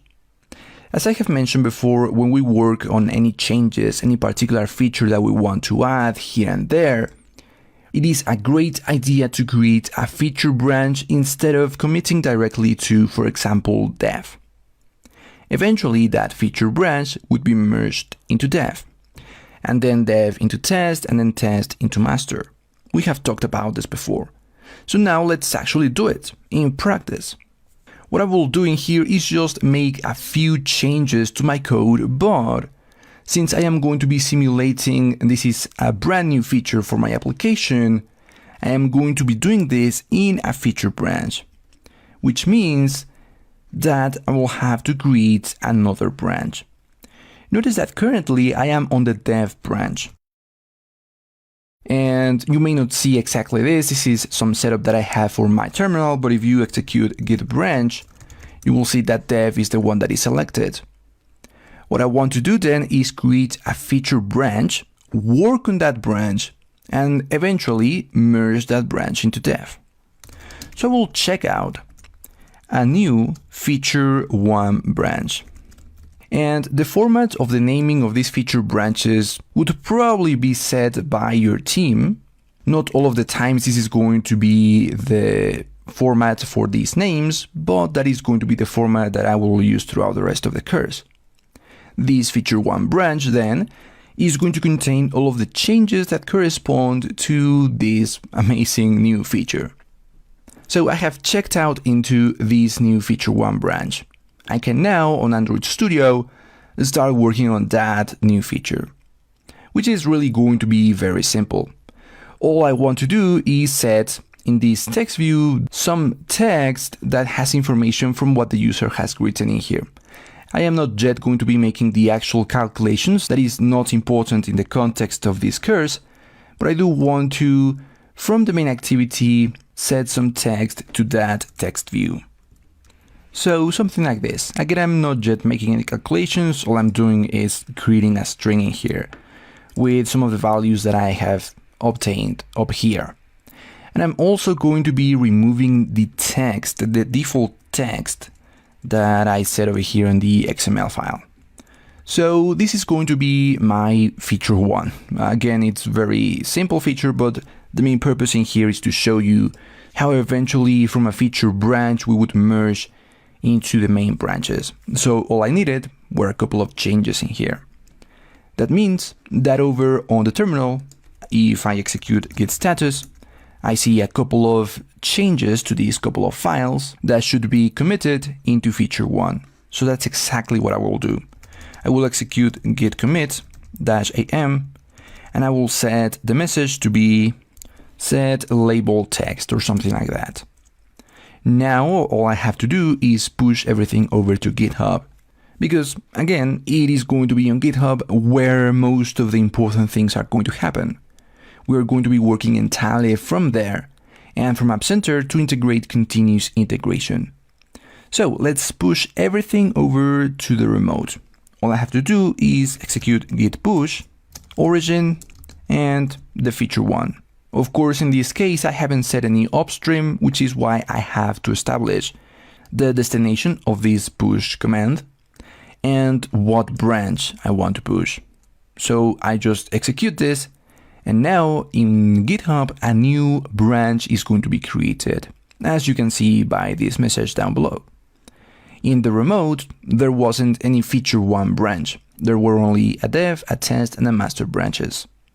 Now that I'm pushing this new feature 1, a new branch was created. This is the very first step that you would do. On your IDE, you code the functionality of the new feature in a feature branch, and then you push everything over to the remote. Of course, in our case, GitHub. Now let's take a look at what would be the next step over on the remote. Because over here, as you can see, there is already a feature 1 remote branch, which of course now contains an additional commit. This set label text commit that I have just created. If we want to merge this into dev, what we would have to do is start working with the pull requests. And as we have seen before, all we have to do is create this new pull request, comparing feature 1 to dev and creating the pull request. This right here is going to be the cornerstone of the entire CI process. This eventually is going to trigger those builds. For that, of course, we have to connect GitHub to App Center. And actually, App Center is going to send information back to GitHub as well. So, of course, currently there is no continuous integration setup in here.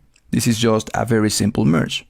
But this right here, this process that we have seen in here of creating a feature branch and then creating a pull request for us to merge into another branch, in this case dev, is going to be a really strong foundation to the rest of the continuous integration process. Now, for now, I'm just going to cancel this pull request. I will just close this pull request. We don't have any CI integrated just yet, so I will leave this for the next lecture once we actually have some continuous integration set up. For now, we have all of the branches that we need, both locally and on the remote. We have pushed everything over here to GitHub, and we have even created this new feature in a feature branch. In the next lecture, we're going to be setting up a first build on App Center, so that when we merge that feature 1 branch into the dev branch, our first continuous integration process is automatically triggered. In the previous lecture, we have already made sure that our application is over here on GitHub, all of the source code and all of the branches. And we have even created a new feature branch that we have to merge into dev. But before doing that, I want to start implementing continuous integration. During this lecture then, we're going to trigger our first automatic build. So for that, of course, we'll have to navigate over to App Center and over to our application. It is in the Build tab where we are going to be configuring the entire continuous integration process.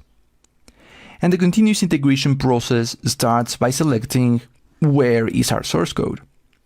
And there are some options in here, but of course we know that the one that we have been using is GitHub. So let's go ahead and select this one.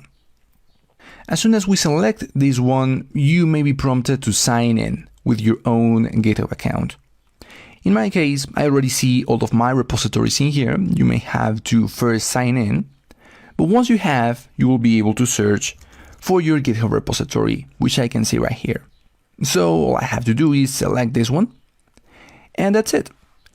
App Center is now aware of all of the branches that exist in that repository, as you can see in here. And eventually it is going to be directly from here where we're going to be configuring each of the branches. The main branches, the feature 1 branch is not ever going to be configured in here for any kind of continuous integration. But from here we can start configuring the dev branch, start configuring the test branch, and of course the master branch. The one that I want to configure in this lecture is the dev branch, because I want a build to be automatically triggered as soon as I merge from the feature 1 branch. So here's what we're going to do. If you select the dev branch and click to configure build, or directly from the list of branches and clicking on this configure button, you will be able to set up some build configuration, which is great. What we're going to be doing is right now setting a build variant to be debug. We are not yet going to be releasing this build, so debug is just fine. But the main option in here, the one that actually implements continuous integration, is this build frequency option. If we select build this branch on every push, this option right here is the one that enables continuous integration. That means that every time there is a commit inside of the dev branch, a new build is going to be triggered. If we were to do this manually, it would still build, but it wouldn't precisely be CI because it wouldn't build automatically. So let's just select this one so we have some continuous integration in place. I also want to automatically increment the build version by build ID. And currently we are not yet going to be running any tests. We don't have any just yet. We are not going to be setting any environment variables. We don't yet have to sign the builds because we are not going to be deploying to any device just yet. Of course, we are not distributing just yet. I do want to enable this badge, and I will copy this as markdown. I will show you why in just a second. And I will just click on save, not save and build. I don't want to build manually. I just want to click on save. Now my dev branch is already set up. Continuous integration would already happen as soon as I commit to the dev branch. So let's see our first continuous integration setup up and running. As you can see, it was very simple. All I had to do was connect my repository, my GitHub repository, and configure some quick things here on the dev branch. Now, over on GitHub, I can merge everything into dev. But before I do that, let me navigate over to feature 1. And on feature 1, I am going to be creating a README file. And I am just going to be pasting that markdown that I just copied from the dev branch. So if you did enable this advanced option, and you copied this as markdown, you would have that on your clipboard. And what this will do, if we click on preview, is just show a small badge of the status of the build for our dev branch. Currently, of course, it has never been built, so it shows us that, but eventually it will show a different status. So let's just commit this new file. I will commit directly to feature 1, and I will just commit this. Now, there are 2 commits that are in feature 1 that are not yet on dev. So let's go ahead and create a pull request to merge those new changes into dev. And of course, this is very familiar to you by now. We have used pull requests before. The base is going to be dev. The compare is going to be feature 1. And we're just going to be creating the pull request. Create the pull request. We don't need to assign reviewers or assignees just yet. We can take a look at the commits, that indeed there are a couple of them. The one that I created directly from the local repository, and the one that I have just created from here on GitHub. And all we have to do is merge the pull request. As soon as I merge the pull request, a new commit is going to be added to dev, which I have mentioned is going to trigger that build. Our first automatic build, continuous integration finally happening. So let's just merge the pull request, confirm the merge, and see that in action. Here it has been merged. What I can do is actually delete the feature 1 branch. But we have done this before. This is not what we are here. What we are here for is for that build. Notice right here on App Center that the dev branch has automatically started a new build. Now it is currently queued, but if we wait just a couple of seconds, as you can see right here, it starts building automatically. All we had to do is merge the feature 1 branch into dev branch, and every single commit that we add over to dev will trigger a new build. And if we select this build, we're going to see its status. We see that it is currently running, that it was just started, no unit tests set up. Of course, we don't have any just yet. We're going to take a look at that in the next section. But this right here is continuous integration. The build was automatically triggered by us merging into feature 1. There you have it, our first automatic build. And if we let App Center build the project, hopefully it will be successful. Eventually we will see the status change to either failed or success. But hopefully you see right here that continuous integration is already in place. A build is already here. And eventually we will have something very similar for test and for master. Automatic builds that get triggered as soon as we merge into those branches. Of course, these builds eventually do different things. Builds into the dev branch may already allow us to see if the build is successful, as it was right now. And if it was successful, then our teammates can continue to work with this code that I've just merged. In the test branch, perhaps the focus is precisely unit testing, or distributing to beta testers, eventually. And the master branch, perhaps something very similar, but distributing now to the stores. That build that gets automatically triggered when merging into these branches. So builds are going to behave slightly different in each branch, which is the reason why we have different branches. But right now, we have already successfully triggered our first automatic build, and it was actually successful. As you can see, this was an automatic build. We see the duration, we see some build output, we can even download the build itself or the logs. So excellent, continuous integration has been set up through a pull request. That means that GitHub is already successfully connected over to App Center. In the next lecture, we're going to see how is it that App Center can send information back to GitHub, because that is going to be rather important as well. Not only is GitHub going to be triggering builds, but App Center should be able to let GitHub know if builds are successful. So, in the next lecture, we're going to be working on making App Center send information back to GitHub. And by the way, just before finishing up this lecture real quick, here on GitHub, if you navigate over to the dev branch, you will now see in the README that the status of the build has changed to succeeded. So that's what the badge was for. So anyway, let's just jump over to the next lecture. In the previous lecture, we finally connected App Center over to GitHub.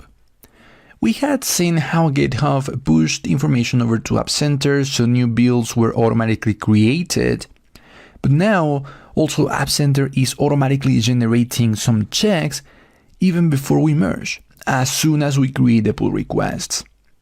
Now, the fact that App Center doesn't allow us to connect to an existing application meant that we had to create a new application inside of App Center, which means that we have to do some cleanup in here.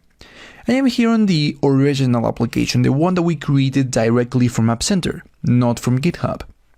Let's take a look at what exactly we're going to be missing and how we can start to clean up some things.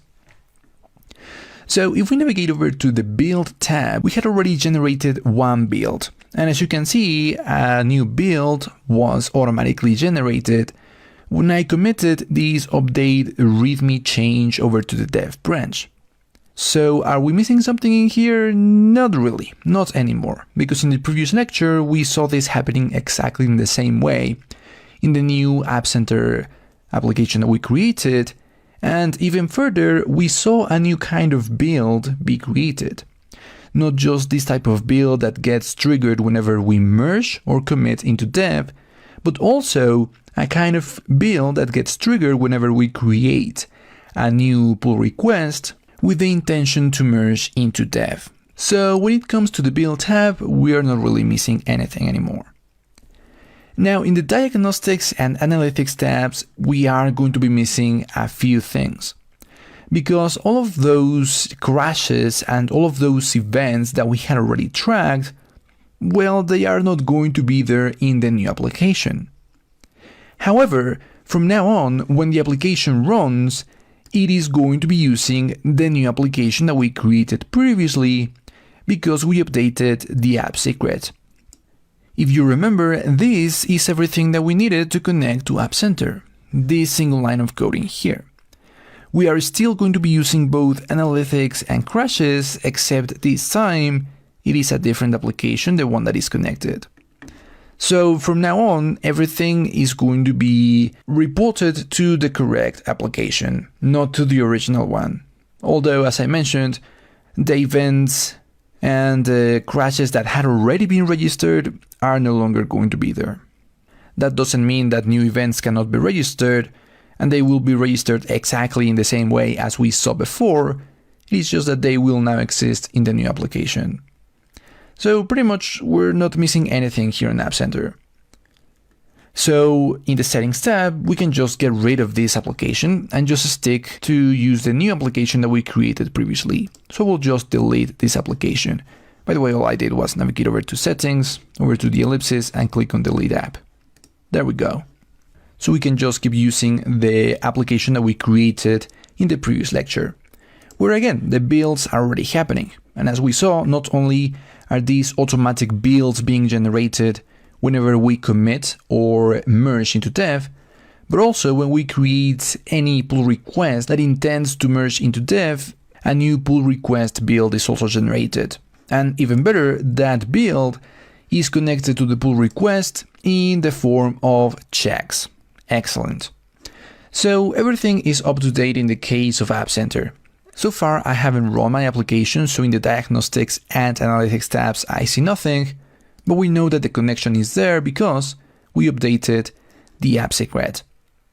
Now, here on GitHub, are we missing anything? Well, we are not missing anything really. We have already updated the README file, so in the dev branch, we already see the updated patch for the new App Center application that we created. But we do have something else additional that is no longer required. To take a look at that, navigate over to the Settings tab. And here in the Settings tab, if you navigate over to Integrations and Services, you're going to see App Center, which is great. This is exactly what we did in the previous lecture. We navigated over to the Marketplace, we created a new App Center connection from there, and we were able to just connect our repository and see the checks now working. And that is through integrations. And we see that indeed, App Center has been integrated to our GitHub repository. This is how the connection works, the one that we established in the previous lecture. The one that we established from the beginning, when we connected manually in the Build tab. The repository, you may remember how we connected previously at the beginning of this section, we had to come here to build and select GitHub, that was a different type of connection. That was established through webhooks. And if you navigate over to webhooks, there is a chance that you will still see one webhook in here, one that was established to the application. Now, in some cases, automatically, as it happened in my case, that webhook is deleted when we delete the application over an App Center. So because I deleted the application in App Center, the webhook is no longer here. If that is your case as well, excellent, you're good to go. But if you do see something in here, just make sure that you remove that webhook, just so it doesn't make one App Center application interfere with the previous App Center application. So just make sure that no webhooks are listed in here. Once you have no webhooks listed in here, that's it. You are good to go. Everything is cleaned up. On GitHub, on your code, you already have the updated README file, at least on the dev branch. You have also created a new branch, at least I did, called feature 2, that contains the updated app secret. So far, not yet merged into dev, but that has already triggered a pull request build on App Center, and that is being listed here on GitHub as a check. And over on App Center, you have already seen a couple of builds happening on the build tab for the dev branch so far.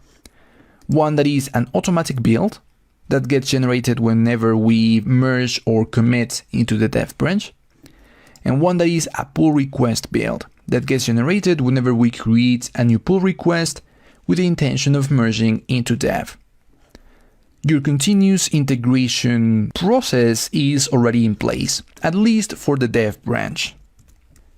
In the next lecture, we're going to learn how is it that we can use checks to protect our branches. Especially the master branch that I have been mentioning should always contain a working version of your code. So we're going to protect our master branch not only in the way that we already know how to protect it, but now also using checks. We have already set up the dev branch to generate new builds every time we commit or merge into dev, and also to generate new pull request builds whenever a new pull request is generated with the intention to merge into the dev branch itself. Now I want to do the same thing for the test and the master branches. Now eventually these configurations will have to be different than the one that we are going to be setting for the dev branch. But for now I just want to set the same type of configuration just so the same type of builds are generated. So in the test branch I am going to be configuring the build just as I did for the dev branch. This is still going to be a debug build, is still going to build on every push.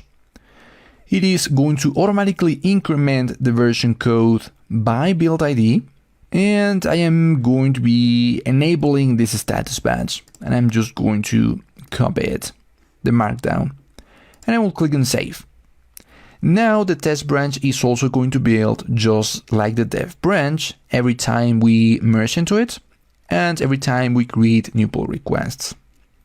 Now before configuring the master branch, let me just copy the markdown that I have just grabbed from the configuration of this test branch. So I will have to navigate over to my code and switch over to feature 2. Feature 2 is, of course, going to contain the README file. Let me just edit this README file so it also contains the build status for the test branch. So this one is for the dev branch.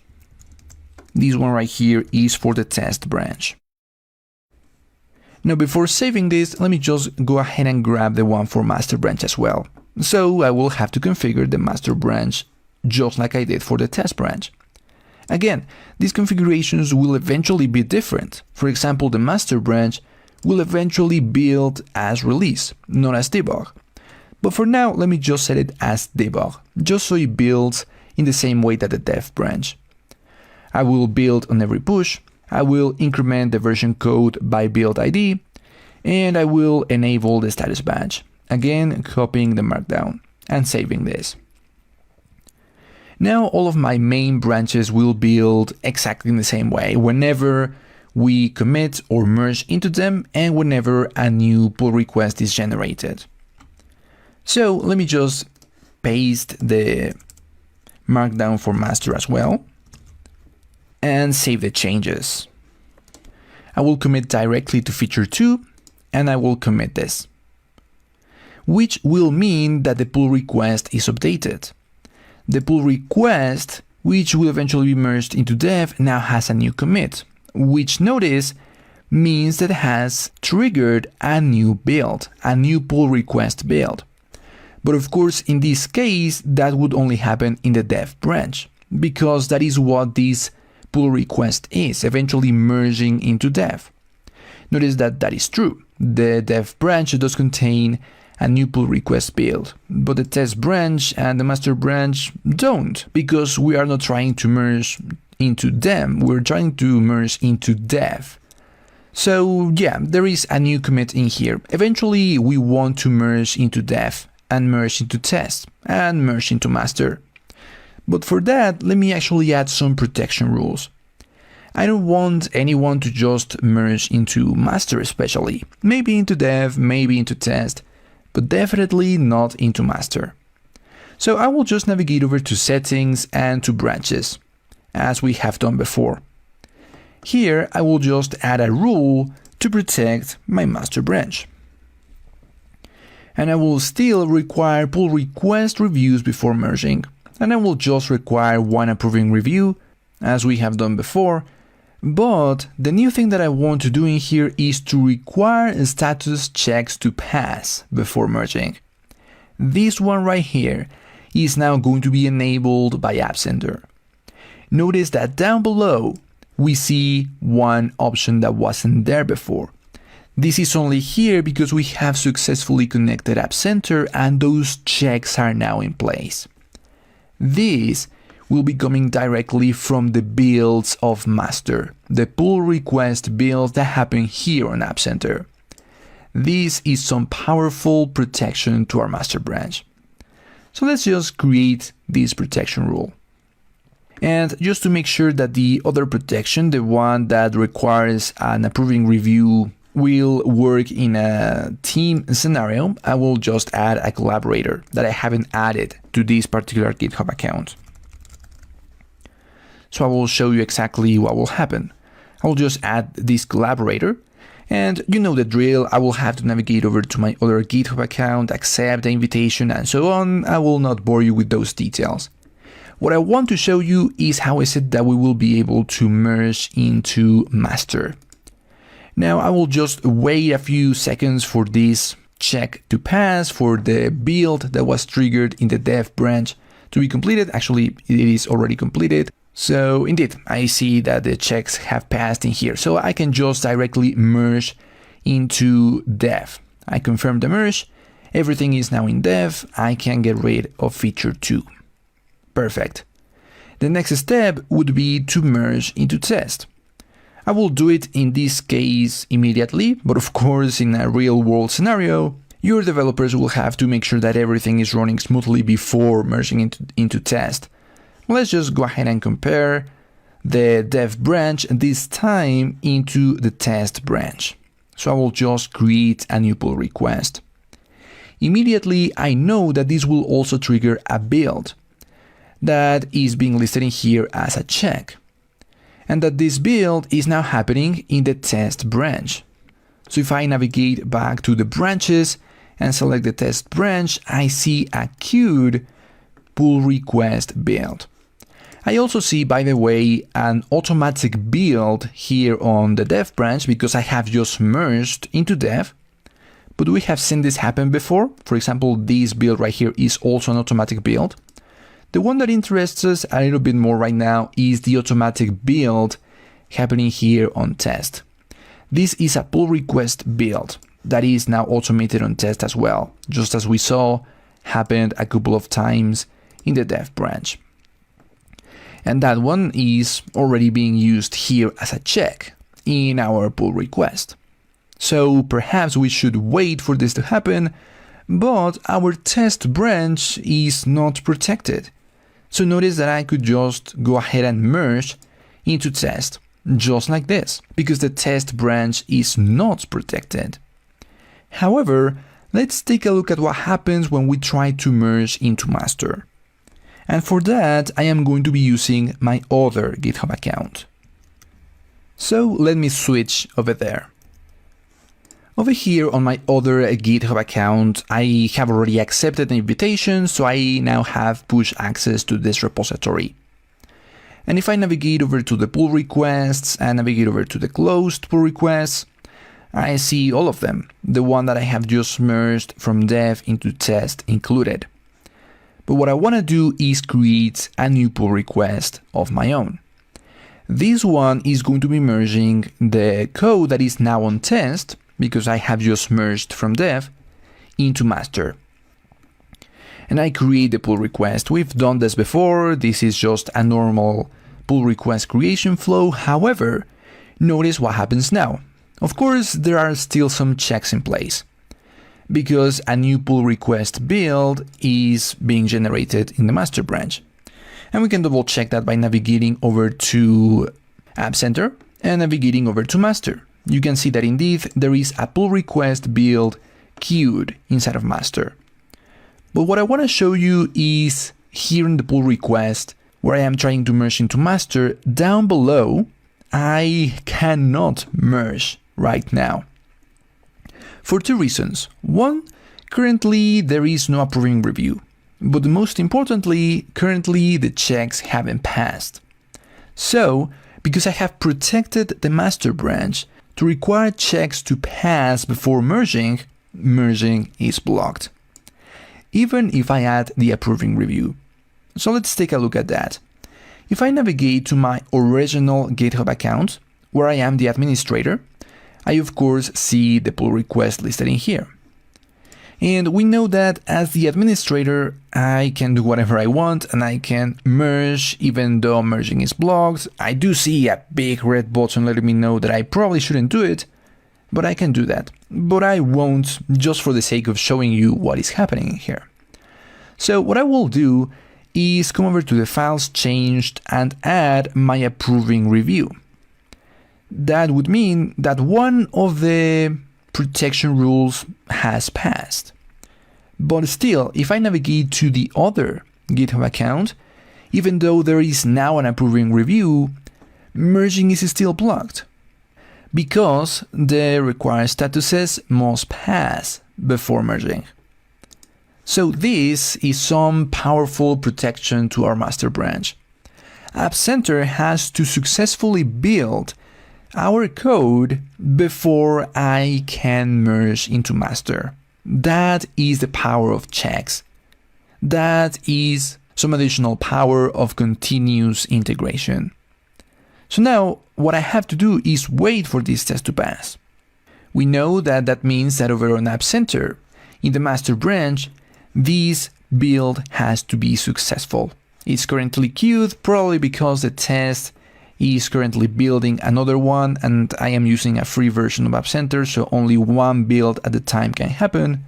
But if I wait a couple of minutes for this build on test to pass and another couple of minutes for this queued build on master to be successful, I will now see if I can merge into master. So let's just wait a couple of minutes to see if this pull request build in master is successful. Eventually, we see that this pull request build in master was also successful. That means that if we navigate over to the pull request, we see that the checks passed. And finally, merging into the master branch is possible. But a couple of things had to happen. First, an approving review had to be added. But also, App Center had to successfully build the code that was being merged into this branch. So that is the power of checks and how we can use them to protect our branches. Finally, I will just merge the pull request. So everything is now on all of our branches.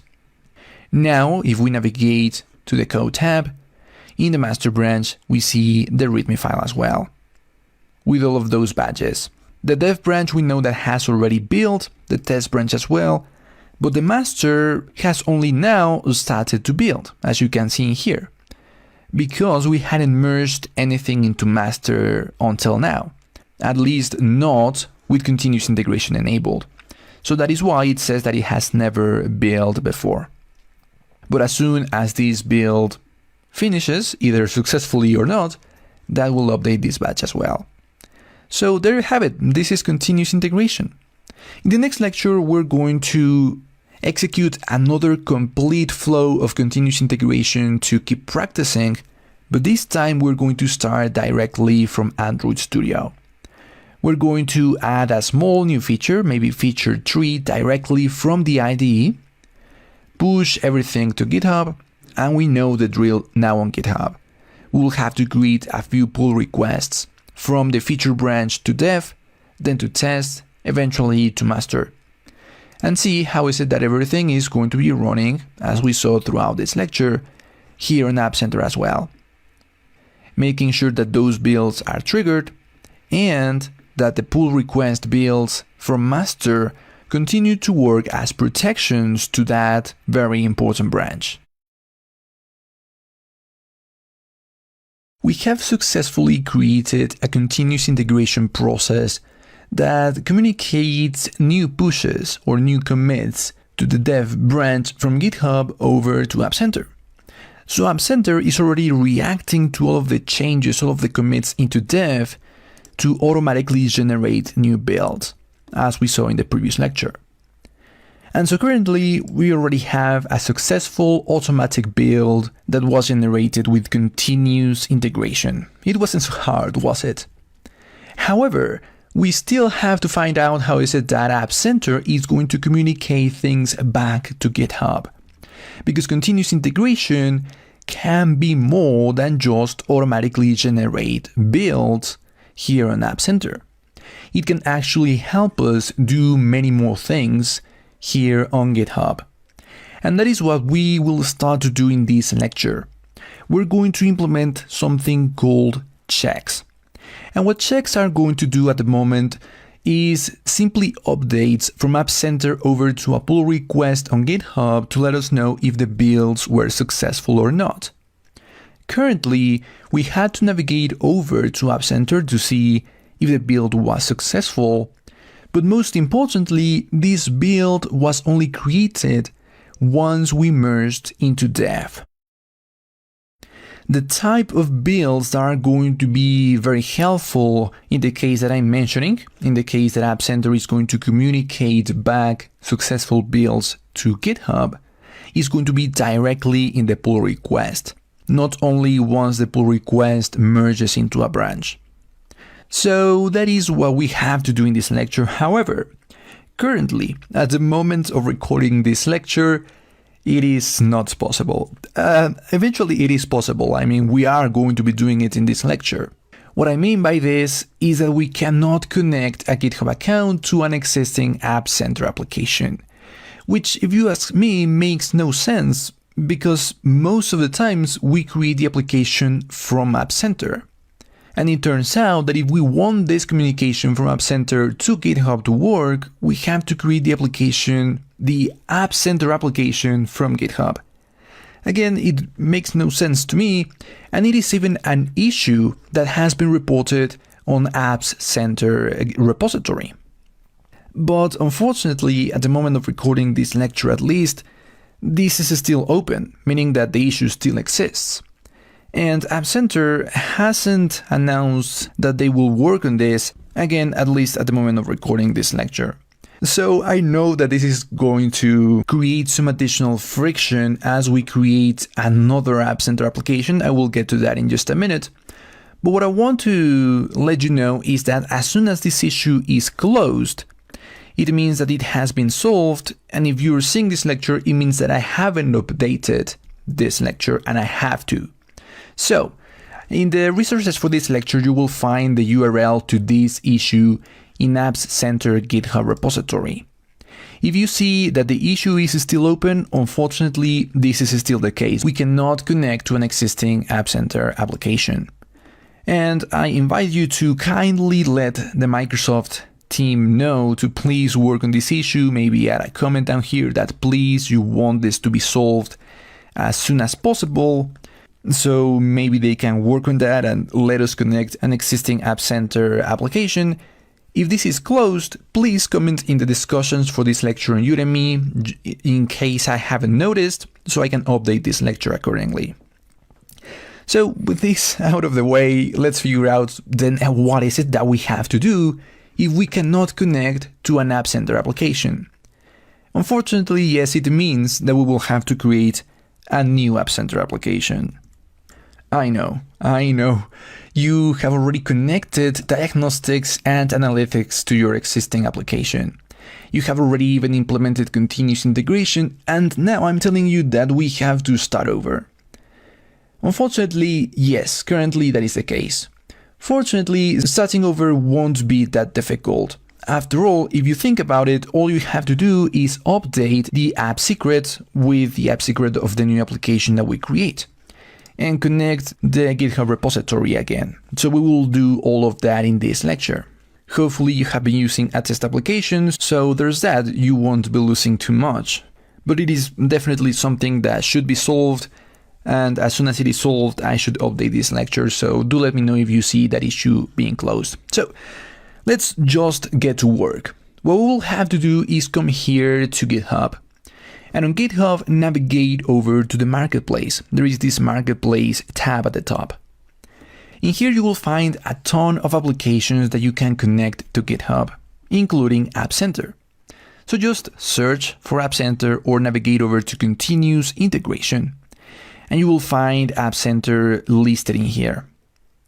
All you would have to do is click here and connect App Center to GitHub. Select your plan, the free plan is more than enough, and connect to your application. So you would see something like this. You can just click on Setup Plan, select the free one, click on Install it for free, and click on Complete Order and begin installation. Of course, you're not going to be charged anything.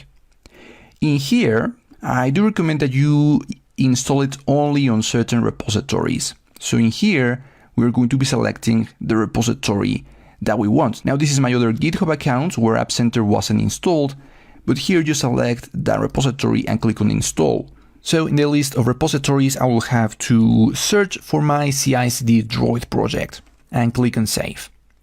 Now you will be prompted, perhaps as myself in here, to sign in to App Center again, because we are going to be creating another application. And this time you see that the interface is completely different. Immediately we are prompted to select the repository to which this new App Center application is going to be connected.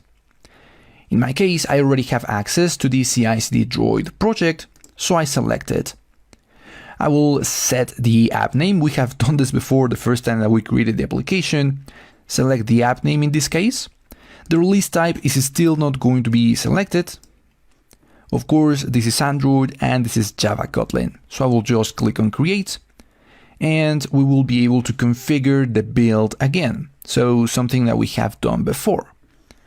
If we configure the build again, this is going to be initially configured for master, but we are not yet going to be configuring master.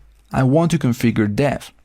So again, this is something that we did in the previous lecture. Just select debug, build this branch on every push, automatically increment the version code by build ID, and I am going to be setting this advanced as on. This markdown would have changed because this is another application, and I will just click on save. So the configuration is already set up. We quickly created this new application, so that means we're up to speed almost. All I have to do now is come over to GitHub to my repository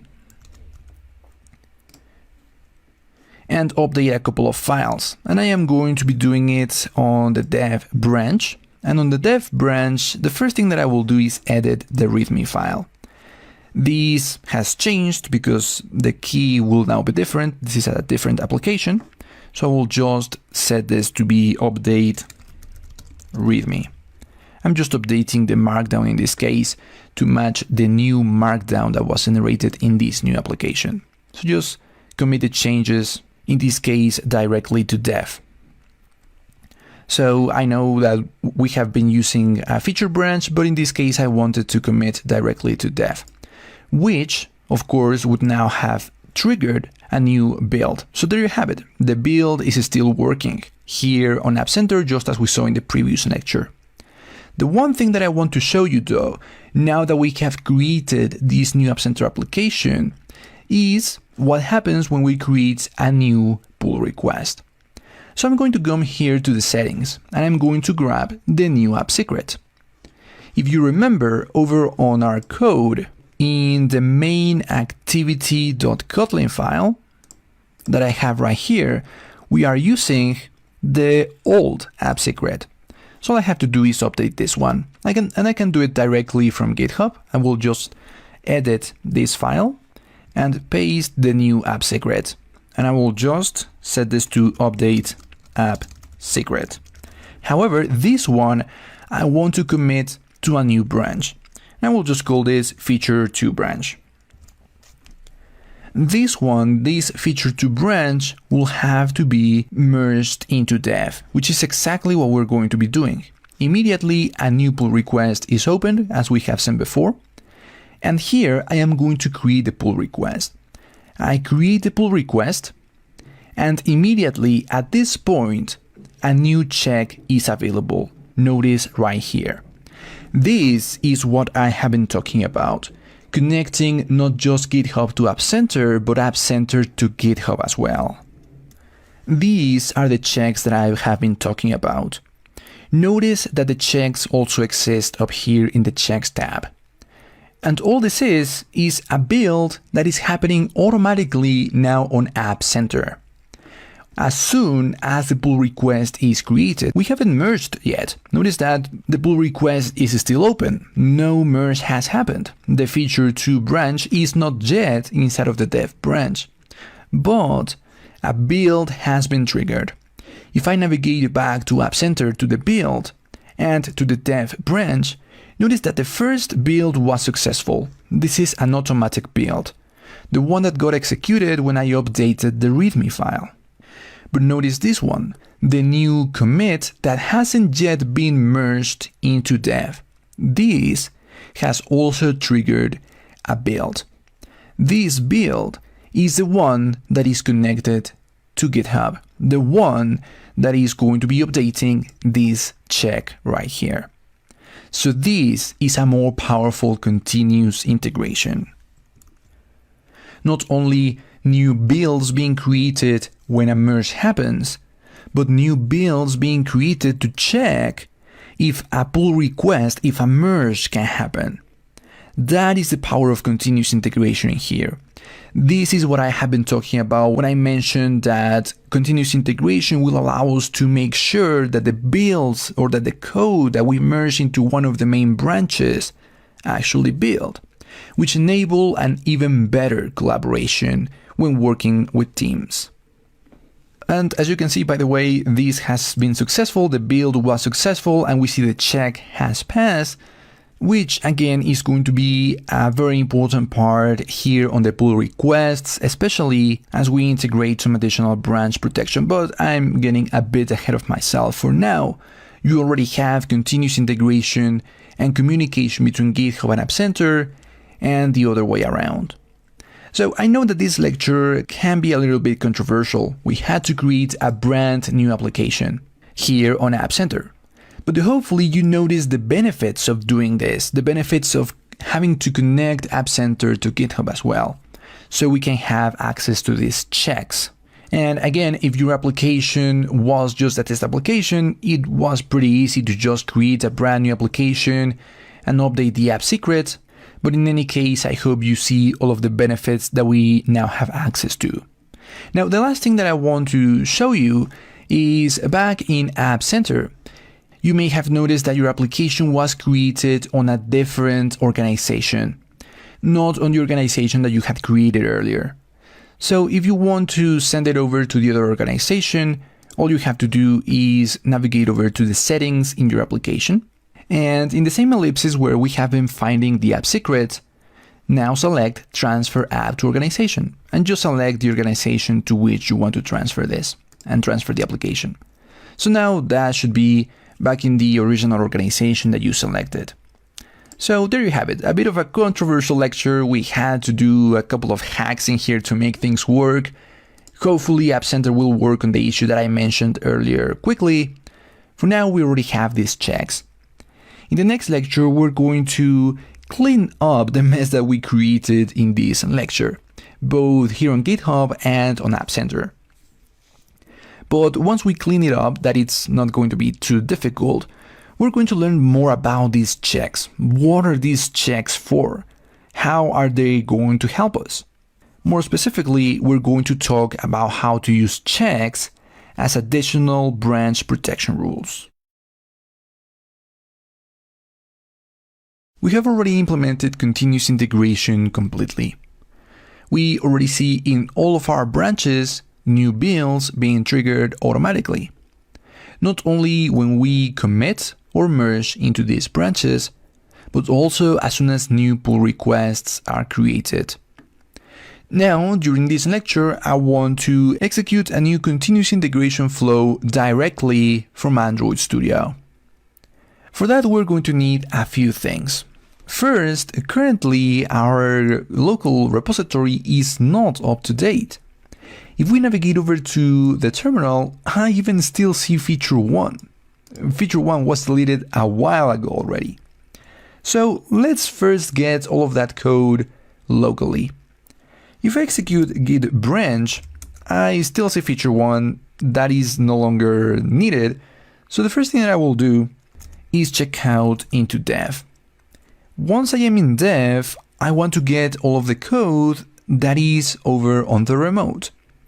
Even though currently it says that my branch is up to date with the remote's dev, I know that that is not true, so I will have to execute git pull. If I execute git pull, just like with git push, dev already knows what branch to search for. It has to search for the remote's dev. This would be exactly the same as executing git pull origin dev. But again, since the upstream is already there, all I have to do is execute git pull.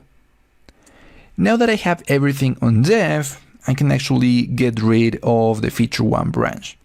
So I will just execute git branch -d for delete and get rid of feature 1. I no longer need it. I will also check out into test, because test is also not up to date with test, the remote one. And in fact, we can see it in here. The branch is behind the remote test by 8 commits, so I will have to execute git pull as well. And the same thing for the master branch. So I will check out master, and I will execute git pull. Now everything that is on the remote is present locally as well. So I can just go back to the dev branch, where again most of the things are going to happen. Most of the feature branches are going to be created from. So I will check out into dev, and from dev I want to check out a new branch, and this one is going to be feature 3. I have switched to a new branch called feature 3. It is in this branch where I want to start coding the next feature directly from Android Studio. And I have implemented the functionality magically in here. Again, it is because I don't want to spend too much time on this Kotlin code, but I will briefly explain it to you. Basically, I created this new function that is calculating the retirement by asking for the interest rate, the current savings, the monthly savings, and the number of months. And it's just doing some math in here to calculate what the future savings would be. And this function is being used up here, where I am of course passing these values. Now the number of months is actually the retirement age minus the current age times 12, just to get the amount of months from the current age to retirement. And eventually I am just passing that future savings into here. So essentially the functionality here is just actually making the calculation that the application should be making, because so far all we had been doing is getting the values and displaying them in the text view, but without the actual result. So if I run the application now, this functionality, this feature 3 is ready. If I open my simulator, then I can set some monthly savings in here. I can set the yearly interest rate. By the way, I did change this edit text hint because it just read interest rate. I am specifying that this is yearly interest rate. Current age, some planned retirement age, and the current savings. Just like this, if I click on calculate, now the value in here is a real value, something that is actually calculated. It may not be the best format, but it is working now. So that is my feature tree. Now let's see what this continuous integration is going to be like by starting it directly from Android Studio. Of course, the first thing that I will have to do is commit everything. So either from the VCS menu or from here or from the version control window, I can commit the changes. I will commit all of the changes that I have made to both the main activity and the activity main XML files, and set the commit message to add retirement calculation. And I will just commit everything. Remember that this is all being committed directly to the feature tree branch. And we can make sure of that by navigating over to the terminal and executing git status. We see that in the feature branch, there are no changes except for this one that we have never tracked. And if we execute git log, we see that there is this new commit that exists only on feature tree, which is this one, add retirement calculation. Excellent. What we will have to do now is send everything over to GitHub, where the pull requests are going to do the rest of the work. So I will just execute git push origin and push feature tree over to the remote. Now everything is over on GitHub, which is where most of the things are going to happen. I will start by creating a new pull request. I have to merge this new feature first into dev. So I create the pull request. In the case of the dev branch, I don't have any protection in place, but I do see this check, because I know that over on App Center, the dev branch is going to be generating a new pull request build whenever we create new pull requests with the intention of merging into dev. So this is the first important thing that we have set up. Pull request builds with a connection from App Center back to GitHub. GitHub is of course first letting App Center know that there is a new pull request, but also App Center is letting GitHub know about the status of that build. And eventually, if that build either fails or succeeds, that will update this check as well. Now, in the case of this particular branch, like I mentioned, there is no protection in place, so I can just merge the pull request. So I will just confirm the merge. This right here, the fact that I have just merged into dev, triggers another type of build. Let me just quickly delete the feature tree branch, by the way, and show you that indeed, back in dev, another type of build has been triggered. This one is similar to this one that I have right here and the first one that I have in this list. All three of them are automatic builds. These are triggered once a commit or a merge happens into dev, different to these three that I have. There are just pull request builds and that work as checks. And you can see how this pull request build has just passed, which means that if I navigate to this pull request and navigate over to the checks, I see that the check is now succeeded, although I had already merged, so it makes not a big impact right now. But we see those two types of builds happening on the dev branch. Now let's see what happens in the test branch. Because if I navigate over to the pull requests and generate a new pull request, so I eventually merge dev into test, as soon as I create this pull request, the test branch is also going to be generating a new build that will work as a check right here on GitHub inside of the pull request. So, as you can see indeed, the test branch has also automatically triggered a pull request build in here as soon as the pull request is created. And again, the test branch is not currently protected, so I can just merge the pull request even without waiting for that build to pass. The dev branch should not be deleted, but I do see that as soon as the merge happened, back on the test branch, another build was triggered. This one different. This one is just a pull request build. This one is an automatic build. The pull request build acts as a check over here in the pull request. The automatic build just generates a new build for the test branch. Eventually, by the way, and trying to not get too ahead of myself, but it is the automatic builds, the ones that will be able to execute continuous delivery. Just a small hint about what we will do in the last section of this course. For now, we know that the pull request builds help us to add some checks into the pull request, and that the automatic builds eventually are the ones that get distributed through continuous delivery. So we have seen this happen on both dev and test. Let's now create a new pull request to merge test into master. In this case, we see something a bit different. Sure, we still see that check. Still, if we navigate over to master, we see a pull request build being triggered. Except in the case of master, this check actually works as an additional protection rule. So we can see that although as an administrator I could merge, merging is blocked. Both because an approving review is required, but also because this check has to pass. Even if this build completes, if it fails, the check would not have passed and merging would still be blocked. So again, as an administrator, I could merge, but I see that protection in place.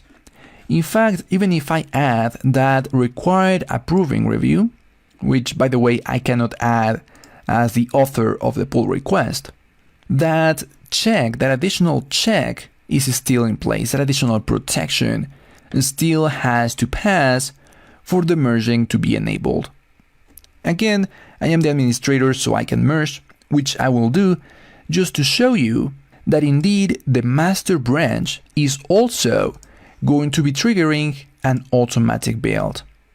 So all my three branches, dev, test, and master, are automatically triggering a pull request build as soon as a new pull request is created.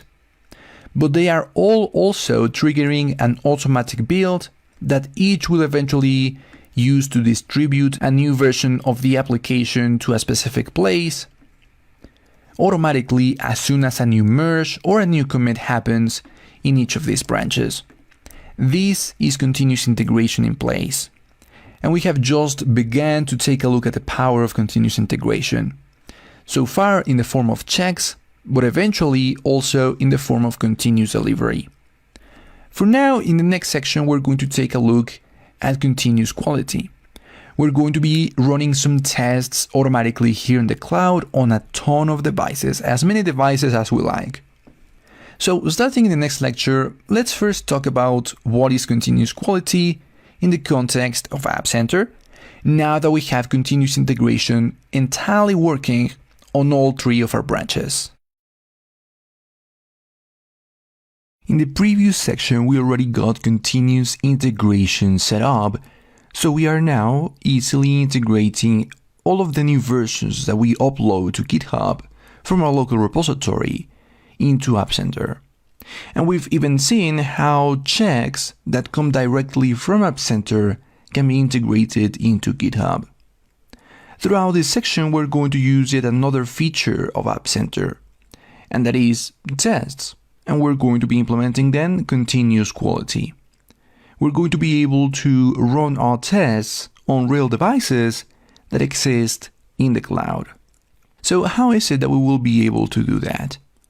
First and foremost, we are of course going to learn how to create our tests.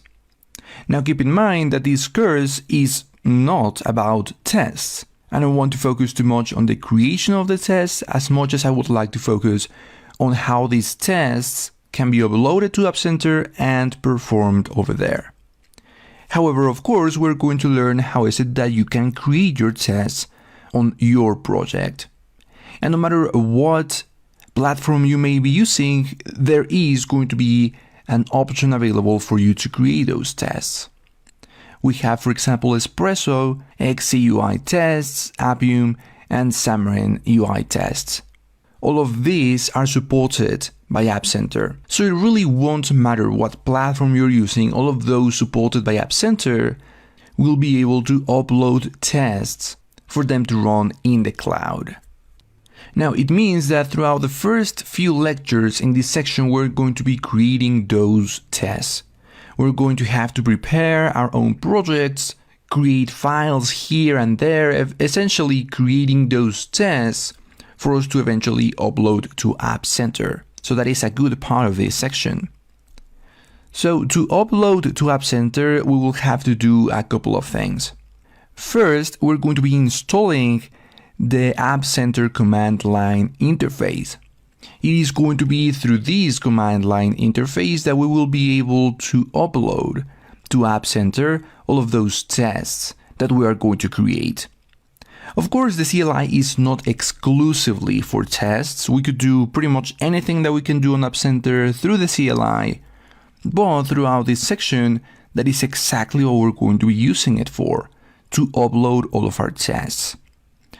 And uploading these tests means nothing more that we will be uploading the package for our application over to App Center along with the tests that have to be performed, those that we create.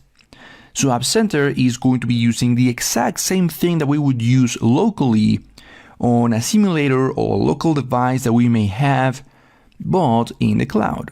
So it's just about uploading those files that it needs. Eventually, and the reason why App Center is so powerful is because any device becomes available.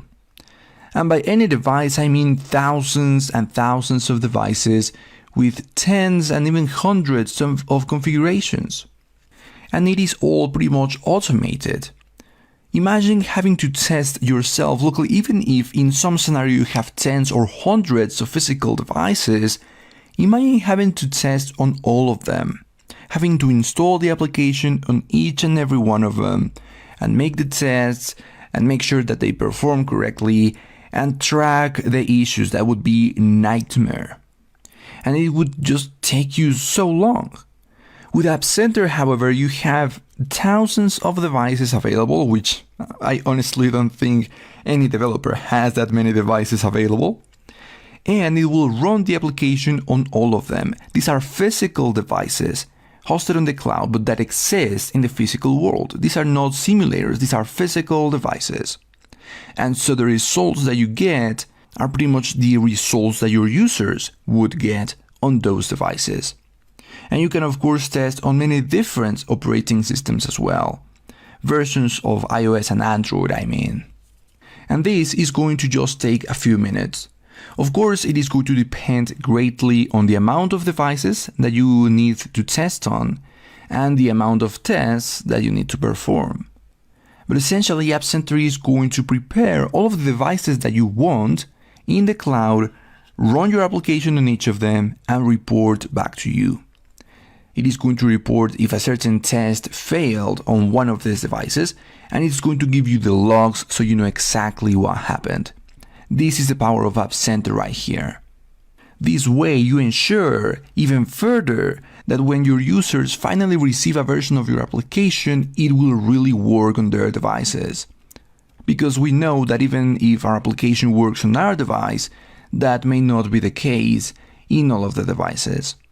And in here I am showing you a few of the iPhone devices that are available, but of course for Android you're going to find a wide variety of devices from different OEMs with plenty of Android versions available.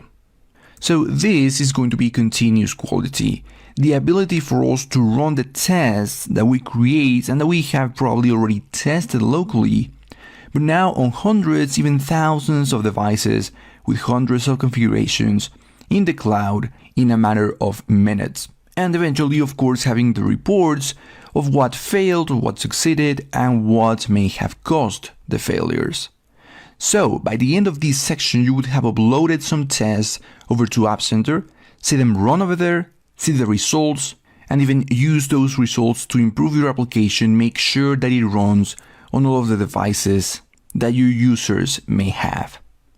So let's jump over to the next lecture, where we're going to be setting up our project precisely so we can start coding the tests that we will eventually upload to App Center. So in this lecture, we're going to start preparing our project to start running some tests. We are actually going to be creating the test very easily. We're going to be using the test recorder that is included here in Android Studio, because I don't want to spend too much time, as I have mentioned quite a few times already in the course, in the Android Studio part of the project. I want to focus on uploading the tests over to App Center and running them over there on a ton of devices. But of course, first we have to create a test. So to create the test, I am going to navigate over to the Run menu. And here you're going to find an option to record Espresso test. And with this recorder, we will be able to create a simple test very quickly and very easily. So just click on this option and select the device where you want to record this test. I will just select my emulator in this case. What this will do is that the application is of course going to be launched in this device, the one that you selected. But also the test recorder is going to allow us to just interact with the application as any user would, but also record all these steps and create a test out of those steps. So you can see that we are already recording this test right here. And if I start interacting with the application, for example, writing 200 in this monthly savings entry, notice that that is exactly what is being saved or recorded here to the left. And I will just keep on adding some text in all of these entries for us to eventually create the assertion of whether or not the result text view actually displays some information. So again, all I really have to do is interact with the application in here. Everything is going to be recorded here to the left. Finally, I will just click on calculate. And all of this has been recorded to the left, but after I have recorded the steps that I want the test to perform, the main thing in here is going to be the assertion. I want to evaluate if something is true or not. And that is exactly what I will have to do in here. Of course, this means that I will evaluate if the text over here to the left has some text inside of it. And you can see that if I select it, even though I have the keyboard here, I can still select it from this line in here. What I can do is evaluate if the text is equal to something, or if it exists, or if it doesn't exist. So because the test is always going to be using this data, this information right here, the calculation should always be the same. So I will just leave this as text is, and it should be always this exact same thing. This may not be the best test ever, but it's going to allow me to actually perform some tests and eventually see it run over on App Center. So I will just save this assertion and click on OK. This is all I need to do. So I will just change the name that I'm going to be assigning to this test. And of course, the test class language is also going to be Kotlin. So I will just click on OK. And this right here, this is very important because the recorder is actually going to identify any dependencies that may be missing, because I, of course, haven't added anything. So I will just click on yes for them to be automatically installed. And that's it. Now we're going to be seeing this new test class that is, of course, using the name that I set. And we have the test right here. And it is executing exactly what I wanted it to execute. For example, setting the text of 200 to that edit text that I selected. That is the monthly savings edit text at the beginning. It is being assigned a different kind of name. But hopefully you see how this is just some simple Kotlin code. We of course would be able to just come here and edit everything that is inside of this test. And by the end of the test, we have this assertion, this check method that is being called from the text view, this text view that is of course the result text view, evaluating whether or not the text is exactly the one that we saw previously on the application. So this is my test. Perfect. The test was quickly created, we have it ready, but our project is not ready yet to start uploading everything to App Center. We will first have to navigate over to the Gradle scripts and identify the build.gradle file for the entire project. Here, just make sure that inside of this repositories section, you have this JCenter repository. Actually, down below in the all projects section. Instead of the repositories, you should see this JCenter repository. So that is in the projects Gradle file. Now in the app modules Gradle file, you will also have to add something inside of the dependencies. Down below, you will already see this test implementation and this Android test implementation that were added automatically by the test recorder. But we are missing one more Android test implementation that is needed for us to work with this UI test from App Center. So in here, just add another Android test implementation that is going to be com.microsoft.appcenter, and it's called Espresso Test Extension.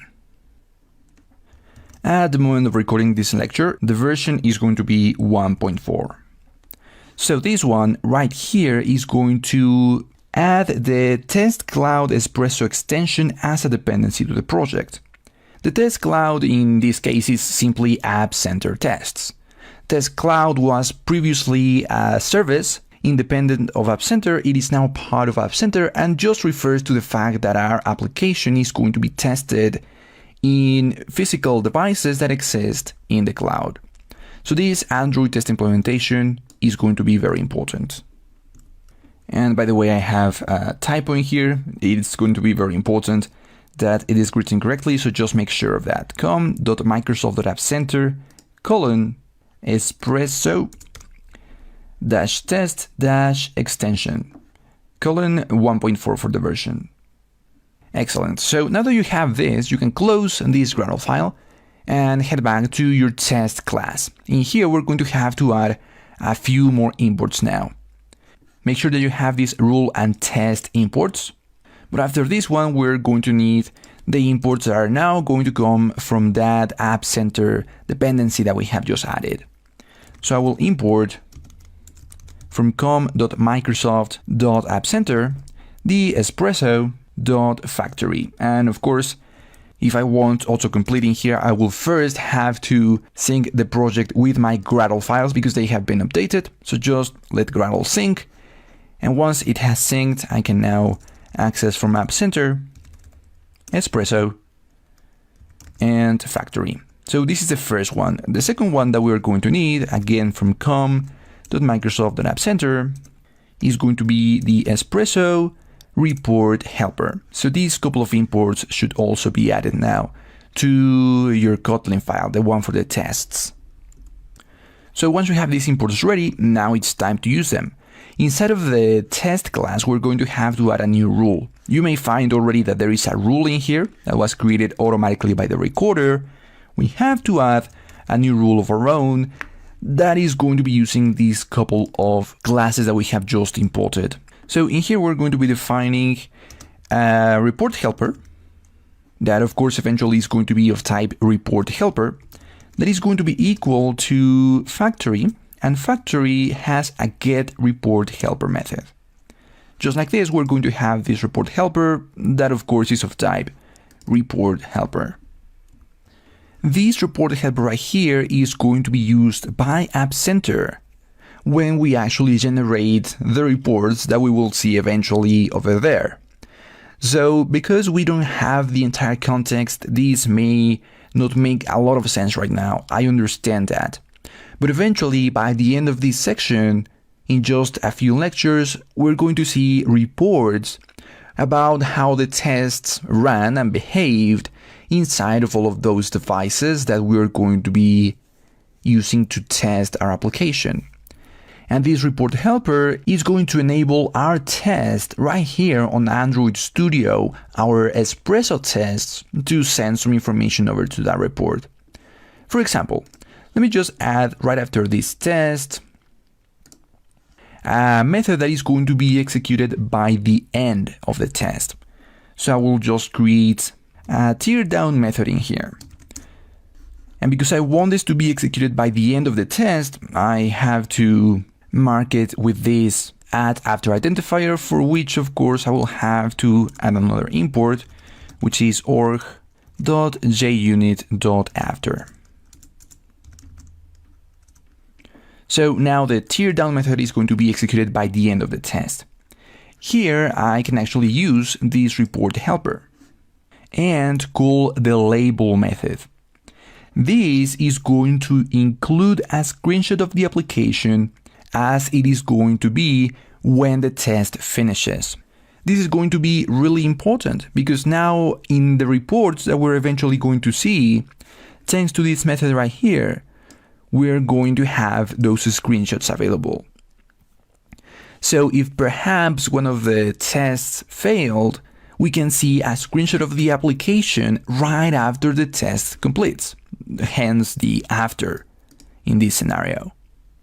That may give us a bit more context as to what has happened throughout the test. And here in the label, I'm just going to pass a text that is just going to be finishing test or something like that. The text is not that important, but the calling of this label, that is going to be important. You could, by the way, call this from many other places, perhaps even as the test is running, but normally you would call it here on the method that executes right after the test, so App Center eventually in the report itself shows you what has happened. So throughout this lecture we have added our first test, and it was rather easy thanks to the test recorder. But most importantly, we started to use this report helper that I have mentioned is going to be very helpful when the report is actually generated over on App Center. Now, in the next lecture, before we are able to upload this test over to App Center, we have to install the App Center command line interface. But once we have that command line interface ready, we will be able to upload this test to App Center, say it run, and see the screenshot that the label method is generating. Although before moving forward, by the way, it is probably a good idea to try and run this test. And actually trying to do that, I identified that I'm missing something in here. Because if we try to run the test as it is right now, we're going to find a small problem that will say that the report helper must be public. And you may think that it is already public, but it turns out that we are missing this JVM field down below as well. Just as the one that already exists here by default, we have to do the same thing for our own rule. So just add JVM field in here, and now your test should run. And all you have to do is here on the Kotlin file, click on this run test button to the left, select run retirement calc test or whatever the name of your test is, select where the test is going to run, click on OK, and you should see the test hopefully passing. If it does pass, it means that everything is already set up for us to upload everything over to App Center. So now that we have run this test, we have identified that we were missing this small detail in here. In the next lecture, let's install the App Center CLI. Don't worry, you are still in the App Center course. Right now, I am showing you this page because throughout this lecture, I'm going to show you how I said that you can install the command line interface tools for App Center on your computer.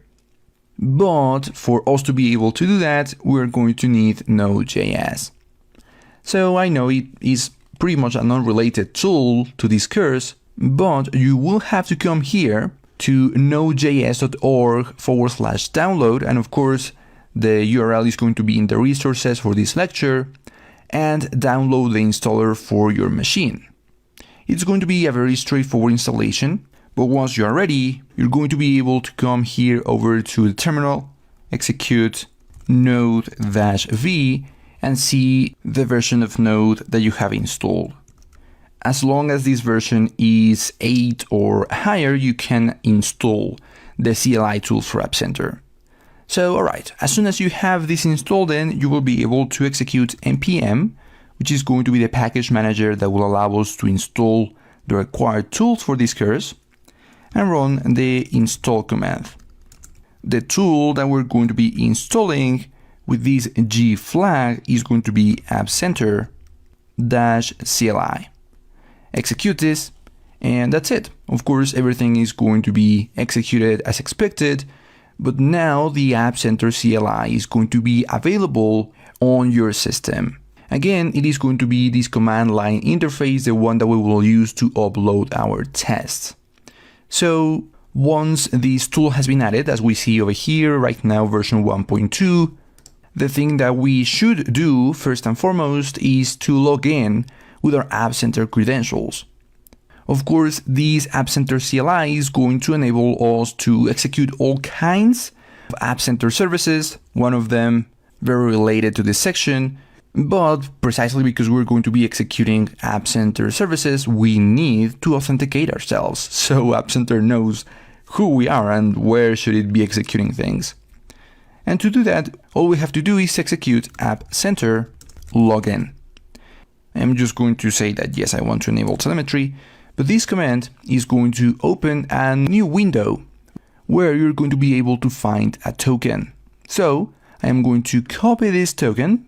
I can close the window now, navigate back to the terminal, and paste the code in here. And there you go. Congratulations, you have just logged in with your App Center credentials here on the CLI. Perfect. We have authenticated ourselves. We have installed the App Center CLI with the help of Node and its package manager. Now we are ready to start uploading the tests. Of course, right now we have no tests ready, so in the next lecture, we're going to start to create those tests in our project so we can later upload them over to App Center. Just additionally and very quickly, to test that everything is running smoothly, you can also just run App Center profile list to show information about the user that has just logged in. Just as a sanity check that you are indeed logged in and that App Center is actually working, you will be able to see your username, your display name, and the email that of course is related to that App Center account that you have just used to log in. So perfect. App Center is ready. Now let's jump over to the next lecture. So we already created this new test inside of our Android application. We have run it and it has passed. Now it is time for us to run this test in the cloud, the purpose of this section. And for that, we also already installed the App Center command line interface, which is exactly what we will have to use to upload this test to App Center. So everything is going to start directly in the App Center webpage and inside of the application that we created. Here we will have to navigate over to the test section. And in this test section, we're going to start testing our application. Now for this, we will have to start paying. And we saw earlier in the course when we created the App Center account, there is one plan inside of App Center that allows us to run our tests here in the cloud inside of App Center. But it does come at a price. Although there is a 30-day free trial that you can use, at least to test how is it that you will run this test here in App Center. So I will start my 30-day trial, just like this. And I will be able to start selecting the devices. Now, before I go ahead and do that, let me just close this. And by now the 30-day trial has already started. If I click in here, I no longer see that message. I can start this new test run, but let me go ahead and show you exactly where you can find that information about your trial. So you will have to navigate back to your organization. And inside of your organization, you will be able to click on Manage and click on Billing. Here is where you see that your 30-day trial for the test plan has already started.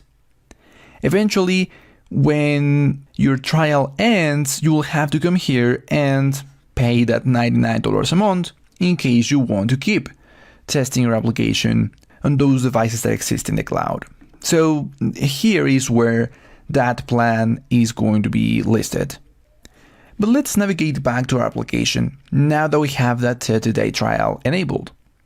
We can just start testing our application.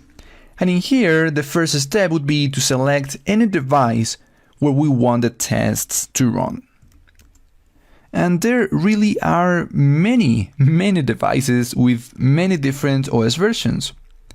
For example, I can even find a couple of Pixel devices running the latest version of Android 10. So I can perhaps select one of these. I see many more devices for Android 9, so let's just select one of these as well. And you can select as many devices as you like. I normally like to try out these tests on some earlier versions of Android, perhaps Android 8.1 and even Android 6 in some device, whatever device I select in here. But of course, in here you could select even Android 2.2 devices. As you can see, this is the oldest version of Android available in here, some Samsung Galaxy President. I have no idea what device that was, running Android 2.2.2. And there are also some tablets in here, so you may as well want to run this on one tablet just to see how it runs on a bigger display. So just pick some devices in here, whatever amount you like, and click on next or select that amount of devices. Next in here, you will have to configure a run. I normally don't set the test series to master. I just create a new test series called test and create it. I can change the system language, but the main thing in here is the test framework. In our case, of course, this is going to be Espresso. Finally, click on next. And here is where we're going to receive pretty much the exact same thing that we have to run over on the command line interface. You see some prerequisites in here that we've already met. We have installed Node.js, we have installed the App Center command line interface. But down below, in the running test section, you actually already see that command that you have to execute. Almost ready for us to execute it in the command line interface. So I will just copy this to the clipboard and I can actually already click on done. That thing that is already on my clipboard, I will have to paste it on my terminal, just like this, but I cannot run this just yet. As you can see, there are a couple of placeholders in here. The first one is this app path, that currently it just says path to file.apk, meaning that I have to pass the entire path to my APK file, the one that gets generated when I run the application. And also the build directory, currently only set to path to Espresso build folder, which is no folder at all. I again have to find the path that Espresso is generating in my system. So let me go ahead and do that. I am going to open the Finder in here to try and find those elements. And I know that they will exist inside of the project that I created. So I will first have to navigate over to that project right here. And once I'm here, I'm actually going to be able to find that APK file inside of the app folder, inside of the build folder, in the outputs folder, and here I have an APK folder. But still, inside of the APK folder, I will find a couple of them. It is the debug folder that contains the APK file that I have to upload. So it is indeed a very long path in here, but all we have to do is write it down. So over here in the terminal, where the path to file.apk placeholder is, I will replace this to be something inside of double quotes that again starts inside of the app folder. Inside of the app folder, we found the build folder. Inside the build, the outputs. Inside the APK, inside the debug, and we are seeing it right here. It is the app-debug.apk file. So that name has to be in here, inside of the double quotes. So now I have passed the location of this APK file. This APK file is now going to be uploaded to App Center. So our application is already going to be up there. Excellent. But the next step is to let App Center know exactly what tests are going to run. which are going to be located in a different folder. And that folder has to also be passed after the build directory flag inside of double quotes. Now let's find that directory. Let me first navigate back to the root folder for this project, the retirement calculator folder. And actually we're going to find this directory almost in the exact same path. I will have to go into app, into build, into outputs, and into APK. But this time, instead of debug, I have to get into the Android test. And here is the debug folder. I have to pass the entire debug folder. In this case, I am not passing the location of certain file. I have to pass the entire folder. So again, it is going to be app, build, outputs, APK, but in this case, instead of debug, Android test. And just pass the debug folder. The entire debug folder, not a specific file, just like this. And now we can run this command. It is going to upload this APK, it is going to upload the entire debug folder to our App Center Curse Android CI/CD Droid project that we have over on App Center. As you can see, it is already setting some devices. This ID in here is a device set that was created inside of App Center behind the scenes that contains all of the devices that we just selected. It is going to be using the test series that we set with the locale that we set. So all we have to do is run this. The tests are going to be prepared, the files are going to be uploaded, and a test run is going to be started. Now everything is going to be updated every 10 seconds right here on the terminal. But of course we don't have to stay here on the terminal waiting for the test status to change, because that actually exists back on App Center. As you can see, the test is now right here, running. And it is going to be run on all of the devices that I selected. It says that it is currently running on one device. 4 are pending, none have been completed just yet. But as these tests run on every single one of the devices, we're going to see the results right here. The reports of whether or not the tests were successful, and thanks to what we did in one of the previous lectures, a final screenshot of our application running on those devices. So I will just wait for these tests to run on all of the devices that I selected and show you the results. And here we go. Eventually, we see that the tests have run on all of the devices. It took maybe a few seconds for the data to be processed, but we see that the test passed on all 5 devices, and I can even see the reports down below. If I select the report, notice that I see all of those devices. And on each of these devices, I see the application running. Now, this may help me identify a few things. I did see the test pass, but for example, for some reason, in this Huawei P20 Pro, the interface is not the best, but you know, that could be something that I solve later on. But as you can see, indeed, I see the screenshot that I mentioned would be taken as soon as the test finished, whether it was successful or not. And I see that happened correctly on all of these devices. And I can navigate to each of them to see a little bit more information. Of course, the screenshot can be seen a little bit clearer in here. I can take a look at the details of the device, and I can even take a look at the logs. In the logs, I will be able to find everything that was performed while the test ran. And I see the entire stack trace, the test logs, and the device logs. Of course, these become even more important. If, for example, one of the tests failed, I would be able to see what exactly went wrong. So here it is, the power of tests running on App Center. In this scenario, I only selected 5 devices, but you could have selected any amount of devices with many different versions of Android as well. In here, I do see that the tests succeeded on both the Android 6 and the Android 10 devices, even on the tablet, and it looks decent here on the tablet.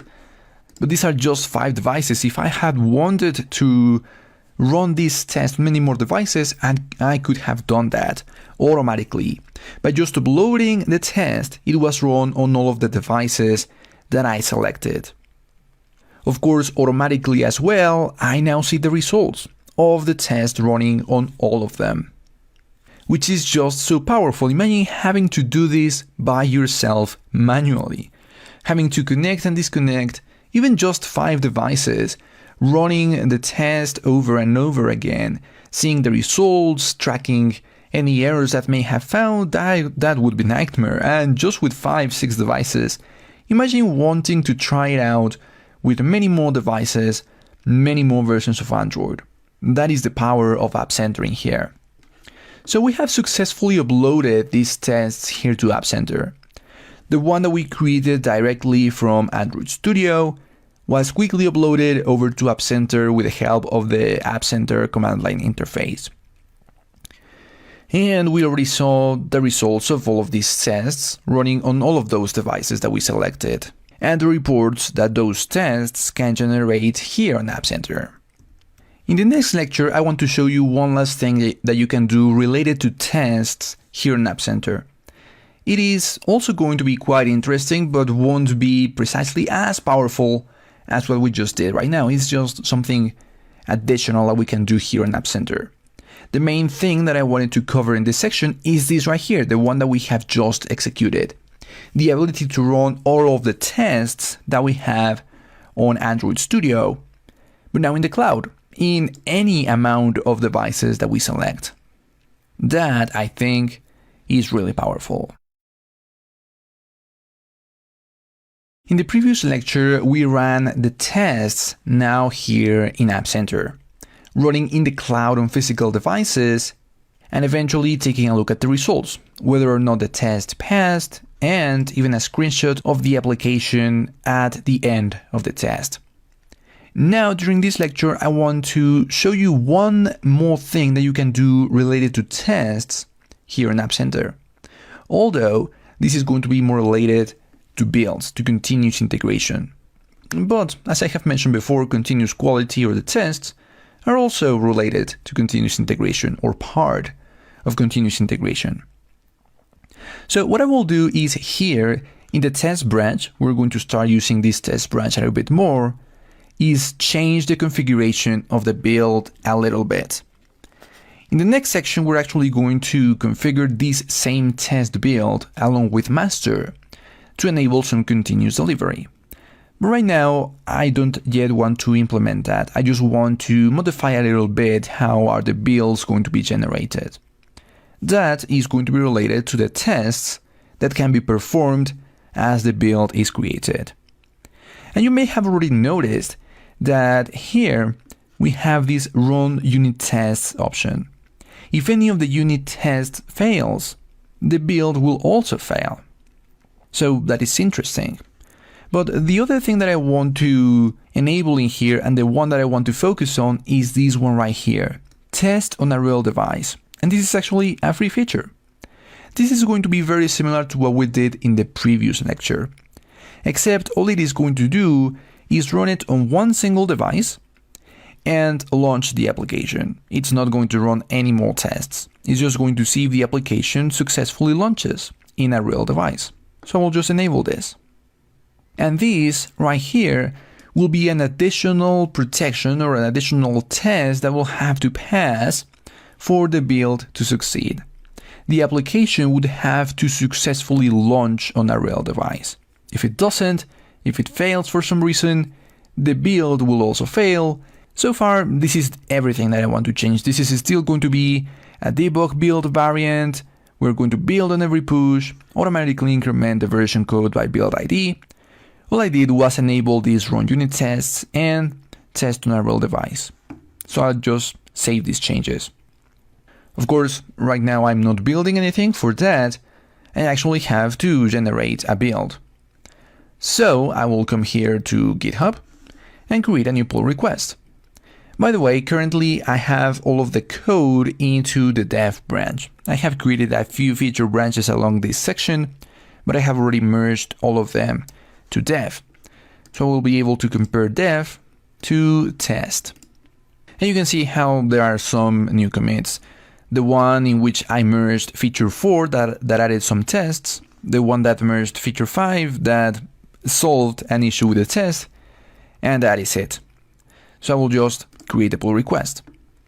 We know that as soon as we create the pull request, a new pull request build is generated. And we of course see the check in place. So let's take a look at exactly what is going to happen. For that, I will just merge as soon as that pull request build is ready. So merge the pull request, which we know is of course going to trigger an automatic build over an App Center. So we see the automatic build happening here. But in addition to that, we're going to be able to see a new test run, which may take a few seconds to appear. So let's just wait a little bit longer for this build to actually start. It is currently queued.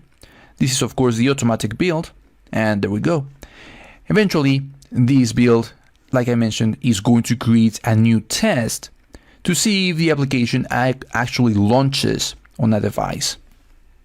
Here, for example, while I still see this building, I can navigate over to the tests and see that test that I mentioned. It is going to run on only one device, but it is going to allow that build to know if it can actually be deployed to a device, if it will actually open the application on a real device. And we see that this test is pretty much the same thing that we saw with the test that we uploaded from the CLI, but this one was automated directly through the build. And because that is continuous integration, this test right here becomes part of the continuous integration process. One test that is going to run as part of that build, and if the test passes, the build will continue, and eventually, as we will configure in the next section, is going to lead to continuous delivery. So I will just let the test run and the build to complete to show you the end result, but hopefully you already see exactly what would happen in here. As soon as the test is successful, or if the test is successful, the build will continue, and eventually if the build is successful, we will have that build ready. Again, eventually, as we will configure in the next section, triggering a continuous delivery process. Eventually then we see the status of this build is successful, which means that if we navigate over to the test, well, the test also was successful. And you see that this test is not one that we created. The name is app.launch, which is nothing like the retirement calc test that we created, but it does get generated automatically and it does run on a device, just as we saw with the other one that we did upload ourselves. And if we select it, we see also a screenshot of our application running on a device. We didn't select the device, we didn't select the version of Android, all of this was done automatically, but what did happen is that the application had to launch, had to run successfully. And as soon as it did, it just ended the assertion of this test, the test was successful, so the build continued and eventually succeeded. So there you go, this is what tests look like inside of App Center. Now that we have created our tests from Android Studio, uploaded them here to App Center, ran them on a lot of devices, in the next section we're going to start implementing continuous delivery.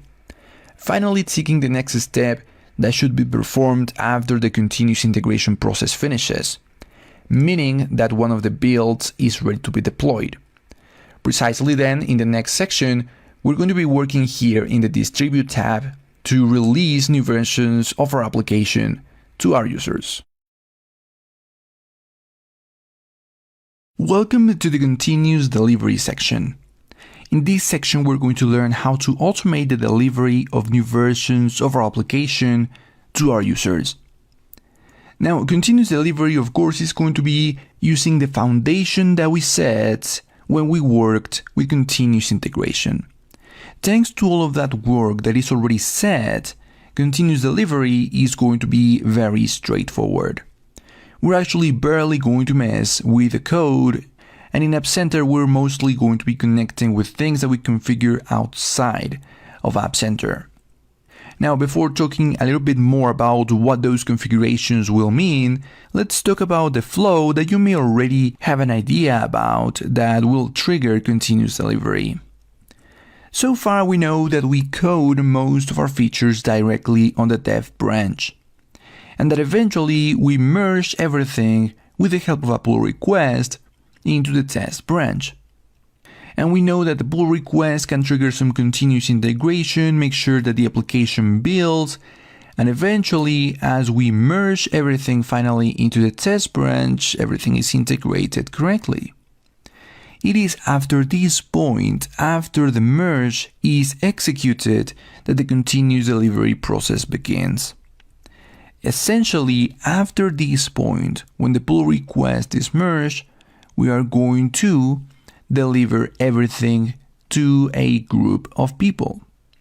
At least in the case of the test branch, this group of people can be testers within our organization, or even beta testers outside of the organization that may be helping us identify exactly how our application is working. And the great thing about it is that everything is going to be handled through App Center. It is going to be App Center, the one that manages these groups of people, manages how is it that these people can download the new version, and that of course prepares that new version as soon as the pull request gets merged into, in our case, the test branch. And something very similar is going to happen in the case of the master branch. We also know that from the test branch, we eventually merge into the master branch. Perhaps after our testers and our quality assurance team have given the green light. Again, we already know that as the pull request gets created, the build gets executed. We have these checks already in place, and of course we have to continue protecting the master branch with those checks, and maybe even with some people required to approve the merge. But again, as soon as that merge happens, everything about continuous delivery is going to be triggered. And it is going to be App Center's job to make sure that a new version of this application reaches the app stores. And in this case, I'm displaying the App Store for iOS applications, but of course this works exactly the same for the Play Store for your Android applications. After that merge happens into the master branch, App Center's job is to generate the file that will be uploaded to the app stores so a new version can be delivered to our users. Now, the configuration is actually not going to be added directly on App Center. Now, of course, eventually everything is connected in App Center, but most of the things that we're going to be doing are actually outside of App Center. But the great thing is that once you configure it, just once, you can forget about it. As soon as everything is connected in App Center, you can just focus on coding the next feature of your application, having everything integrate nicely through pull requests with the help of App Center, and eventually when the merge happens, App Center is going to do the rest. And essentially this is what DevOps is. It may take a little bit longer to configure everything nicely, but once it is configured, everything else is going to be much easier. The configuration is going to include things like making sure that your applications get correctly signed, because of course your applications have to be signed for them to be able to be published to app stores and even to run on physical devices. You as a developer will have to sign these applications, these installation packages, so that Google or Apple or their devices know that it is indeed a registered developer, the one who signed or created this application.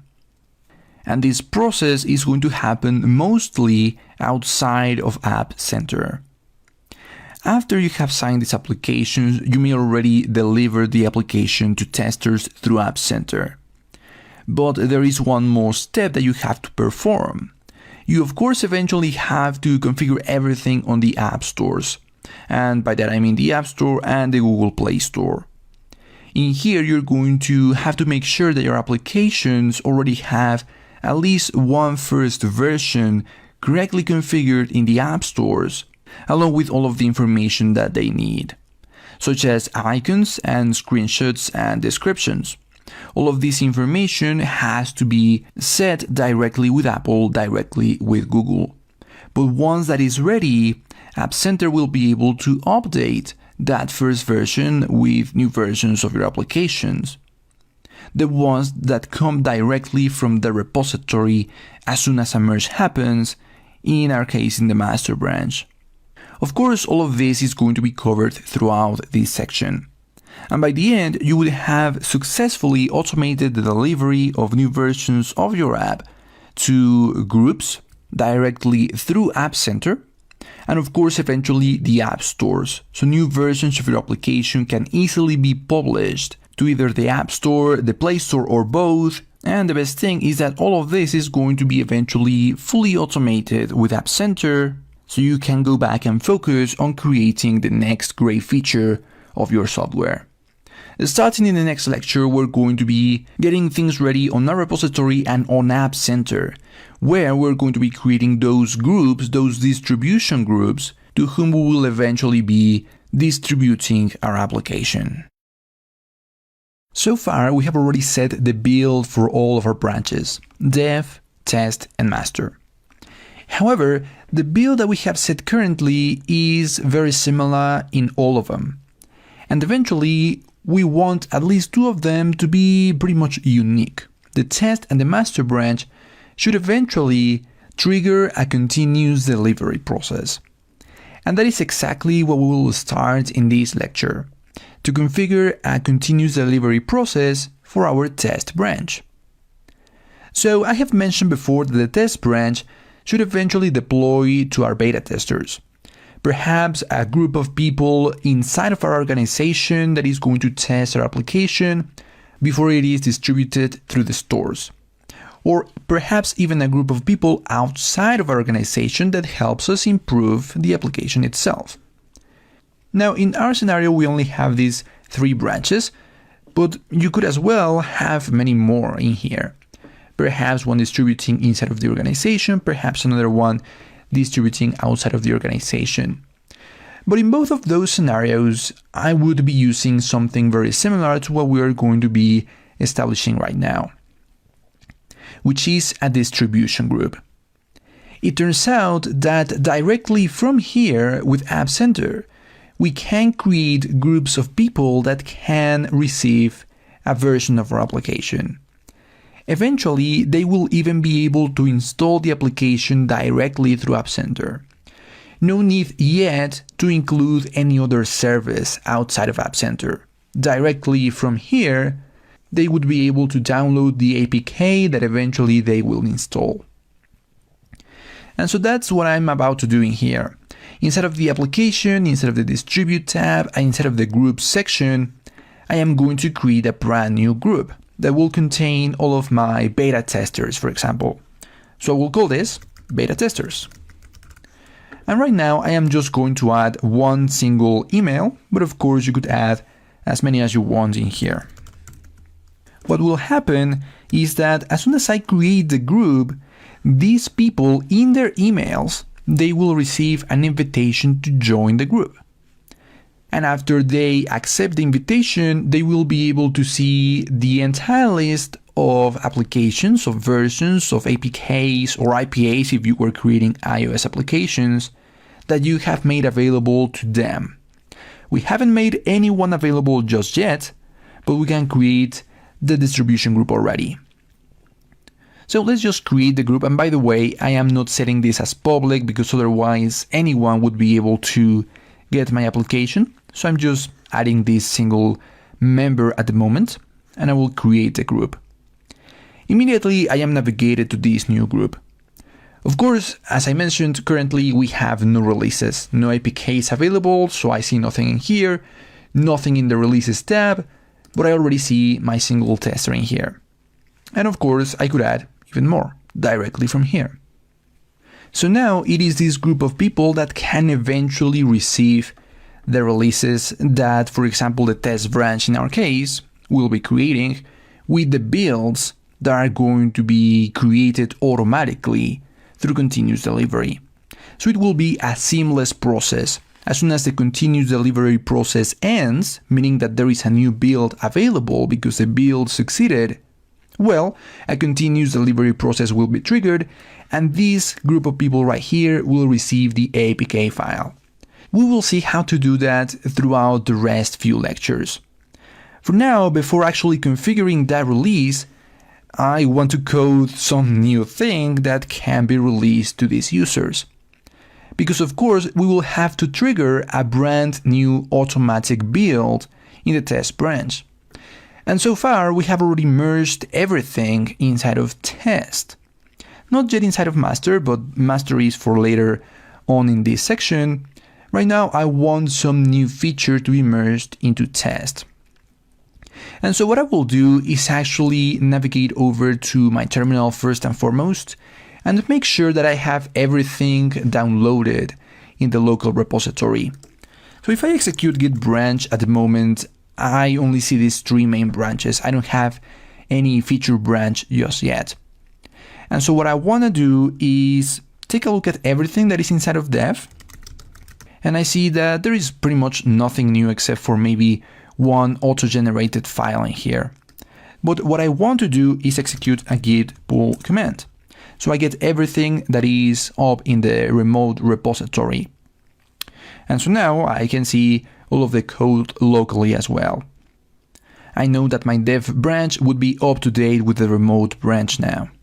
So if I want to code this new feature, I can do it in a brand new branch that I'm going to call feature. I believe this would be feature 5 already. Or actually feature 4. The name is not that important right now. So I have created this feature 4 branch. Currently, all it has is that auto-generated file that we saw earlier. So excellent. Our feature 4 branch is ready for us to create that new feature that would eventually be merged into dev. But the important thing is that when we merge that into test, it should trigger a new continuous delivery process. That is what we will configure in the next lecture. For now, let's just code this brand new feature. And all I'm going to do here is evaluate if the application crashed in the previous session. And if it did, just display a small sorry message to the user. And it turns out that we can easily do that thanks to the crashes import. So we have this crashes class that, if you remember, we used to generate a test crash with the generate test crash method. Well as it has that method, it also has crashed in last session method. And this method, it turns out, will return a boolean.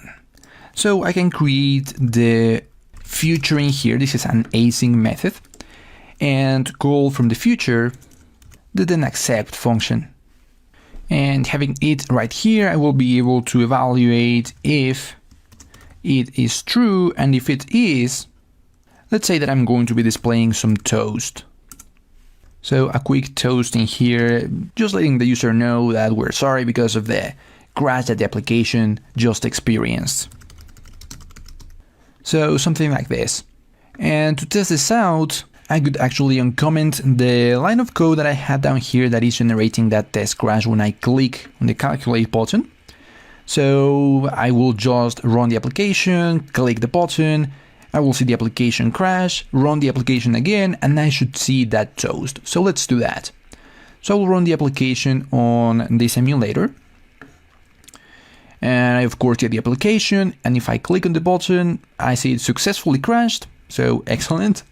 I will run the application one more time, switch over to the simulator quickly, and here we see that small toast appear. So excellent. Our application, our new feature is working.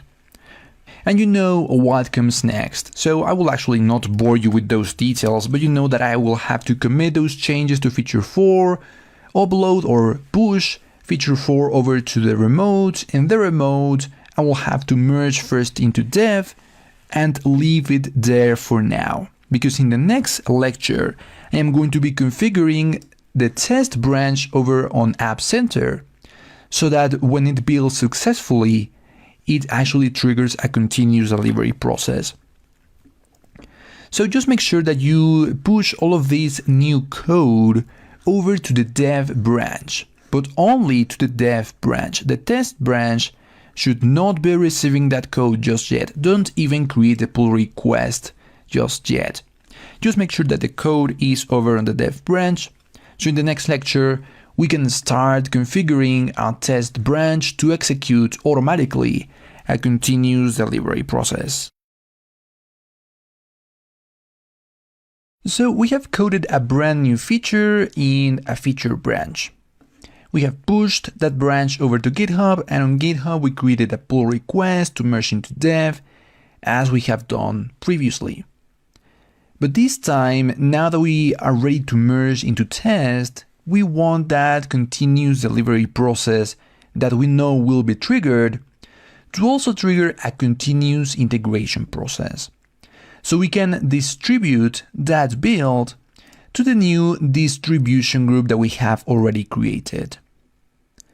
So that's exactly what we will do in this lecture. And we have to start over in the build tab configuring the test branch. Here, where we have configured continuous integration with this selection right here, we can also configure continuous delivery. But there are a few things that we have to set up first. For starters, we will have to change the build variant to be release, because only release builds can be signed by App Center. And signed builds are going to be required for them to be installed on a device, which is going to be needed if we want to distribute the builds. So here, this selection in here has only been enabled because we are now signing the builds. If I don't sign the builds, notice that I cannot distribute the builds. And the sign builds selection is only enabled because I have changed the build variant to release. If I set this to debug, notice that I cannot sign the build. So these couple of selections have now enabled us to distribute this build.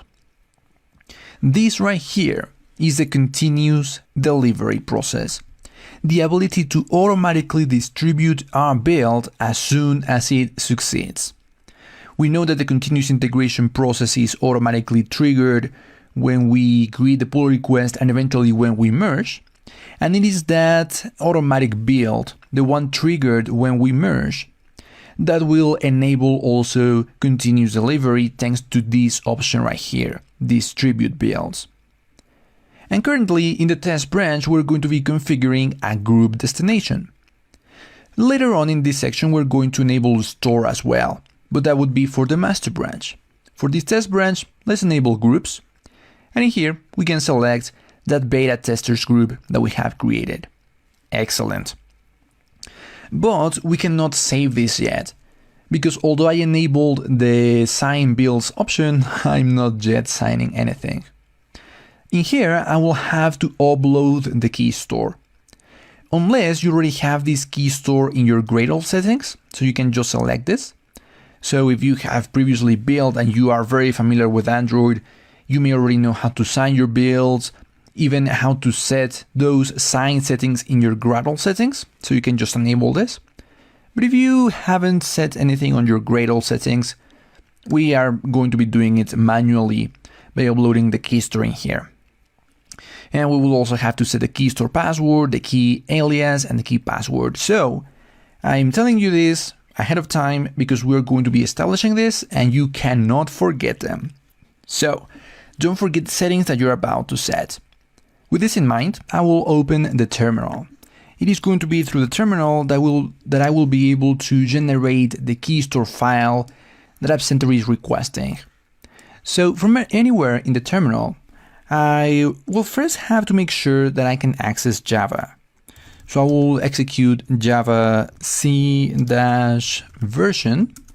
and I should see some version of Java. This means that I can execute the command that will generate that key tool. If you do not see any version in here, perhaps you have to establish the Java home directory in the bash profile. So you will have to navigate to the root directory and execute something like code or whatever text editor you want and search for bash profile. And in that file, you should see some Java home or Java SDK or some path in there. Just make sure that you have that set up. Perhaps you are missing something just in case you're not seeing this. But if you are ready to go. So what we will have to execute is the keytool command. And this is actually a command that will exist precisely in the folder where Java is located, which is why it is important that you have set up that Java path in the bash profile file. And what we will have to execute along with this command is a gen key flag, so we generate the key. I will also add a v flag and the key store flag. And here I have to establish the name of my key store. Now, this name is actually going to be created in the folder where I'm at. So actually I realized now that I have CD out of the folder where I was in the retirement calculator. So let me, before executing this, CD again into that project. So we'll execute the key tool here. Very important to notice where is it that file is going to be generated. So key tool gen key v key store.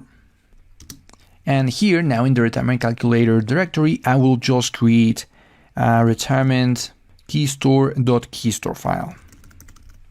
This is the one that we will have to upload to App Center. And I will just set an alias. That is going to be very important that you do not forget, just as I've just mentioned. These are the things that you have to remember. And I will just set it as retirement keystore as well. After this, I will have to set some algorithm that is going to be used to generate the key. I will just set it as RSA, the key size, which I will set to 2048, and the validity, meaning how long this key store is going to be valid. And I will just set a big number in here just so it is valid for a pretty long time. So I will just execute this. And I actually made a mistake. Yeah, I passed kalg instead of keyalg. So let me just try this one more time. It has to be keyalg, like this. And there we go. We're going to be required a password. Again, very important. You should not forget this one. This is the key store password, by the way. After this, you are going to be requested a few things. You can leave most of them blank, but at least one of them has to have a value.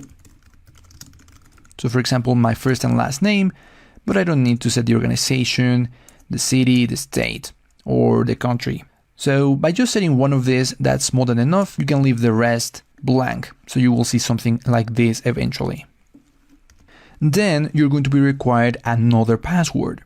This is going to be the key password. The first one was the key store password. This is just the key password. Very important to remember them, especially if you set different passwords. If it's the same one, it will make no difference. But if they are different, just remember which is for the key and which is for the key store.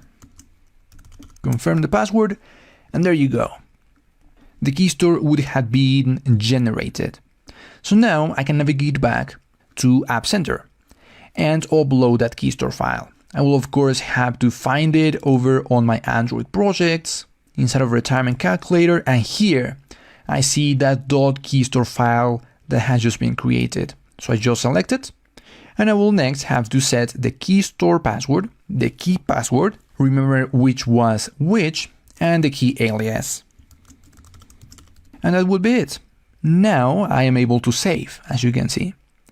And if I save, now the continuous integration process will trigger this continuous delivery process as well. So let's go ahead and take a look at that. We are going to be merging the dev branch into test branch. And we know that the continuous integration process will be triggered. We have seen this before.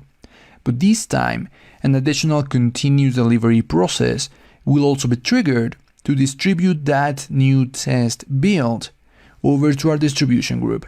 So we'll compare the dev branch to the test branch. So we'll just create this pull request. We know that the creation of the pull request triggers a build that is just a pull request build. It's not the actual build. So this build is not yet going to be triggering any continuous delivery. That continuous delivery process is only triggered in automatic builds, not pull request builds. So if we navigate currently to the test branch, we see a build indeed, but this is a pull request build. The one that generates the distribution is an automatic build. So I will just ignore this pull request build and actually just go ahead and merge the pull request. So there is an actual automatic build triggered in this case. And that automatic build is the one that will also trigger the continuous delivery process. So just to speed things up a bit, I am just going to cancel this build because I can only have one build at a time in my free account here in App Center. So I just cancel the build to trigger the automatic build. And then as soon as I see the automatic build hopefully successfully built, we will also be able to navigate over to the Distribute tab and see a new release. So let's wait for the build to finish in this case, so I can show you that new release. Eventually, we will see this build succeeded. And it did a few things. We know that it built automatically. And we know that as part of this build, as we said before, for the test branch, it also executed a test, which is right here. So some continuous integration and even some continuous quality. But the new thing here is some continuous integration. If you navigate to the Distribute tab, you will see a brand new release, an automatic release generated. Congratulations! You have set up an entire continuous integration, continuous delivery process. Now, this release in here is a new APK file that your beta testers have just received, that they can actually download directly from App Center. And from here, ourselves, the creators, can actually download the APK file. But that is not what we want, right? We want our users to download that file, and they are already able to do that. So congratulations. But I won't just end the course like this. In the next lecture, I still have to show you how I said that your users would be able to download this new release. We know by navigating over to the groups and to this beta testers group that they have received this new release. All of these testers, or this one single tester, have received this release, but currently, of course, 0 downloads. So in the next lecture, I will show you how is it that your users would be able to navigate this APK. And still, after that, we still have to learn how to now distribute to the stores. So we're not done yet, even though you have already successfully set an entire CI/CD process that starts by creating a new feature over on Android Studio, moves over to the pull requests over on GitHub, creates automatic builds that triggers some continuous quality, and eventually create a new build that is also already been distributed. Congratulations. But without further ado, let's jump over to the next lecture and figure out how is it that our users would be able to install this new release. Our new continuous delivery process has already generated this new release automatically. So far, only to our beta testers group that we created earlier. So all of the testers that we have in this group should have already received this new release. Starting in the next lecture, we're going to start configuring continuous delivery through the stores. But for now, let's figure out how is it that our users would be able to install this new release. And for that, I am going to be showing you my Android device in here, just so I can show you the entire process of our users downloading this new release, which is just an APK that they would have to install on their device. So first and foremost, I'm going to start right here on my emails. And the first email that your users will receive is the invitation for that distribution group that you created. So they would see something very similar to this. And all they really have to do is click on View App to get navigated over to App Center. In here, first, they would have to sign in. And once signed in, they would see the list of the apps that you have made available to them. In this scenario, I actually see more apps available, and even not just for this platform, which is Android, but also a couple of applications for iOS.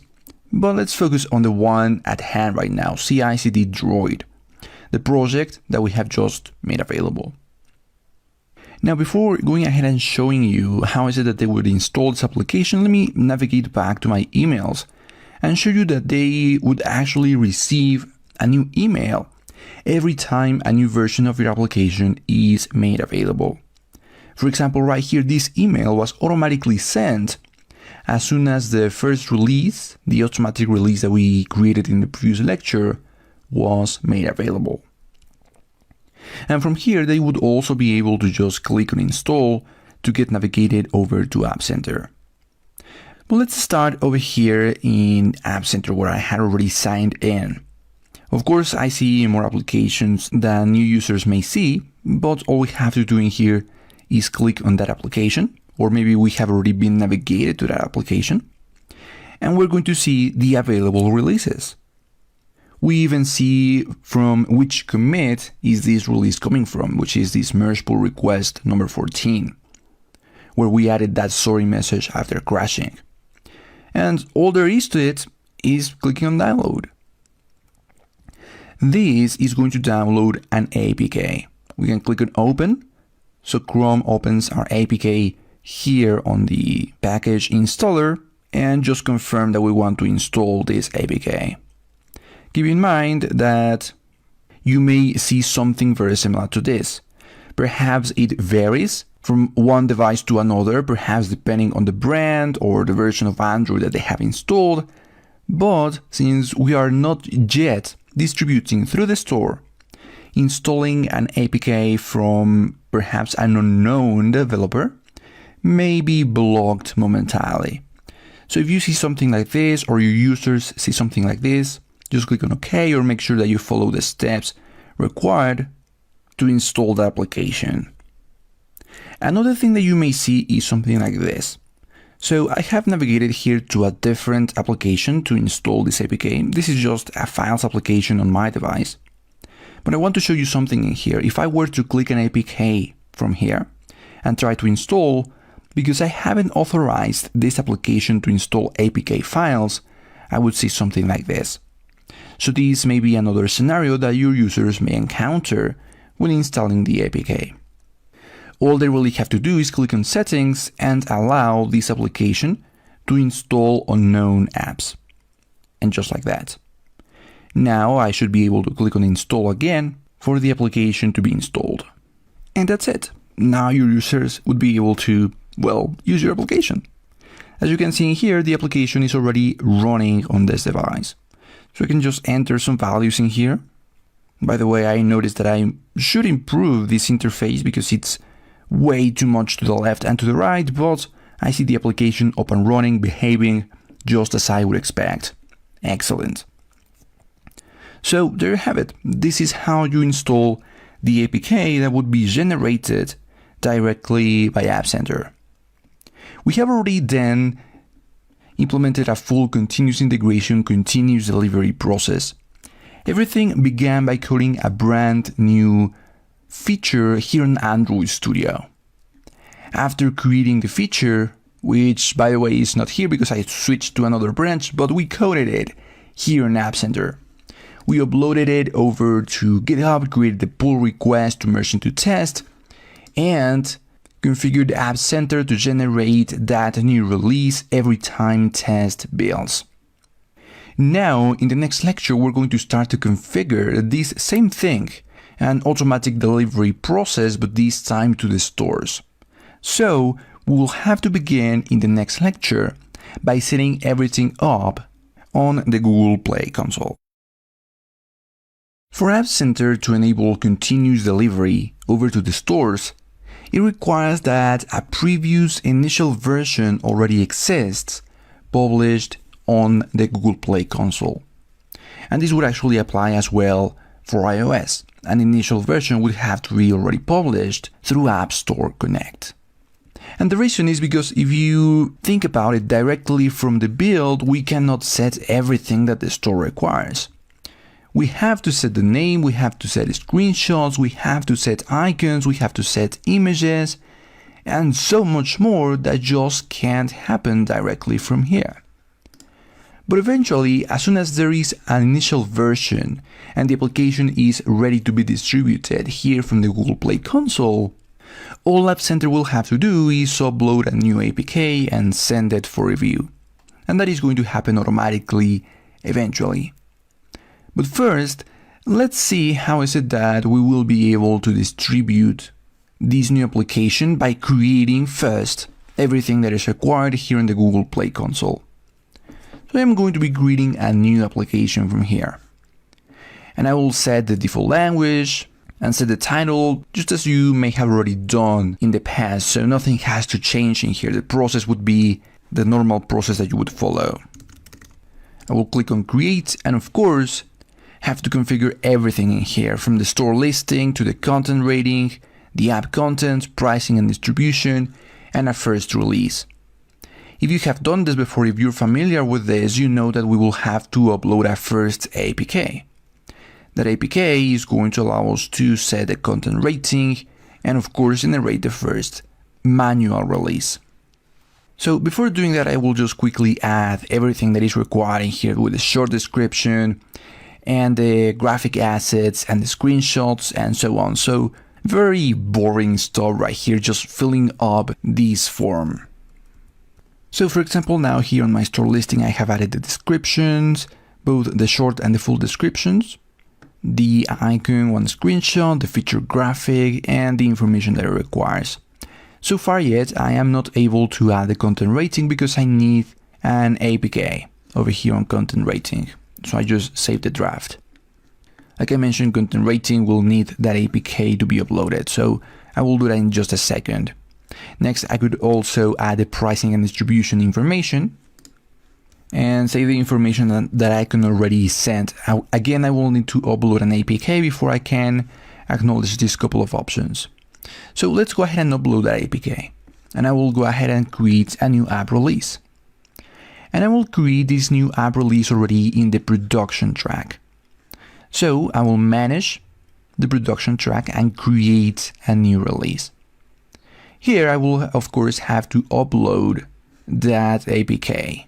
Now for this I will have to navigate back to Android Studio and actually first to my terminal just to get everything that is already in dev. So I will just execute a git pull because so far I didn't have that new code that I already merged from feature 4. So now I see this code. And this time what I have to do is build my project in release form.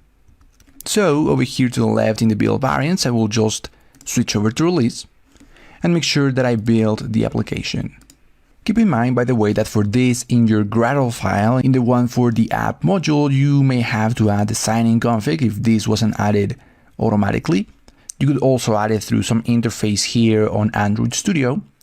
And down below in the build type for the release type, make sure that you establish that sign-in config. So this would just refer back to this one right here, the release one. You may also find a debug file.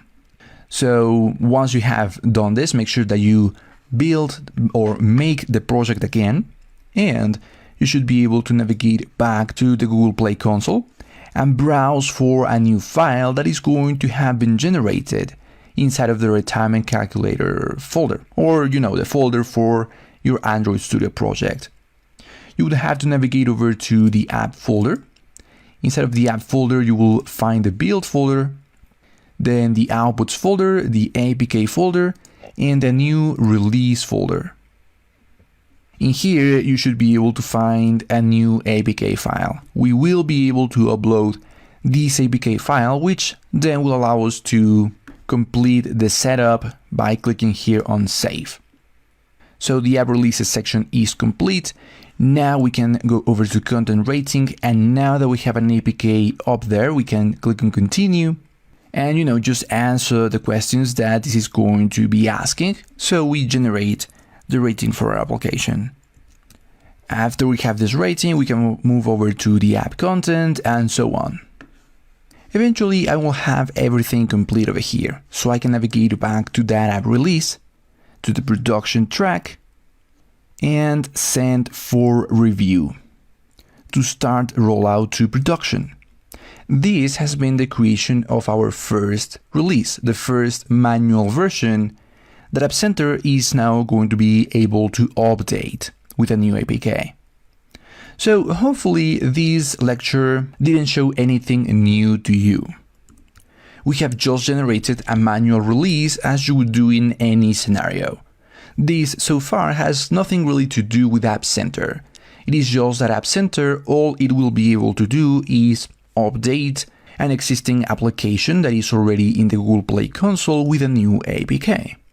So what we have done manually throughout this lecture, and which you would hopefully already be familiar with, which is just to come to Android Studio, build the application in release variant, make sure that it is signed, come here over to Google Play console, upload the APK, you know, the same process that you would follow to manually upload a new version of your application, now is going to be automated by App Center.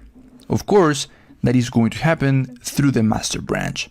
So in the next lecture, what I will do is configure the master branch itself so that new versions of the application get distributed automatically now that we have this first version in the Play console. That would mean that we have to connect our Google Play console account over to App Center, connect that application, and enable continuous delivery now to the stores.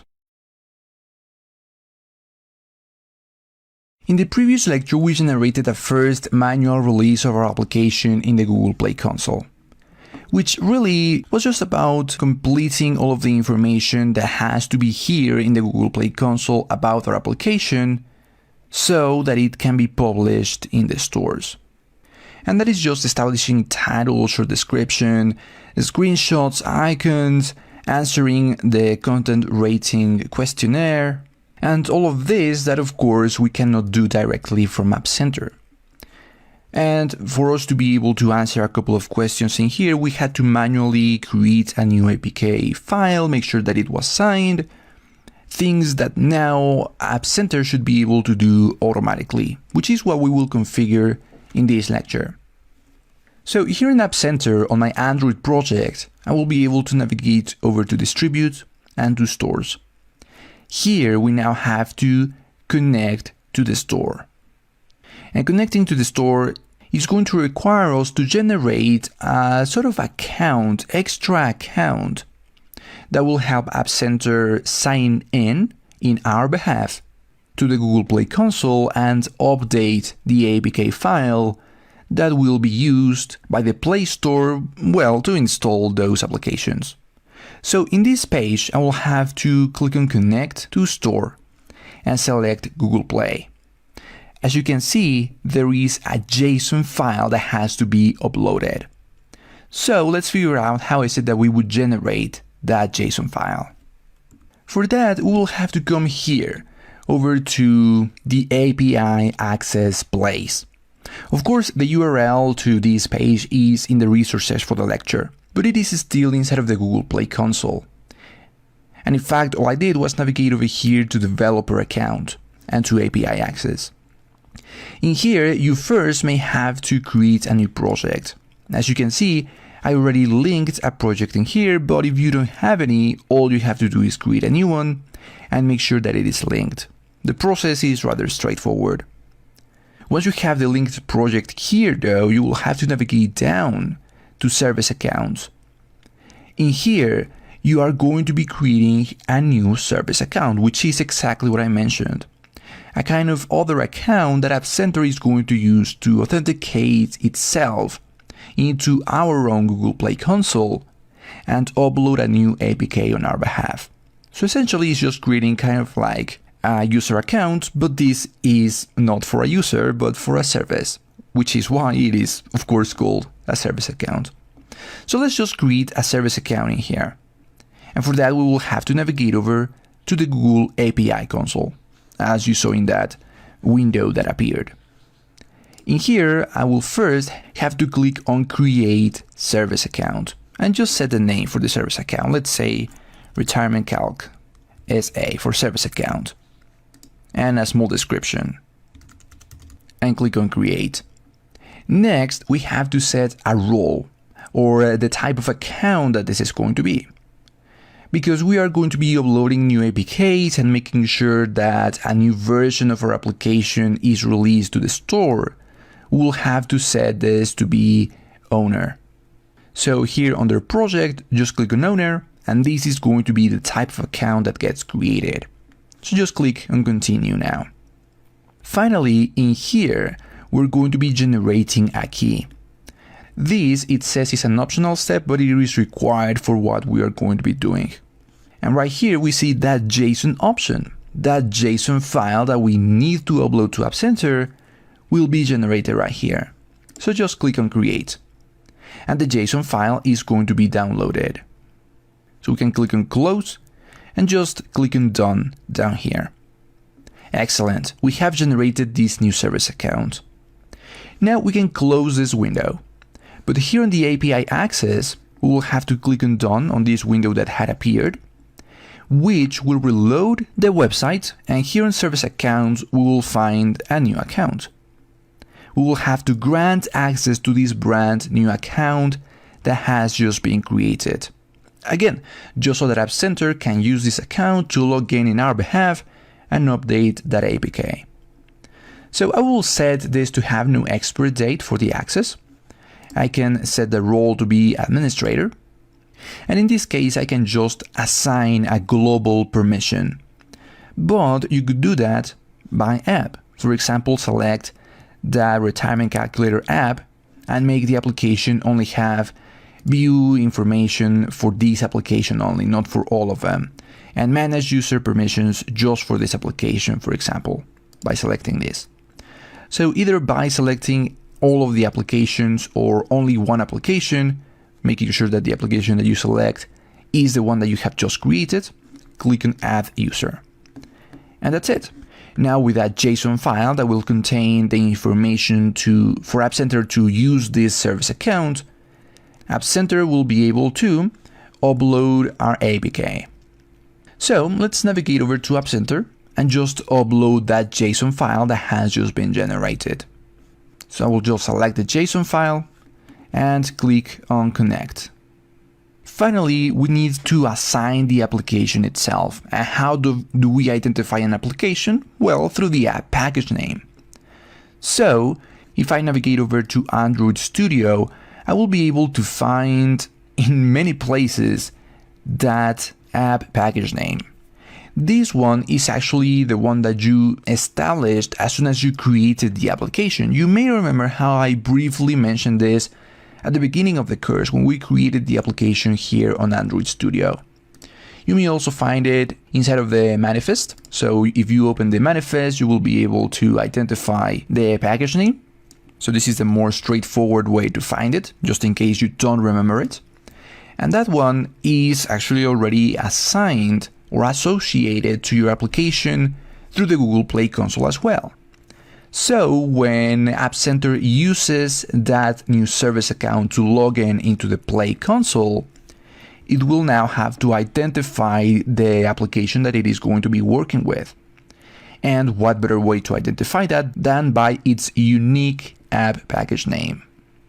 So with this name set, just click on assign. And App Center is now going to know which application to use. And you will even find that it can make new releases for alpha, beta, and of course the production channel. Now for beta and alpha, I usually just use App Center the way that we did at the beginning of this section with distribution groups, but this is another option that you have. But because we now want to release in production mode, we're going to be working with this option inside of the Google Play. So we have successfully connected the Google Play Store.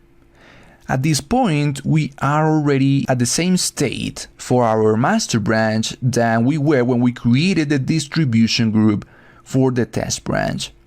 All there is left for us to do now is configure the master branch builds to enable continuous delivery.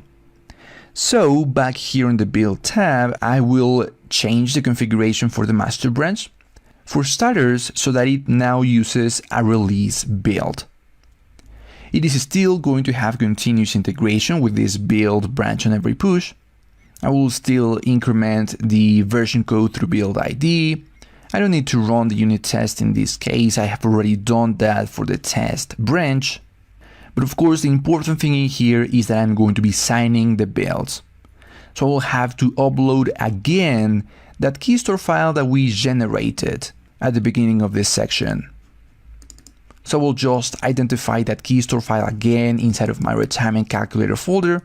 I have the key store right here, select it, and now set the passwords and the key alias. And finally, we're going to be enabling distribute builds. Of course, this time we're going to be selecting a store.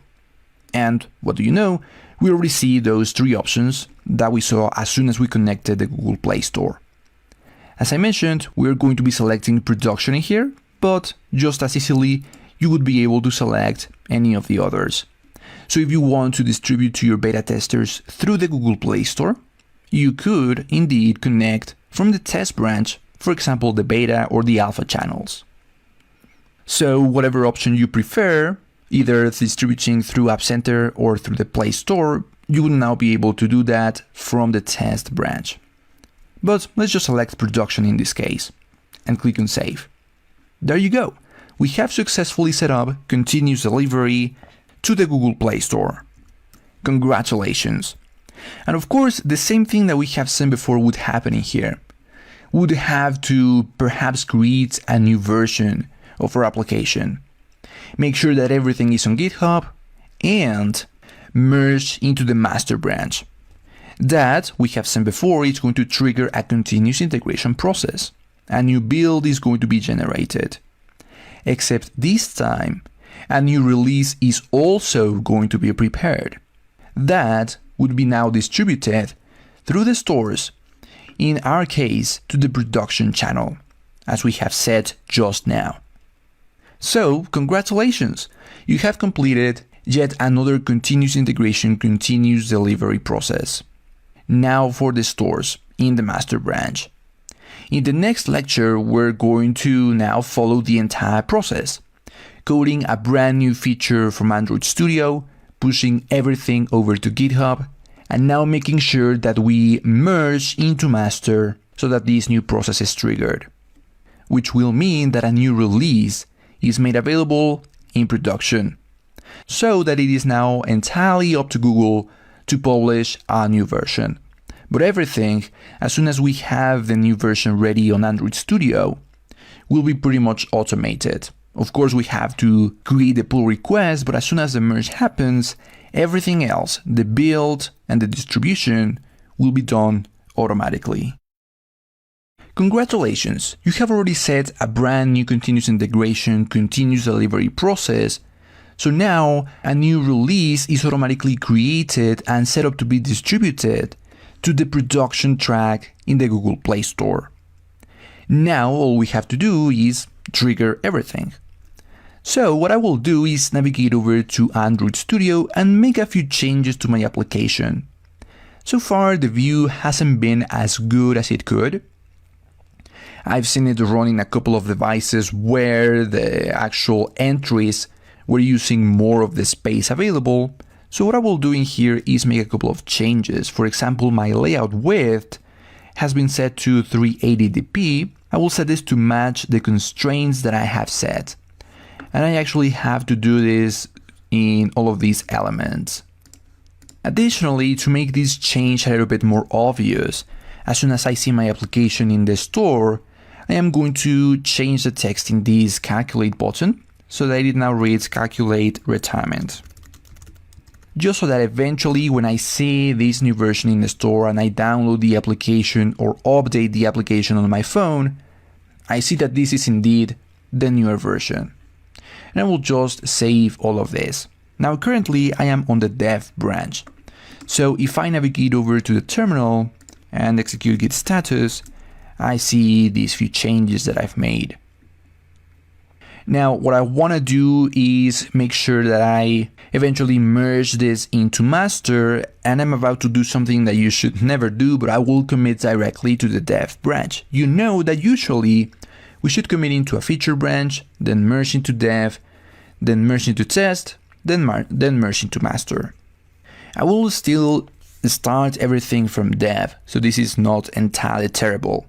But as we have seen throughout the course, normally we create a feature branch, but I want to speed things up just a little bit right now, so I can show you what we're interested on, the merging into the master branch. So I'll just commit directly into dev, and I will just push everything to the remote. So everything is now over on GitHub. Now in this scenario, because I committed directly to the dev branch, if we navigate over to App Center, to build, and to dev, we see an automatic build that is triggered by a commit. So just as we've seen this triggered by merging, it is also triggered by commits. This time though, because we didn't create any pull request before merging, we don't see any pull request builds, but we see this automatic build. Now again, I want to speed things up just a little bit, so I will cancel this build. I am not interested in the dev or the test branch right now. Of course, in the real world, you want to let these builds run before you actually merge into master. But let's just skip through all these things that we have already seen happen a few times throughout the course, navigate over to GitHub and make sure that we start a couple of pull requests. First into test and finally into master. So we'll merge everything that is on dev first into test, which of course contains that new change that I've just committed. So I will create a pull request. This still triggers a pull request build over on App Center, of course this time inside of the test branch, because I am creating a pull request in this scenario. But again, to speed things up a bit, I am just going to be merging without waiting for that build. And in fact, I will cancel these couple of builds that have been triggered, both the pull request build and the automatic build. Again, normally not something that you want to do. In the real world, you should wait for all of these builds to pass. But let's move over to the thing that we're interested on right now, the merging into the master branch. So I will create a brand new pull request. This time, merging test into master. So I will create a pull request. And the pull request build that will be triggered in this case, I will let it pass because of the branch protection rules. Now, as an administrator, I could always merge, but let's see the entire process happen here on the master branch. First, with that pull request build that has just been triggered right here. So let's just wait for it. And meanwhile, I am going to add an approving review from my other GitHub account. So right here, from this other GitHub account, I will navigate to the pull request, over to the files changed, and add an approving review, which we know for how we protected the master branch was required. Still, this build has to be successful, so the check passes, because as you may remember, we also set the check to protect the master branch. As you can see, even though the approving review is already added, we still cannot merge. At least from this other GitHub account, we know that from the original one, because it is the administrator in this scenario, we could always merge, but let's just wait for this check to pass. Eventually, as soon as that pull request build succeeds, of course we see the check passed. Now it is time to merge the pull request.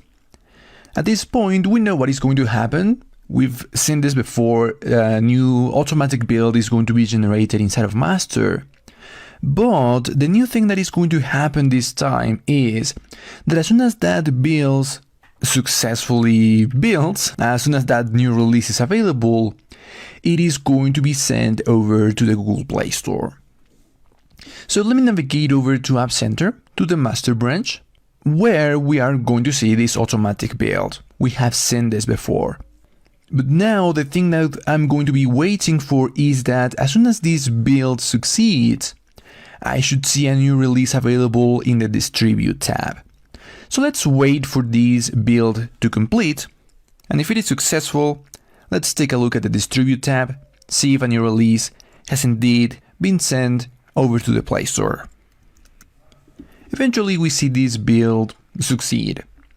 And as always, I can come here and download the build or distribute the build manually. But that is not what we have implemented. We have implemented continuous delivery, which means that if we navigate over to the Distribute tab, we see a new production release. The previous releases that I have here have been for beta testers, the ones that were triggered directly from the test branch. But this one is a new release for production that has been sent to the stores. And if I navigate over to stores, I see this new release inside of the production track, the one that I have just automatically generated. Now it is entirely up to Google to process this new build and send it to our users. From here, I could also view this in the Play Store, but currently since it is being processed, I don't see it just yet. Eventually, as soon as the process is finished, Google will decide whether or not to publish this new APK. So there you have it. You have implemented continuous integration, continuous delivery process in two scenarios.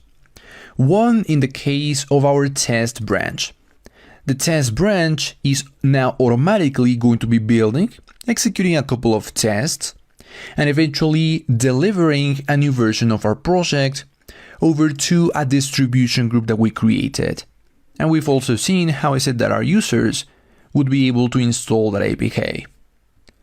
And just now we have finished the configuration for the master branch, so that the same thing happens. A new build is automatically generated as soon as we merge into master branch.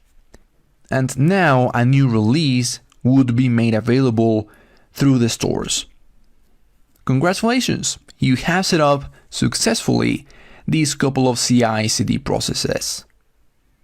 This has been continuous integration and continuous delivery in action through App Center, coding a feature directly from your IDE, sending all of those changes over to GitHub. On GitHub, executing some pull requests so that feature gets eventually merged into the corresponding branches, dev, test, and eventually master, which are all going to be automatically triggering a new build. Continuous integration processes are going to be automated here on App Center. Some tests are going to be ran, some at the exact same time as those builds, some when we upload them directly from our local computer. And eventually, these builds are going to be distributed, either to some beta testers or some groups directly through App Center, or through the store that we can also connect directly from here. Let me say it one more time. Congratulations. So in this quick extra video, I want to talk about environment variables, and more precisely environment variables in the context of updating this version name right here that exists inside of our build.gradle file, the apps build.gradle file. Because as you may have noticed, especially if you're already distributing your application, this version name won't be updated by itself, which can become a bit of an issue, because from now on, every single time the version name would be exactly the same. Because we have continuous integration and continuous delivery, we just update our code and App Center does the rest. Of course, what you could do is every single time that you create a new version, perhaps a new feature branch, update this version name. Or every single time that you create a pull request to merge the test branch into master, update the version name. But that is a bit manual, and there is a better way to do that. And that is to create a script that would actually be executed whenever a branch is built. Now, that script actually has to have a specific format so that App Center actually knows about it, so App Center actually uses it correctly. So during this video, we're going to do exactly that. I am going to start by navigating over to the terminal, and of course over to my project, which I know is inside of Android Studio projects, and this of course is my retirement calculator project. Inside, I know there is an app folder. I will have to get into this app folder because it is in here where App Center is going to look for that script. And in particular, it is going to look for a script that I'm going to be opening with Visual Studio Code, but you can use any other editor of your choosing. But it is going to search for one that is called App Center -pre-build. And there are actually some other scripts that you could use, but this one should be executed before the build itself. There is a post-build script, for example, but the one that interests us right now is this one, the appcenter-pre-build.sh. This is a shell script file that we're going to be using. So, of course, in my case, Visual Studio Code is going to be the one that opens this file. And what I want to do in here is evaluate if there exists a particular environment variable that we're going to be defining a bit later in just a couple of minutes. So what I want to do is evaluate if there is an environment variable that is called version name. Of course, the name of this environment variable could be something else, but I'm just going to be evaluating against version_name. And I should be using square brackets in here, not parentheses. If this variable doesn't exist, I am going to echo some string that is going to let me know that I don't have the variable, so I should define it.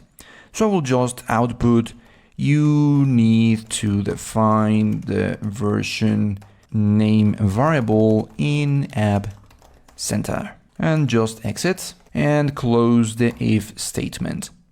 After this, I am sure that that variable exists. So everything that is executed after the closing of this if statement, because we're exiting, is going to be executed when the version name does exist. So we could use that version name to update this build.gradle file, in particular this version name.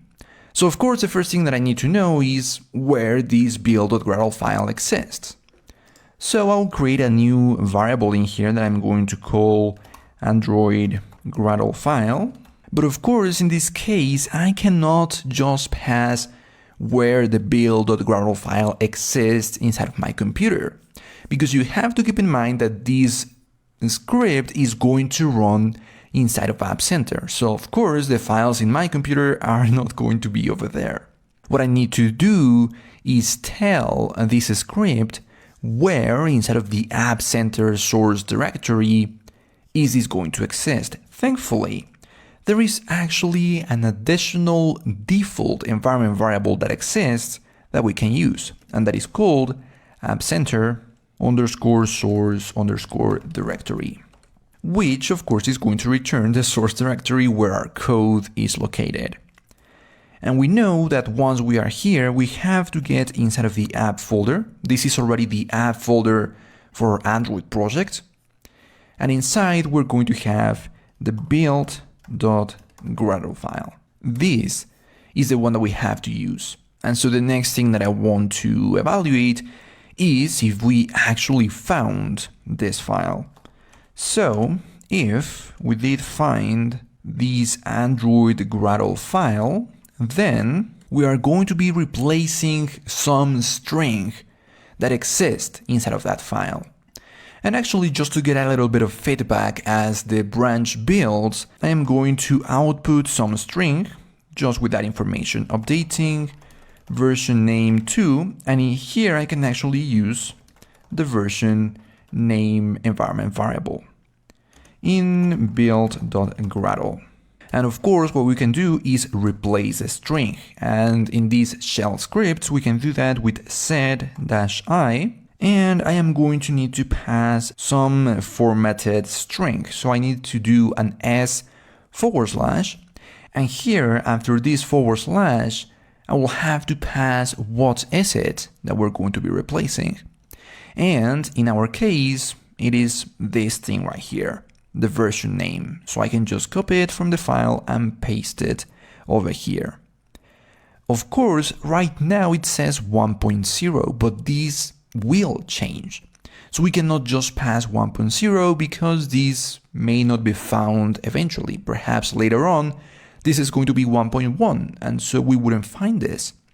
What we can do instead is just pass some small regex in here to set that this can be some values from 0 to 9 with a dot with any amount of characters after that dot. This is now going to work for whatever version name, so long as it contains numbers and just one single dot. After this, we're going to have to add another /, and it is after this second / that we're going to be defining what is this going to be replaced with. So in our case, it is still going to be version name, only in this case, instead of just passing some value inside of double quotes, we're going to be able to use, instead of now single quotes in here, the version _name environment variable. And just after this, we can finally add a third /. Finally, all we have to do is tell this script where, in which file, is this replacement going to occur. And of course, that is going to be inside of the Android Gradle file, just like this. And finally, I can just output some more feedback, so we can say it from the build of the branch that says file content, and just print the contents of the Android Gradle file, so we can take a look at the update and make sure that the update actually did happen. And this is actually it. The main coding here, of course, is this line in here, where we are replacing the version name that is currently set with some numbers by some other version name that is now going to be coming from an environment variable. Now, this environment variable is one that we can define, one that we're actually going to be defining over on App Center. However, let me show you another one that you can use. And I'm just going to be outputting it through this echo script in here. I'm not really going to be using it when replacing the value, but let me just show you that there is an additional default environment variable that exists that you may want to do for this scenario. And that is the App Center _build _ID. So remember that when we configure the continuous integration process, we set the build ID to automatically increment. That build ID can actually be used through this environment variable. This environment variable, just as the App Center source directory environment variable, exists by default. We don't have to do anything for them to be accessible. Inside of this shell script, then we can use this environment variable without doing anything else. However, right now I am going to show you how to define this additional custom version name environment variable. For now though, we already have this new file, so we can actually close Visual Studio Code. But of course, if we navigate over to the terminal, we're going to notice, if we execute git status, that there is a new file. There have been some changes. So we'll have to add that new file, so it is tracked like this, and I'm simply going to commit everything to say that this is the pre-built script. Now notice that in this moment I have committed directly to the dev branch, usually not what I recommend, but I want to show you just this build in progress before anything else. And what I'm actually going to do is just push over to the remote.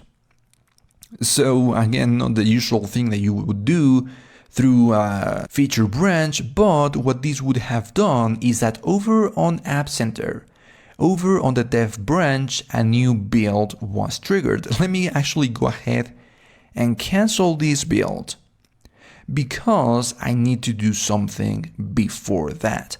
But I did need to push that code over to the dev branch as well.